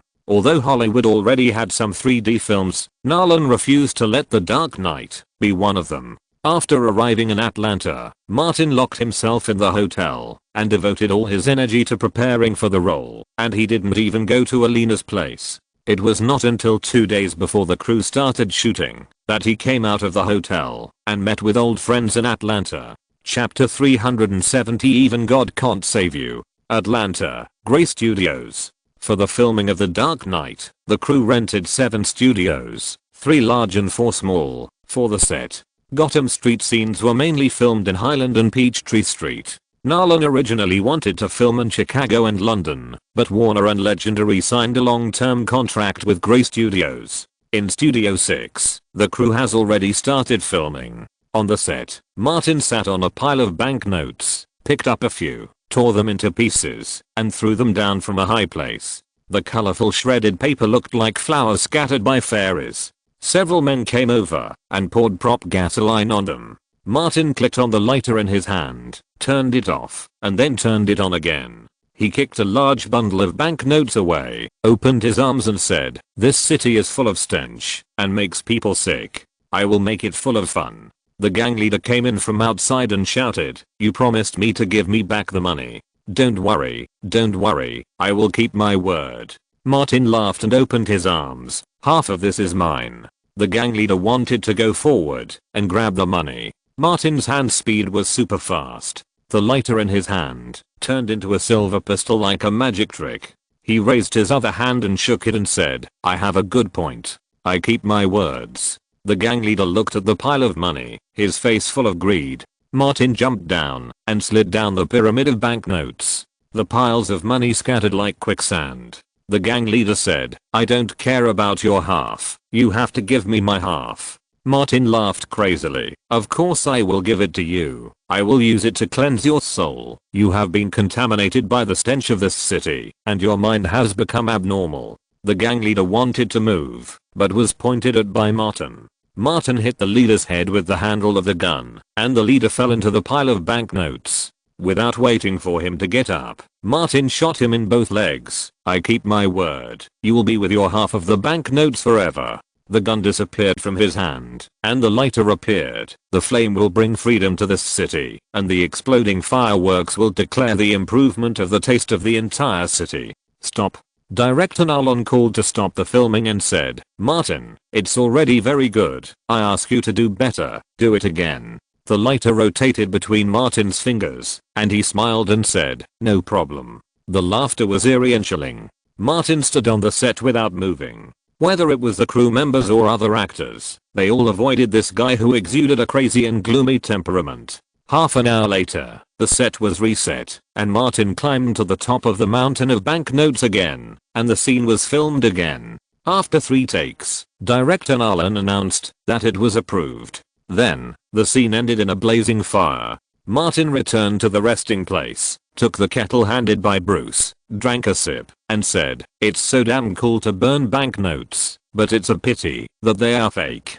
Bruce suggested, "You are now worth tens of millions of dollars. You can change them all into cash and pile them in the yard to burn for fun." Martin said, "Let's go burn the Federal Reserve. You may survive if you blow up the White House or kill the president." Bruce said sincerely, "But if you attack the Federal Reserve, you will die, and even God can't save you." The old black man with his step-granddaughter came over to say hello. "Hi, Martin. Long time no see." Martin turned his head and grinned at Morgan Freeman. He had another scene later, and he didn't take off his makeup at all. He had gotten used to it in the past 2 months. At this time, his grin was particularly scary. Adina was so scared that she stepped back, grabbed Freeman's hand, and hid behind him, not daring to show her head. Freeman was well informed and calmed himself down. He said, "Martin, you scared her." "Sorry, I didn't mean to." Martin's smile became even wider and more terrifying. "I just want people to feel happy." Freeman said, "Your way of bringing happiness is very special." Martin put away his smile. "It's better to enjoy life than to frown." Freeman agreed with this, glanced at his step-granddaughter, and said, "Someday, teach me some experience of enjoying life." Martin smiled slightly. "In this regard, you are my teacher." Freeman automatically changed the subject and asked, "After a few days of filming, I found a problem. The Joker has more scenes than Batman." Martin said, "There are 2 protagonists, but Batman represents justice, and I'm chaos and evil." Freeman reminded, "It's the Joker." Martin replied, "Yes, it's the Joker." Freeman participated in the filming of the previous one. Not only the role, but even Batman's martial arts value seems to have been reduced. "Because we have to highlight, the Joker." Martin said casually, "If Batman's martial arts value is too high, and he does things without scruples, how can the Joker survive?" Hearing this, Freeman's doubts when reading the script disappeared all at once. He understood. The director and screenwriter restricted Batman to various rules and regulations, and restricted his hands and feet in the name of upholding justice. The villain Joker acts recklessly without any scruples, and doesn't even have to worry that Batman will kill him. That's about right. Martin personally felt that director Nolan gave Batman a reverse plugin to highlight the Joker. This is probably the super collision of justice and evil. Soon, Martin went on stage to shoot again, most of which were scenes of the Joker entangled with the gang. In the eyes of the Joker, the Gotham gangsters who committed crimes for money were too low in taste. After the day's scenes were finished, Martin waved to the screenwriter who followed him, before removing his Mac-Up, and stretched out his hand in front of him. "Record, bring it over, so I can see." The screenwriter quickly put the notebook in Martin's hand. Martin flipped through the film and said, "One more thing." Martin was deeply immersed in the role of the Joker. Suddenly, he felt that Bale, who was dressed in formal clothes and looked like an angel of justice, was very unhappy. It seemed that he had brought the character's grievances into reality. The screenwriter took out a pen and quickly wrote it down. When he looked at Martin again, he had already walked away. He was puzzled. Martin was obviously not trapped in the role and couldn't get out of it. His mind was very clear. It seemed that the character and himself were clearly distinguished. When Martin came out, after removing his Mac-Up, and was about to get in the car, he saw Christian Bale. As a good friend in the crew, Martin took the initiative to invite him. "If you are free in the evening, I will take you to visit nightclubs in Atlanta." People in the crew came and went, and Bale looked very friendly. "Is there a good place?" Martin smiled brightly. "Let me take you to a club." Hart, Kierrington and others have achieved success and rarely perform on stage, but they have taught many students. A few days ago, when everyone had a dinner together, Martin heard them say, in advance, that there were homosexuals among the students. Bell thought it was better not to take risks. After all, this was where Martin made his fortune. He said, "Let's do it another day. Today I have an appointment with Michael Caine to discuss roles and scenes." Martin did not force him. "You can go anytime you have time." The two left separately. Bell entered the studio. Martin left the studio and went to the Northville community. Cadillac sponsored the crew's car. The black Escalade stopped at the door of Carter's house. Martin did not rush to enter the door. He stood at the door and looked carefully. The flat yard was covered with green grass and seemed to be nothing special. He shouted loudly, "Hall, come out." The door creaked open, and Hall, who was almost as tall as Harris, showed his head from the door and said, "Come quickly, Elena has prepared a sumptuous dinner." Martin pointed in front of him. "You idiot, is there a fake earth?" Hall said, "I'm not that bored anymore. If there is a pit on the ground." Martin smiled sinisterly. "You know the consequences." Hall, who grew up under the education of many iron fists, has the lowest status in the family. Seeing Martin's weird smile, he quickly retracted his head. Martin walked forward and entered the house without any surprises. "I didn't expect an idiot like you to have a brain." He put the gift he brought on the table and asked, "Where's Elena?" Elena popped her head out from the kitchen. "Like the head of the family, dinner will be ready soon. You two idiots go wash your hands and faces." Just as Martin was about to leave, she said, "Your smile is so ugly, put it away, or I will be unable to resist." Hall muttered, "He smiles like a pervert." When Martin came out, after washing his hands, Elena had already placed dinner on the table, mainly meat, supplemented by vegetables and fruits. Hall said, "You haven't cooked for a long time. It's really different when Martin comes." Elena said in her usual style, "Shut up." Hall sat down to eat, muttering while eating, "Lily is still the best. She is free in Los Angeles." Hearing Lily's name, Elena looked at Martin and asked, "That idiot didn't call either. Is he okay?" "Very good." Martin ate a piece of barbecue, and it tasted familiar. "No one dares to bully her." Elena said, "I never worry that she will be bullied." Hall continued, "She is kind-hearted if she doesn't bully others." Martin nodded continuously and said, "Lily found a job as an engraver in the crew. She can make a lot of money. I guess you don't need to worry about the tuition for the next school year." Elena said, "Let her come back during the summer vacation. If she doesn't come back, you can force her to get on the plane." Martin responded casually. The two sisters swore at each other and always used iron fists to educate each other. It was better for him not to get involved. Elena went to the refrigerator, took out a cocktail, and placed it in front of Martin. "I made a new cocktail. You try it." Martin took a sip and said, "It tastes popular." Elena said, a manufacturer under Coca-Cola is preparing to launch a new bottled cocktail, and popular tastes will sell well. Martin finished the drink and said, you know more about this than I do now. Not long after dinner, Paul was driven into the room on the first floor by Martin to do his homework. He took Elena's hand and went up to the second floor together. The leader of the Coca-Cola cult wanted to check the saints' homework. Chapter 371 Good People and Good Deeds. Under the cover of night, Peachtree Street was completely closed, and several specially made Batmobiles drove onto the street, including two peculiarly shaped Batmobiles. As a real-life shooting maniac, Nolan required that all-night street scenes must be shot at night. Martin put on makeup, came out of the trailer, and walked into the studio. Nolan called Martin and Bell together, and reminded them of the precautions. There will be a lot of action scenes today. Don't be stubborn when you need to use a double to prevent accidents. Martin paid more attention to his own safety and immediately said, I'm fine. Bell said, I'll follow the crew's arrangements. Nolan looked at Martin and asked, can you use various weapons skillfully? Martin looked at Bell and said, pistols, rifles, submachine guns, shotguns, sniper rifles. I'm very familiar with them, and my marksmanship is also good. I've won the community competition championship. He deliberately added, including rocket launchers. Hearing the last sentence, Bell widened his eyes and stared at Martin closely. He remembered very clearly that the British police had informed him that Nicholson and Streep set off fireworks at Pinewood Studios using homemade rocket launchers made of welded steel pipes. Nolan nodded. The Joker will have rocket launchers during filming. No problem. Martin grinned and smiled at Bale. I also made a rocket launcher and gave it to Nicholson. Bale felt uncomfortable below, as if he was torn again. The anger that he had been holding back since Pinewood Studios suddenly burst out. You bastard, I want. Nolan's eyes turned and fell on Bale. Bale's tense muscles stiffened instantly, and he stood there like a stone statue. Nolan couldn't help but frown. What's wrong with Bale? He imagined that the two protagonists of the crew would go from role opposition to reality opposition to create a hotspot for marketing hype, but Martin didn't say anything.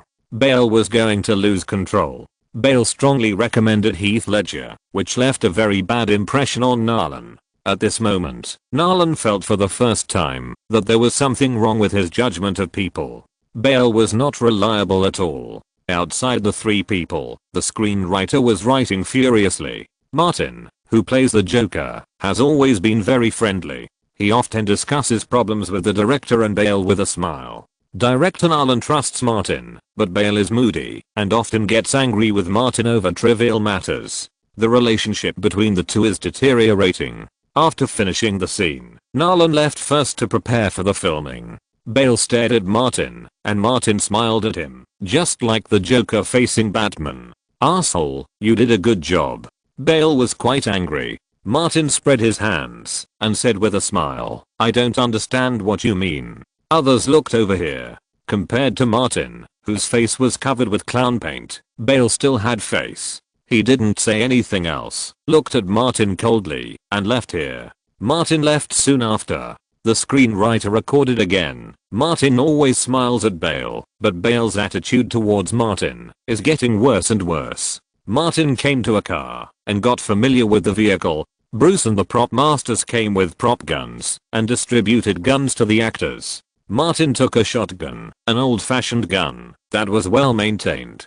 Bruce said, I have carefully checked all the guns. There is no problem. Martin nodded slightly. I can feel at ease with you here. Did you tease Bell just now? Bruce asked. I saw that he was very angry and wanted to hit someone. Martin grinned. I just pushed him a little. People always have to face many choices. If you seduce him quietly, he will take a good path. Bruce said, be a human being, be careful not to make him angry. Martin smiled even more. Can he beat up the Joker like Batman? Bruce felt that he had grasped the key to the problem. Isn't this what you expect? You are such a jerk. You actually expect others to beat you up. Martin didn't answer again, but just laughed heartily. The shooting started soon. The roar of the engine sounded. The vehicles chased on the streets. The sound of gunfire sounded intermittently, and fireworks would rise from time to time. Martin frequently got on and off the vehicle during the shooting. Howard, the representative of the completion guarantor, was watching the set and would never allow the main actors to take unnecessary risks. The film has such a huge investment that, if it is not completed within the deadline, the Fireman's Fund insurance company will face huge claims. Martin did not want to be on the blacklist of third-party guarantees, so he fully cooperated with the crew's safety control. Before dawn, the main crew members withdrew, and the professional cleaning company entered the scene to quickly clean up the garbage on the street. When it was bright, Peachtree Street returned to its normal state of traffic. The crew started working day and night, and most of the outdoor scenes were performed at night. Peachtree Street soon attracted complaints and calls to the police because of the noise caused by filming every night. But it was a bit difficult to deal with. On the one hand, Atlanta and Georgia are promoting the development of the film and television industry, and they dream of introducing supergiant projects like this. On the other hand, most of the extras came from Jerome's Merita agency, but many of the PD parts came from APDs. Recently, the greatest pleasure of APDs is to come to the crew, after get off work, to act as background boards. Some people also came to visit the crew, especially Martin, who has too many friends in Atlanta. That night, Sophia, who invested in the crew through Pacific Pictures, also came to Peachtree Street. With the investor certificate provided by Pacific Pictures, Sophia entered the set during the break-in filming. She was wearing shorts and a short-sleeved t-shirt, and her explosive muscles attracted the attention of many people in the crew. The female King Kong stood at the edge of the filming area, her eyes swept like a radar, and soon fell on Martin. Martin's face was covered with white oil paint, his bloody mouth hung a weird smile, and his forward-leaning head and neck were wearing a fat suit. It was really ugly. Martin's appearance was not in Sophia's aesthetic point, and now she didn't have any interest in him. Sophia found that the guy who was playing against Martin might have a good figure, and with the special bad suit, he looked like a fitness hunk. Scott followed from behind with his legs apart and handed Sophia a pink water bottle. When the director shouted, "Stop," in the distance, Sophia held the straw and drank a sip of water, saying, "Let's go and meet Martin." The two came to the crew's rest area. Martin saw Sophia and greeted her. "Hi, Sophia. Good evening." Behind him, Bruce quietly backed away, but couldn't find a wall to hide his butt. "You look so ugly," Sophia said to Martin first, and then turned her eyes to Bruce. "Old Bruce, if you back away any further, you'll hit the camera." Bruce looked back and saw the IMAX camera behind him. He quickly stopped and smiled awkwardly. Martin laughed. "Old Bruce always remembers how good you were to him." Sophia also laughed, but her face was covered with fat. "Martin, I'm good to old Bruce, so why am I not good to you? Tell me, I'll be good to you." Martin's smile suddenly stopped, along with the white oil paint and crazy look, all frozen on his face. Clowns and no clowns, they were all nothing in front of the female King Kong. Sophia turned and asked, "Was the one you were acting opposite Christian Bale just now?" Hearing this question, Martin immediately realized that Sophia might have an interest in Bale. Martin, who is always willing to help others, of course wanted to do good things. He said, "Yes, that's Bale." He praised without hesitation. In order to play Batman, he prepared for more than 4 months, actively gained weight and exercised, and he is definitely a muscular man. Sophia listened to Martin's words, and her eyes were not idle, looking for Bale's traces everywhere. Martin said, "Bale also has an extraordinary ability. He can lose weight if he wants to lose weight, gain weight if he wants to gain weight, and become a muscular man if he wants to become a muscular man." Sophia became more and more interested and nodded frequently. Martin resumed his crazy smile. "One person can do the work of several people, and it can be customized. Isn't it fun?" Bruce found a metal chair and sat down, thinking that Martin, this bastard, is really not a human being. Sophia couldn't wait any longer. "Let's go. Introduce Bale to me." Normally, someone should introduce Sophia to Bale, but Martin's relationship with Sophia was no secret, so he simply took Sophia to the place where Bale was resting. Bale was on the phone in the lounge. "Honey, are you coming to Atlanta next week?" "Okay, I'll pick you up at the airport.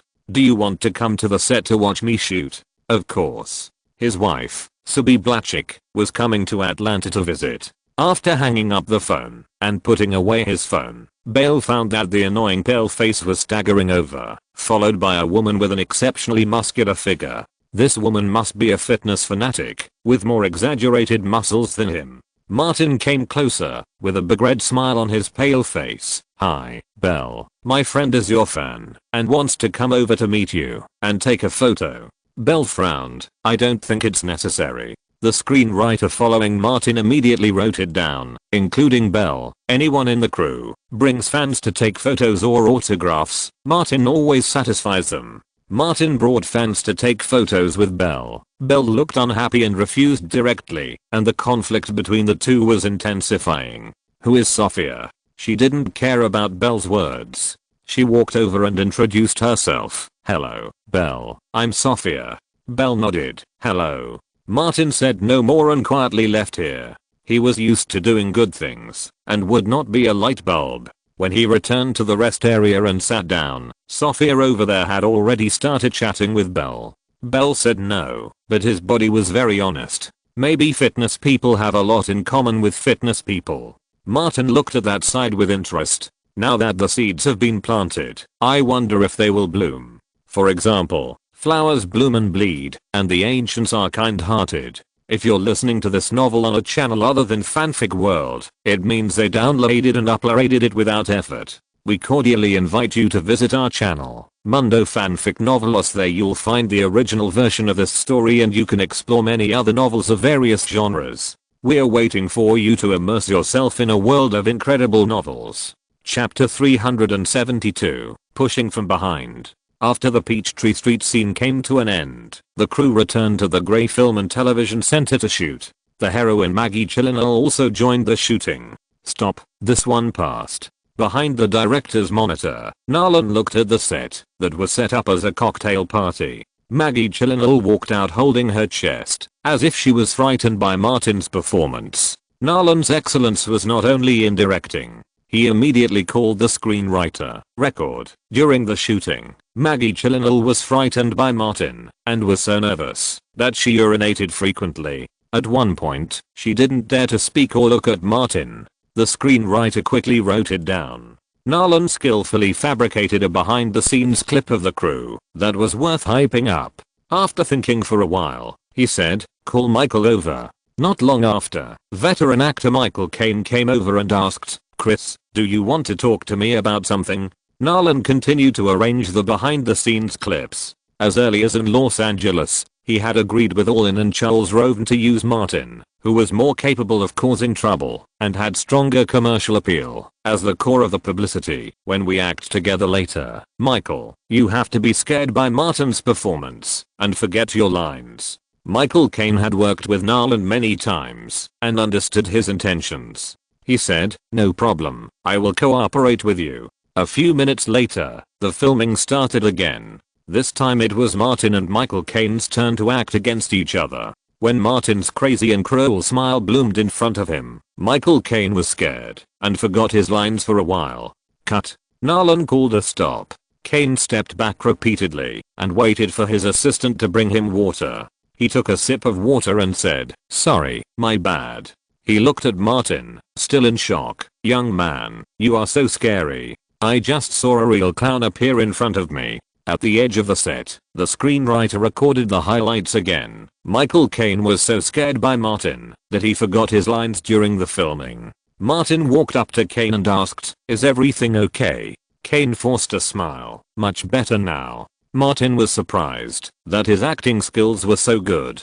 Bruce had been paying attention to the crew's movements. When Martin sat on the lounge chair, he whispered, "Nolan just asked Caine to come over and chat for a few words." Martin turned his head and glanced at the director's monitor. He suddenly realized Nolan is indeed a provocative gimmick. Old acquaintance Morgan Freeman came over alone, sat next to Martin, and said, "This crew is very interesting." Martin pretended to know nothing and said, "Nonsense. Am I too scary?" "No." Freeman showed his signature smile. "Inside and outside the field, inside and outside the play, it's all drama, very exciting." Martin grinned. "Don't you think it's interesting? It adds a lot of fun to the boring filming." Freeman said, "I'm old and can't stand the tossing, so I'll just watch quietly." Before he finished speaking, his step-granddaughter came over. Freeman stood up and was about to leave. "I'm going back to the hotel. Let's talk later." A man and a woman, one old and one young, left the studio. Martin asked, "Old Bruce, when I get old, will I still have this kind of charm?" "As long as you have enough money, you will still be charming no matter how old you are." Bruce reminded him, "You forgot that Jack Nicholson could attract 17-year-old Jennifer Lawrence." Martin nodded and saw Sophia coming again. "Does she have a lot in common with Belle?" Bruce said softly. "I asked Scott. Sophia will also go out hunting for something new, but she will soon return to him." Martin sighed. It turns out that the real winner in life is Scott. It was a complete win without any effort. At lunch in the restaurant, Martin chatted with Sophia for a few words. "Did you succeed?" he asked. Sophia shook her head. "It's a bit difficult. When I was discussing fitness with him, I also asked about his family situation. According to him, he loves his wife very much." Martin revealed some of the details. "This should not be the main reason.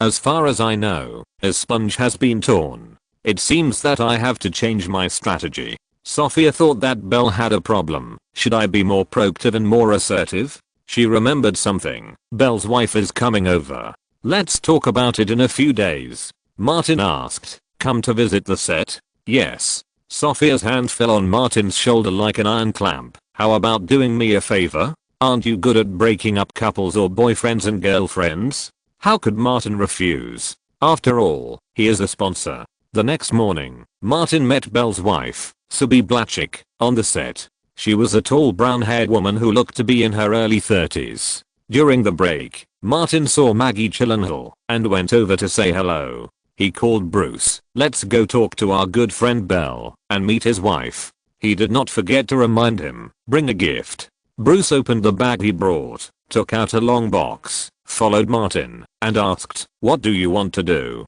Martin, wearing clown makeup, turned back and smiled evilly. "Just to meet my friend's wife." Bruce felt something was wrong. Before he got there, Martin had already stretched out his arms with the most enthusiastic look and said loudly, "Chris, is this your wife? Won't you introduce her?" Hibby turned his head and saw a strange man with a white face and red mouth, head and neck leaning forward. His heart tightened, and he subconsciously grabbed Belle's arm. After all, the British people would not throw away their gentlemanly ways. Although he hated Martin, he still introduced him. "Sibi, this is Martin Davis. Martin, this is my wife, Subi Blachik." Martin was not polite at all. "Hello, Sibi, welcome to Atlanta." He smiled heartily. "I'm from Atlanta, and I'm a good friend of Chris. If you need anything here, you can always come to me." Sibi smiled and replied, "I will, thank you." Martin's originally empty hand suddenly turned down, and when he turned it up again, there was a business card between his fingers. "My business card."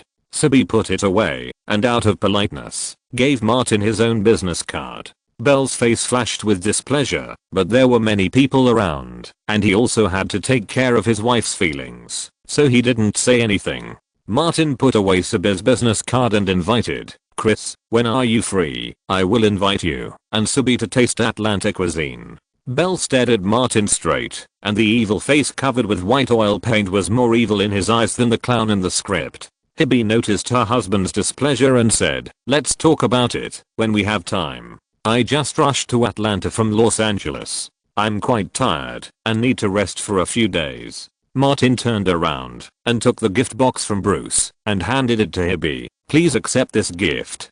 Hibby took it. "Thank you.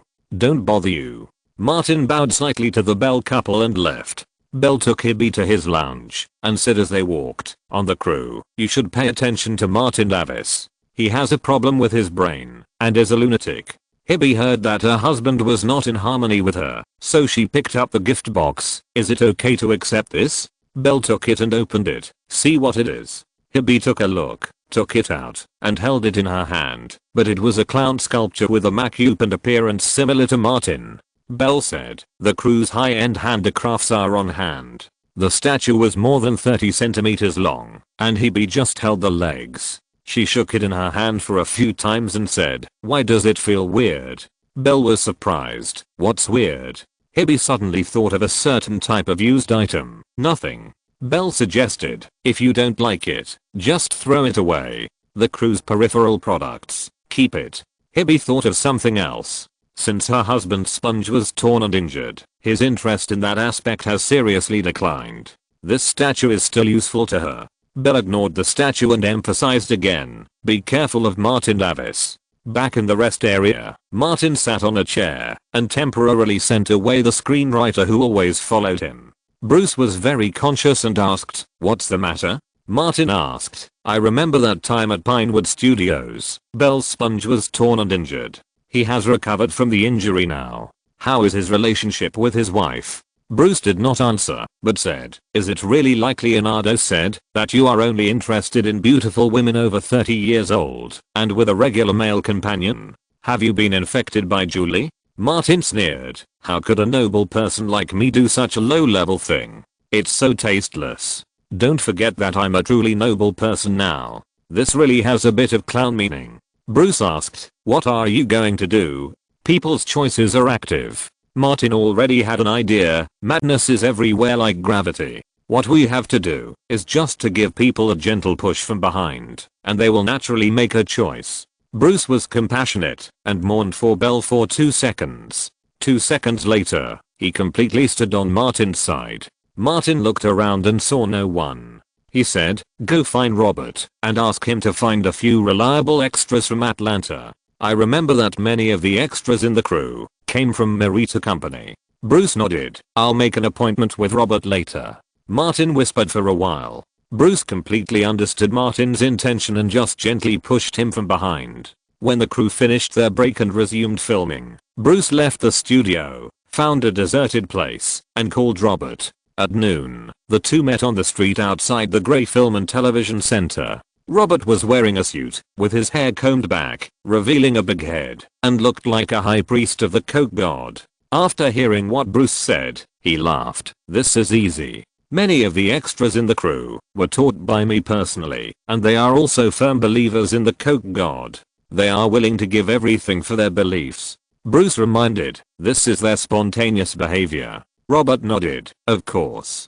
Chapter 373 Bats Beat the Joker. That afternoon, the crew started shooting the action scene.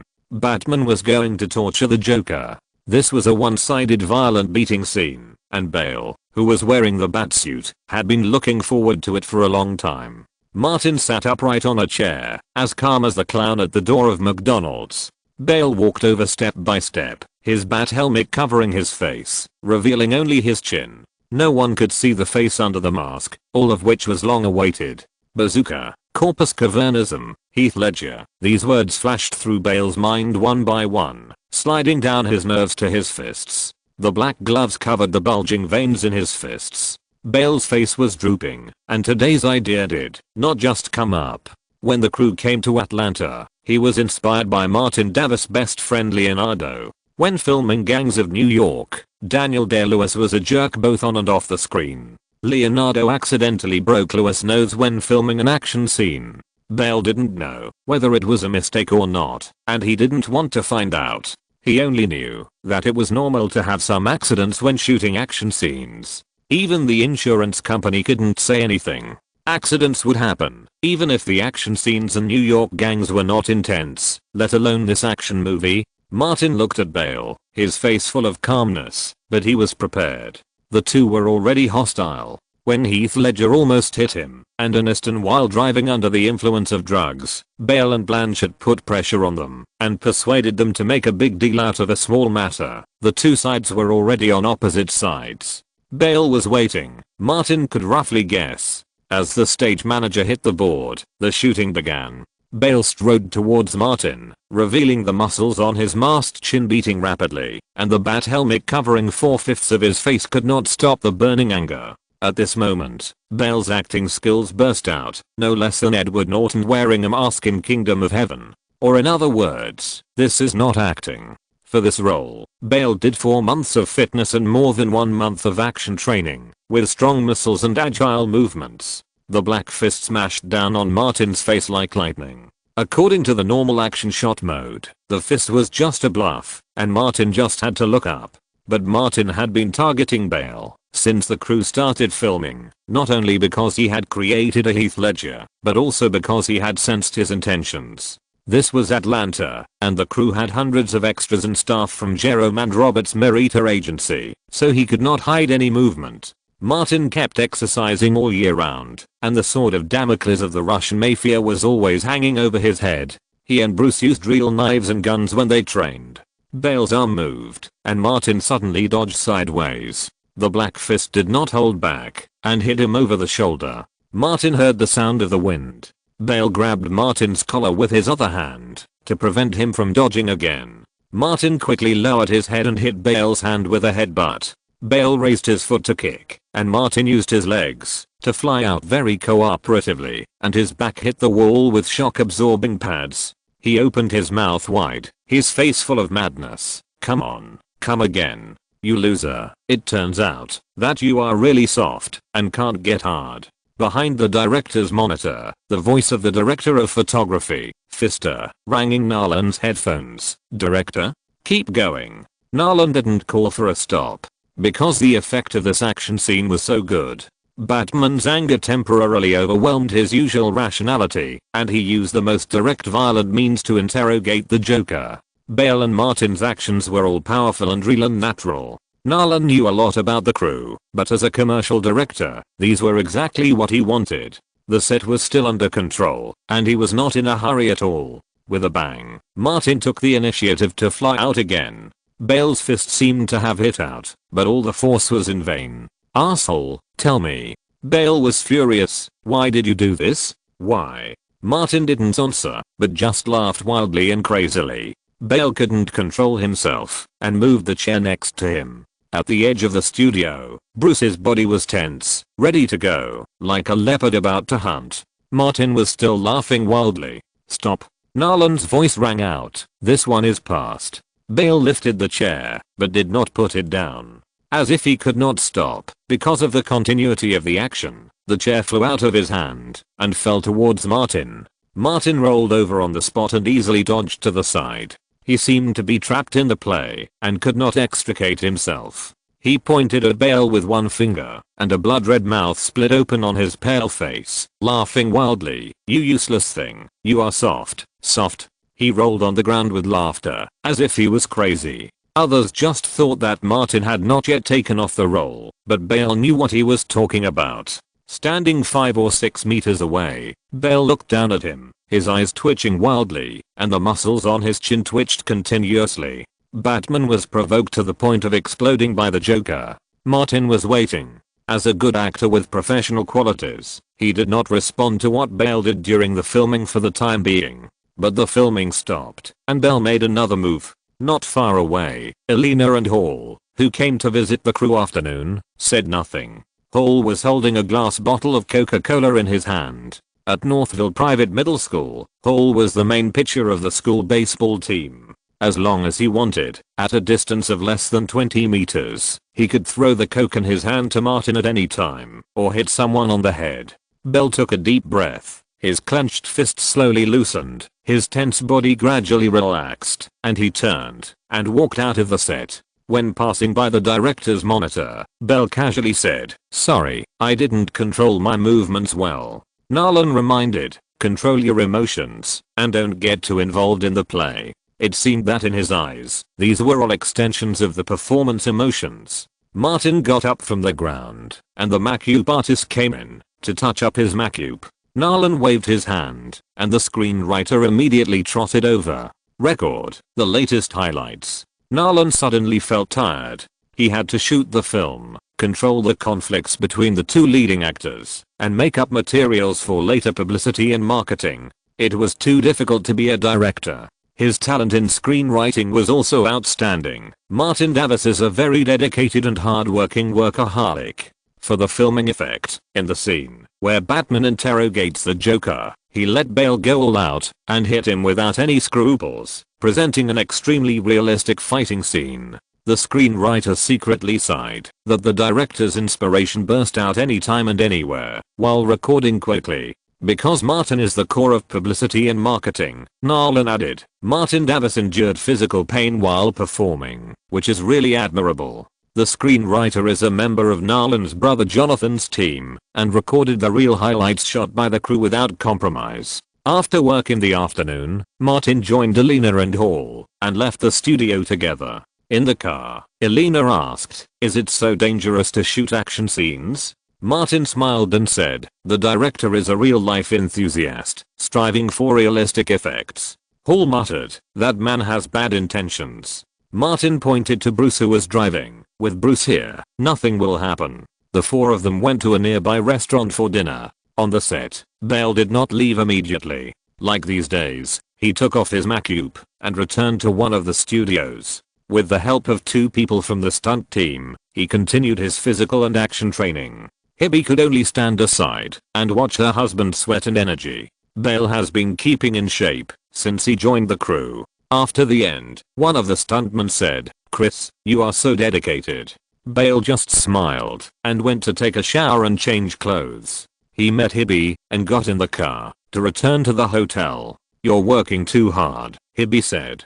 Bale replied, "I have to go all out." What happened today made him realize that he had to be faster and more ruthless to turn Martin, that bastard, into the next Daniel Day-Lewis. Hibby added, "Be careful when shooting action scenes. Don't get hurt, like you did at Pinewood Studios." "No," Bale responded. Of course, the crew of the Prestige would not publicly say that Bale was injured because he was frightened when he was fooling around with Blanchett at the Pinewood Studios incident. The public statement was, of course, that the accident happened when they were frightened by the explosion of fireworks during the filming at Pinewood. There were not many people who really knew the inside story of this incident. Then it was covered up by Emma Watson's diaper door and there was no news. After returning to the hotel and having dinner, Hibby and Bale took a walk in the hotel garden and returned to the suite together. After taking a shower, Hibby deliberately changed into a set of Victoria's Secret angel clothes that she brought specially and walked into the master bedroom of the suite with a model walk. Bale was shocked when he saw her dressed like this and secretly complained. Hibby walked closer and closer with a model walk. Bale felt a tearing pain again, and this tearing feeling was like a nightmare that he could never get rid of. "Dear." Hibby came all the way from Los Angeles and was extremely enthusiastic. Bale could only reluctantly refuse, lying down sideways, pulling the quilt over him. "Today's filming is all action scenes. Too tired. Go to bed early." Hibby's face was instantly full of grievances, but she did not give up and pounced on Bale. Belle had no choice but to say, "Dear, please give me some time. I'm under a lot of pressure now." Hibby turned over and lay in the empty space, 2 lines of tears flowing down, staring blankly at the ceiling. I don't know how long it has been. Hibby's flames not only did not dissipate, but also burned more and more. She came back to her senses and was about to go to Belle, but she heard snoring like thunder. Belle seemed to be asleep. Hibby glanced at Belle's slightly trembling eyelashes, pretended not to notice, and left the bedroom alone. The door slammed shut. Hibby was about to go to another bedroom, but saw the gift she received, and suddenly had some ideas. The clown's shape was very unique. Hibby came to the side, opened the gift box, held the clown's legs together, and took out the statue. Chapter 374. The tenderness of that push. With the arrival of summer vacation, the weather in Atlanta is getting hotter. In the middle of the morning, Hibby left the studio and came to the commercial area of Gray Film and Television Center. She went into the cold drink shop she often went to these 2 days. She ordered a cup of fat-free ice cream, found an empty seat, sat down, and slowly ate it. In the booth behind her, a woman was discussing celebrity gossip. When the crew of Raiders of the Lost Ark was filming here a few months ago, Spielberg's godson wanted to hook up with the heroine Blanchett. The middle-aged woman with a clear voice continued, "Big stars have all undergone professional training to liberate their nature. They are all emotionally extroverted, more easily aroused than ordinary people, and always like to fool around." The woman who spoke at the back had a hoarse voice. "That's normal. You've been in Atlanta all year round and have limited experience. I've been to New York and London with a crew and have seen too many male and female protagonists in the crew getting together." The rough voice was dissatisfied and said, I saw Martin Davis enter Angelina Jolie's rest trailer with my own eyes, and heard Jolie's hearty roar with my own ears. The outside world thought they got together last year, but in fact they got together when they were filming Wanted here. Another person asked curiously, did Aniston join at that time? Probably not. Martin is amazing. He got together with those mortal enemies by himself. These two people are obviously from Atlanta and are quite proud of themselves. Originally, Hibby was enjoying ice cream and eating the melons of Blanchett, Martin and Jolie. But when she heard this, she loosened her hand, the spoon fell into the ice cream bucket, and her ears stood up. Another person covered his mouth and laughed and lowered his voice. Is Belle not okay? This made Hibby's face dark, and the fire in her chest began to jump. She worked briefly as Winona Ryder's personal assistant in the 1990s, and she was able to get together with Belle because of Winona's introduction. She has heard and seen a lot of Hollywood stars breaking up and getting together, or couples on the set. If it was just Belle and Blanchett, Hibby would be angry, but it would not be to this extent now. But Belle deceived her. Hibby remembered very clearly that Belle said that the tear was caused by an accident during filming. At that time, she had doubts, but she still chose to believe Belle. What these people said didn't seem to be false, because except for Blanchett causing Belle to tear, Hibby had also heard about the other things, and they were almost the same as the version she heard. What these three people said was true. Don't talk nonsense. Bale is in the studio. Be careful or he will find you and tear your mouths apart. It's because Bale is here that there are so many rumors about him. If he wasn't here, who would be willing to discuss him? A rough voice said, in the Dark Knight crew where I was, Bale and Martin obviously had conflicts. Martin was a good person and was easygoing with the crew. Bale had a sour face all day long and didn't like anyone, especially Martin. When Martin talked to him with a smile, he gave Martin a stiff cold face. The duck voice said, because of Heath Ledger. You all heard about Heath Ledger's drug driving in New York, right? It is said that Bale put pressure on Martin and Aniston at the time, and the two sides had a grudge at that time. The rough voice said, yes, I was in the Dark Knight crew, and I heard a lot of people talk about it, and it's not just that. Bale couldn't stand Martin because he strongly recommended Heath Ledger to the crew to play the Joker, but Heath Ledger was rejected by the crew because of drug addiction. The crew hired Martin, and Bale felt that Martin replaced his good friend, so he has been at odds with Martin. Although he was furious, she did not lose her mind and could tell that the gossip the other party was telling was very reliable because that was what she knew about the conflict between Martin and Bale. The man who seldom spoke asked at this time, why does Bale help Heath Ledger so much? Aren't there many such situations in Hollywood? The rough voice said, not a few. Leonardo and Tobey Maguire, Mel Gibson and Stallone help Robert Downey Jr. The man with a duck voice lowered his voice a little. I have been on the crew of Indiana Jones 4 and occasionally heard Blanchett's assistant mention one thing. The relationship between Bale and Heath Ledger is very unusual. The man who seldom spoke understood what she meant. Rainbow? It's not a simple rainbow, it's a two-way rainbow. The man with a duck voice said, what one of Blanchett's assistants said should be correct. Think about the circle. Similar gossip has been circulated and all become true, such as Martin and Julie and Aniston having a threesome. The rough voice responded, no wonder. The man who seldom speaks asked, who is active and who is passive? The man with a duck voice said, in Brokeback Mountain, Heath Ledger seems to be one. Ugh. The sound of retching suddenly sounded, and the three of them looked at each other in surprise, and continued to gossip, and the target turned to Morgan Freeman and his granddaughter. Hibby covered her mouth, and the ice cream she had just eaten was churning wildly in her stomach, and she felt uncomfortable, and wanted to vomit. For some reason, what she hated most was homosexuality. Finally, Hibby couldn't help but rush into the bathroom, and vomited into the toilet. The gossip circulating on the set was very true. For example, in the 1990s, it was rumored that Winona had a kleptomania. Most people, including many media reporters, thought it was nonsense, but Hibby knew it was true. Hibby had heard a lot of gossip from those people, and she thought it was true, so she thought the part about Bale and Heath Ledger was also true. Whether Bale was 1 or 0, Hibby couldn't stand it. She vomited a lot, not only the ice cream she had eaten, but also the gastric juice. After eating ice cream, the 3 gossipy middle-aged women continued to discuss the gossip about the crew and stars, and left the cold drink shop together. There were too many people like them in the shop, eating and discussing gossip.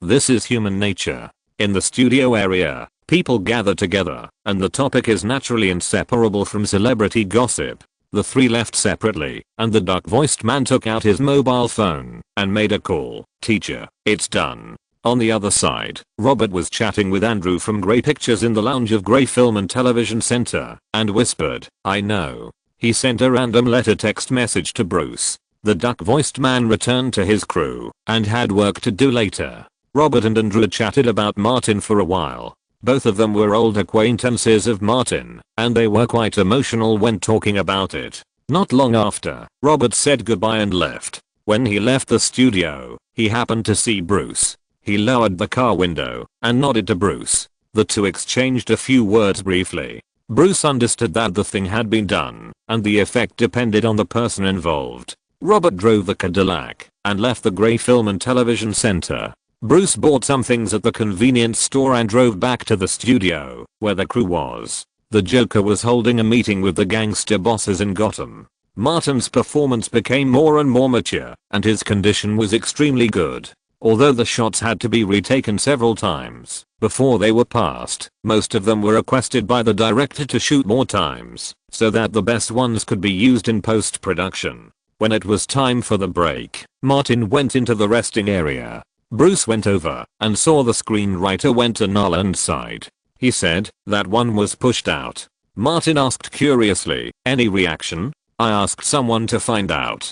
Hibby was Winona Ryder's assistant for a short time before. She hates homosexuals very much. Bruce's strategies were all targeted, so I made up a rumor that they were homosexuals and passed it out in a way that was 99% true and 1% false. He then answered Martin's question. Hibby retched on the spot and ran into the bathroom. Martin touched the paint on his face and said, "Is that so?" Bruce reminded him Hibby's first love was taken away by a homosexual, so she hates homosexuals very much. "I don't think she can stand it." Martin smiled. "Keep an eye on Belle. We have to be kind people and pull the crew to watch the fun." Bruce quickly went somewhere else. When the crew was finishing work, Martin suddenly saw Bruce appear at the door of the studio and hurried over. Someone ran in from outside, whispering in the ears of people they knew, and many crew members walked out. Martin followed them. The screenwriter was very aware and immediately followed the crowd.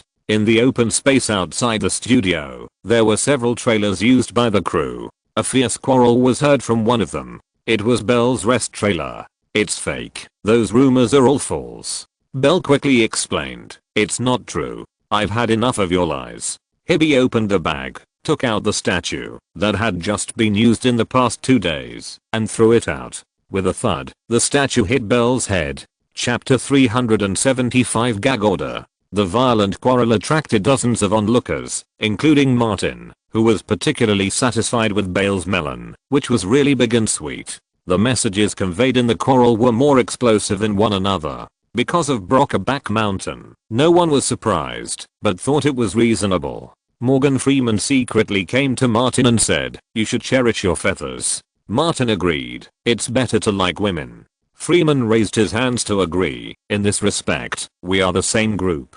Martin couldn't help laughing. Not only him, but the people in the crew around him were eating melons and laughing. Such a delicious melon is so happy. With a bang, the door of the trailer opened from the inside. Hibby put a clown statue into his bag and walked out. Seeing so many people outside, he thought of the disgusting bastard in the trailer and shouted, "Your Batman is a disgusting shit-stirring stick." Bale stood in the trailer. His head hurt from being hit by the statue, and he was angry because of being scolded, so he didn't come out. He has never been a good-tempered person. Although he is very dedicated and hardworking, if someone in the crew offends him, he can rant for more than 10 or 20 minutes. Hibby separated the crowd and ran outside. Belle slammed the trailer shut. Freeman shook his head. "They are finished." Martin was in a good mood and asked, "Let's go back for a drink?" Freeman felt sore and felt that it would be better to go back to the room later. When he arrived at the hotel, he replied, "Good idea, a drink before bed. It will help you sleep." Nolan and Emma Thomas appeared at this time. Not far from the latter, there was Mean, who had just arrived in Atlanta. "Don't leave yet." Emma Thomas stopped the crowd of spectators and issued a gag order. No one is allowed to disclose today's events to the news media. It is impossible to prohibit private circulation and discussion. She is very pragmatic. Don't forget the contract you signed when you joined the crew. The crew has sufficient budget and the legal team has a lot of staff. Although the spectators would not speak nonsense to the media, they were winking at each other at this time and were overjoyed. As Emma Thomas let them go, they couldn't wait to discuss such a big gossip. If you want people not to discuss it privately, you have to get a few Gatling guns and shoot them all. Martin called Freeman. "Let's go. Get off work. Go back to the hotel." Freeman also had a granddaughter to take with him. "You go first. I'll be there soon." Bruce drove an electric car, and when Martin got in, Mean also got in. "Such a big gossip came out on my first day here?" He laughed happily. "Boss, Bill is unlucky." Martin whispered, "Is it normal to be unlucky?" Mean was a man with a very active mind and immediately asked, "Boss?" He didn't wait for Martin to reply and said, "I understand." Bruce, who was driving, said, "Do you understand how to lose weight?" Mean suddenly wanted to vomit and retched a few times. "Pregnant? Who's?" Bruce teased Mean. "It can't be Emma's, right?" Mean retorted, "Old Bruce, don't slander me. Emma and I are just friends." Martin looked at Mean's fat figure and said, "You don't have to accompany her to eat sweets. You can withdraw at any time if you want." Unexpectedly, Mean was reluctant to leave. "Emma and I get along well, and we can talk very well." Martin nodded. "It's up to you." Mean reported to the crew today and officially joined the crew. She was ready for battle and asked, "Boss, our opponent is Bale. What is the goal?" Martin said lightly, "Make Bale as manic and angry as Batman." Bruce replied, "He is a pervert. He wants Bale to beat up the Joker like Batman." Mean was confused and said simply, "Bale has been our enemy for a long time. To hold back on the enemy is to be cruel to yourself." Bruce said, "Your awareness has improved." Mean was so proud. "I'm Uncle Mean, who even Paris Hilton has to pay to get close to me." Martin patted Mean on the shoulder. "You are the model of a successful man." He suddenly remembered something. "Bruce, how are you and the Kardashian sisters doing?" "Sisters?" Mean immediately grasped the key point. "Bruce, why didn't you call me for such a good thing?" Bruce said, "They are all under 30 years old." Mean shook his head and sighed. "It's not my cup of tea." Martin asked, "What's the situation?" "Kim knew about my relationship with Chloe and put forward a condition." Bruce seemed a little distressed. "As long as I agree to her, she will no longer care about my relationship with Chloe." Martin had a bad guess. Sure enough, Bruce continued, "Kim asked me to accompany her to shoot a videotape without showing my face." Martin patted Bruce on the back and said nothing more.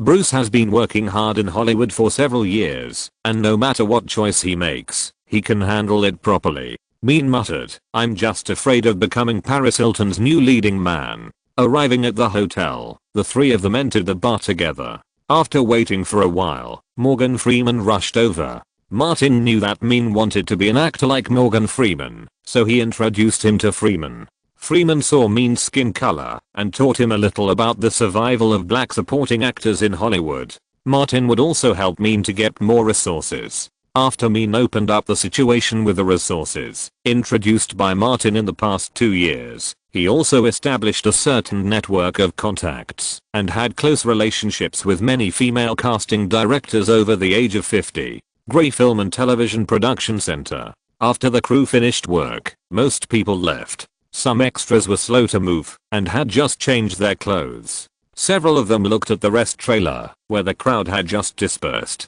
After Nolan knocked on the trailer door, Bale opened the door and got out of the car. Looking at Bale with an ice pack on his head, Nolan suppressed his impatience and asked, "Are you okay?" Bale forced a smile and said, "I can handle it." Thinking of all the bad things that happened around Bale, including Heath Ledger, Nolan became more and more dissatisfied with Bale and reminded him, "Don't let your personal affairs affect your work." Bale heard Nolan's dissatisfaction. This was the first time he heard Narland speak to him in this tone, since they worked together on Beginnings. Obviously, the director's patience with him has reached a threshold. Good actors need great directors, just like Martin Scorsese and Leonardo. Bale still wanted to continue working with Narland, and quickly explained, "There must be a misunderstanding in this matter. I'm not gay. I'm just a pure friend with Heath, nothing else." Narland raised his hand to interrupt him. "These are not important. Emma has issued a gag order to the crew. You will have a day off tomorrow to solve these things." Bale could only respond, "Okay." Narland waved his hand and turned to leave.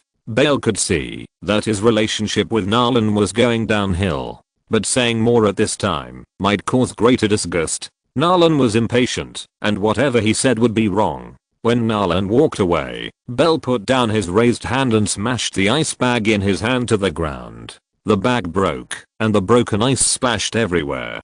Bale roared wildly, got on the trailer, and closed the trailer door. Like Batman, who was almost driven crazy by the Joker, picked up a folding stool and smashed the facilities in the car. If he didn't vent, he felt that he might go crazy. Finally, the car was quiet. Bale sat on the sofa chair, buried his head between his legs, rubbed his hair with his 10 fingers, and forced himself to stabilize his emotions. But his restless heart beat wildly, making his eyes red. After a while, Bale felt calmer, took out his mobile phone and dialed Hibber's number, but the other party didn't answer at all, and hung up the call directly. He called again, and it was still the same. Bale's emotions, which had just calmed down, lost control again, picked up the mobile phone and smashed it down. The mobile phone fell on the metal floor of the car, and broke into pieces. Bale buried his head between his legs again. On the other side, Narland met up with Emma Thomas, and before getting on the electric car, he saw the screenwriter. He waved his hand, and called the screenwriter over. "Director?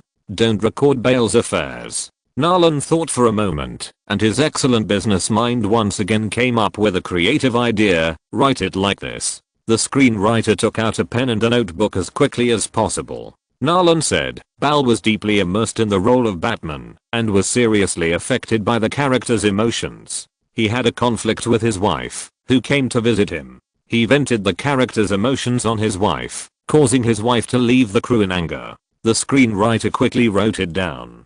As the real tidbits recorded increased, he gradually grasped the core of the crew's publicity and marketing for this part. The actor is very dedicated, the role is very abnormal, and it can bring a great emotional impact. Narland got in the car and said, "That's all for today." The screenwriter made way and waited until Narland drove away before he put away his pen and notebook, muttering to himself, "This director can write and direct, and he also knows how to create news and hype. He will definitely become a top-tier Hollywood director in the future." In the electric car, Narland frowned and said, "Bale is getting into more and more trouble. Don't worry, these are all small things, and won't delay the crew's filming." Emma Thomas first comforted her husband, and then said, "Except for Batman, don't use Bale again. He is too conceited." She was extremely dissatisfied with Bale's behavior of tying himself to Heath Ledger. "Think about how much trouble Bale has caused since the audition." Narland nodded slightly. "Unless we are still filming Batman, Bale will not be on my list of people to use for other projects." Seeing that he was receptive to advice, Emma Thomas took the opportunity to say, "Try to use those people from the Australian gang as little as possible. Not only are their salaries too high, but they also don't have the corresponding box office appeal." End of this chapter. Thank you very much for reaching the end. Don't forget to like. Looking for more exclusive content and immediate access? Subscribe to our Patreon. Remember, every like, subscription, or donation encourages us to continue. Thanks to everyone. See you in the next video.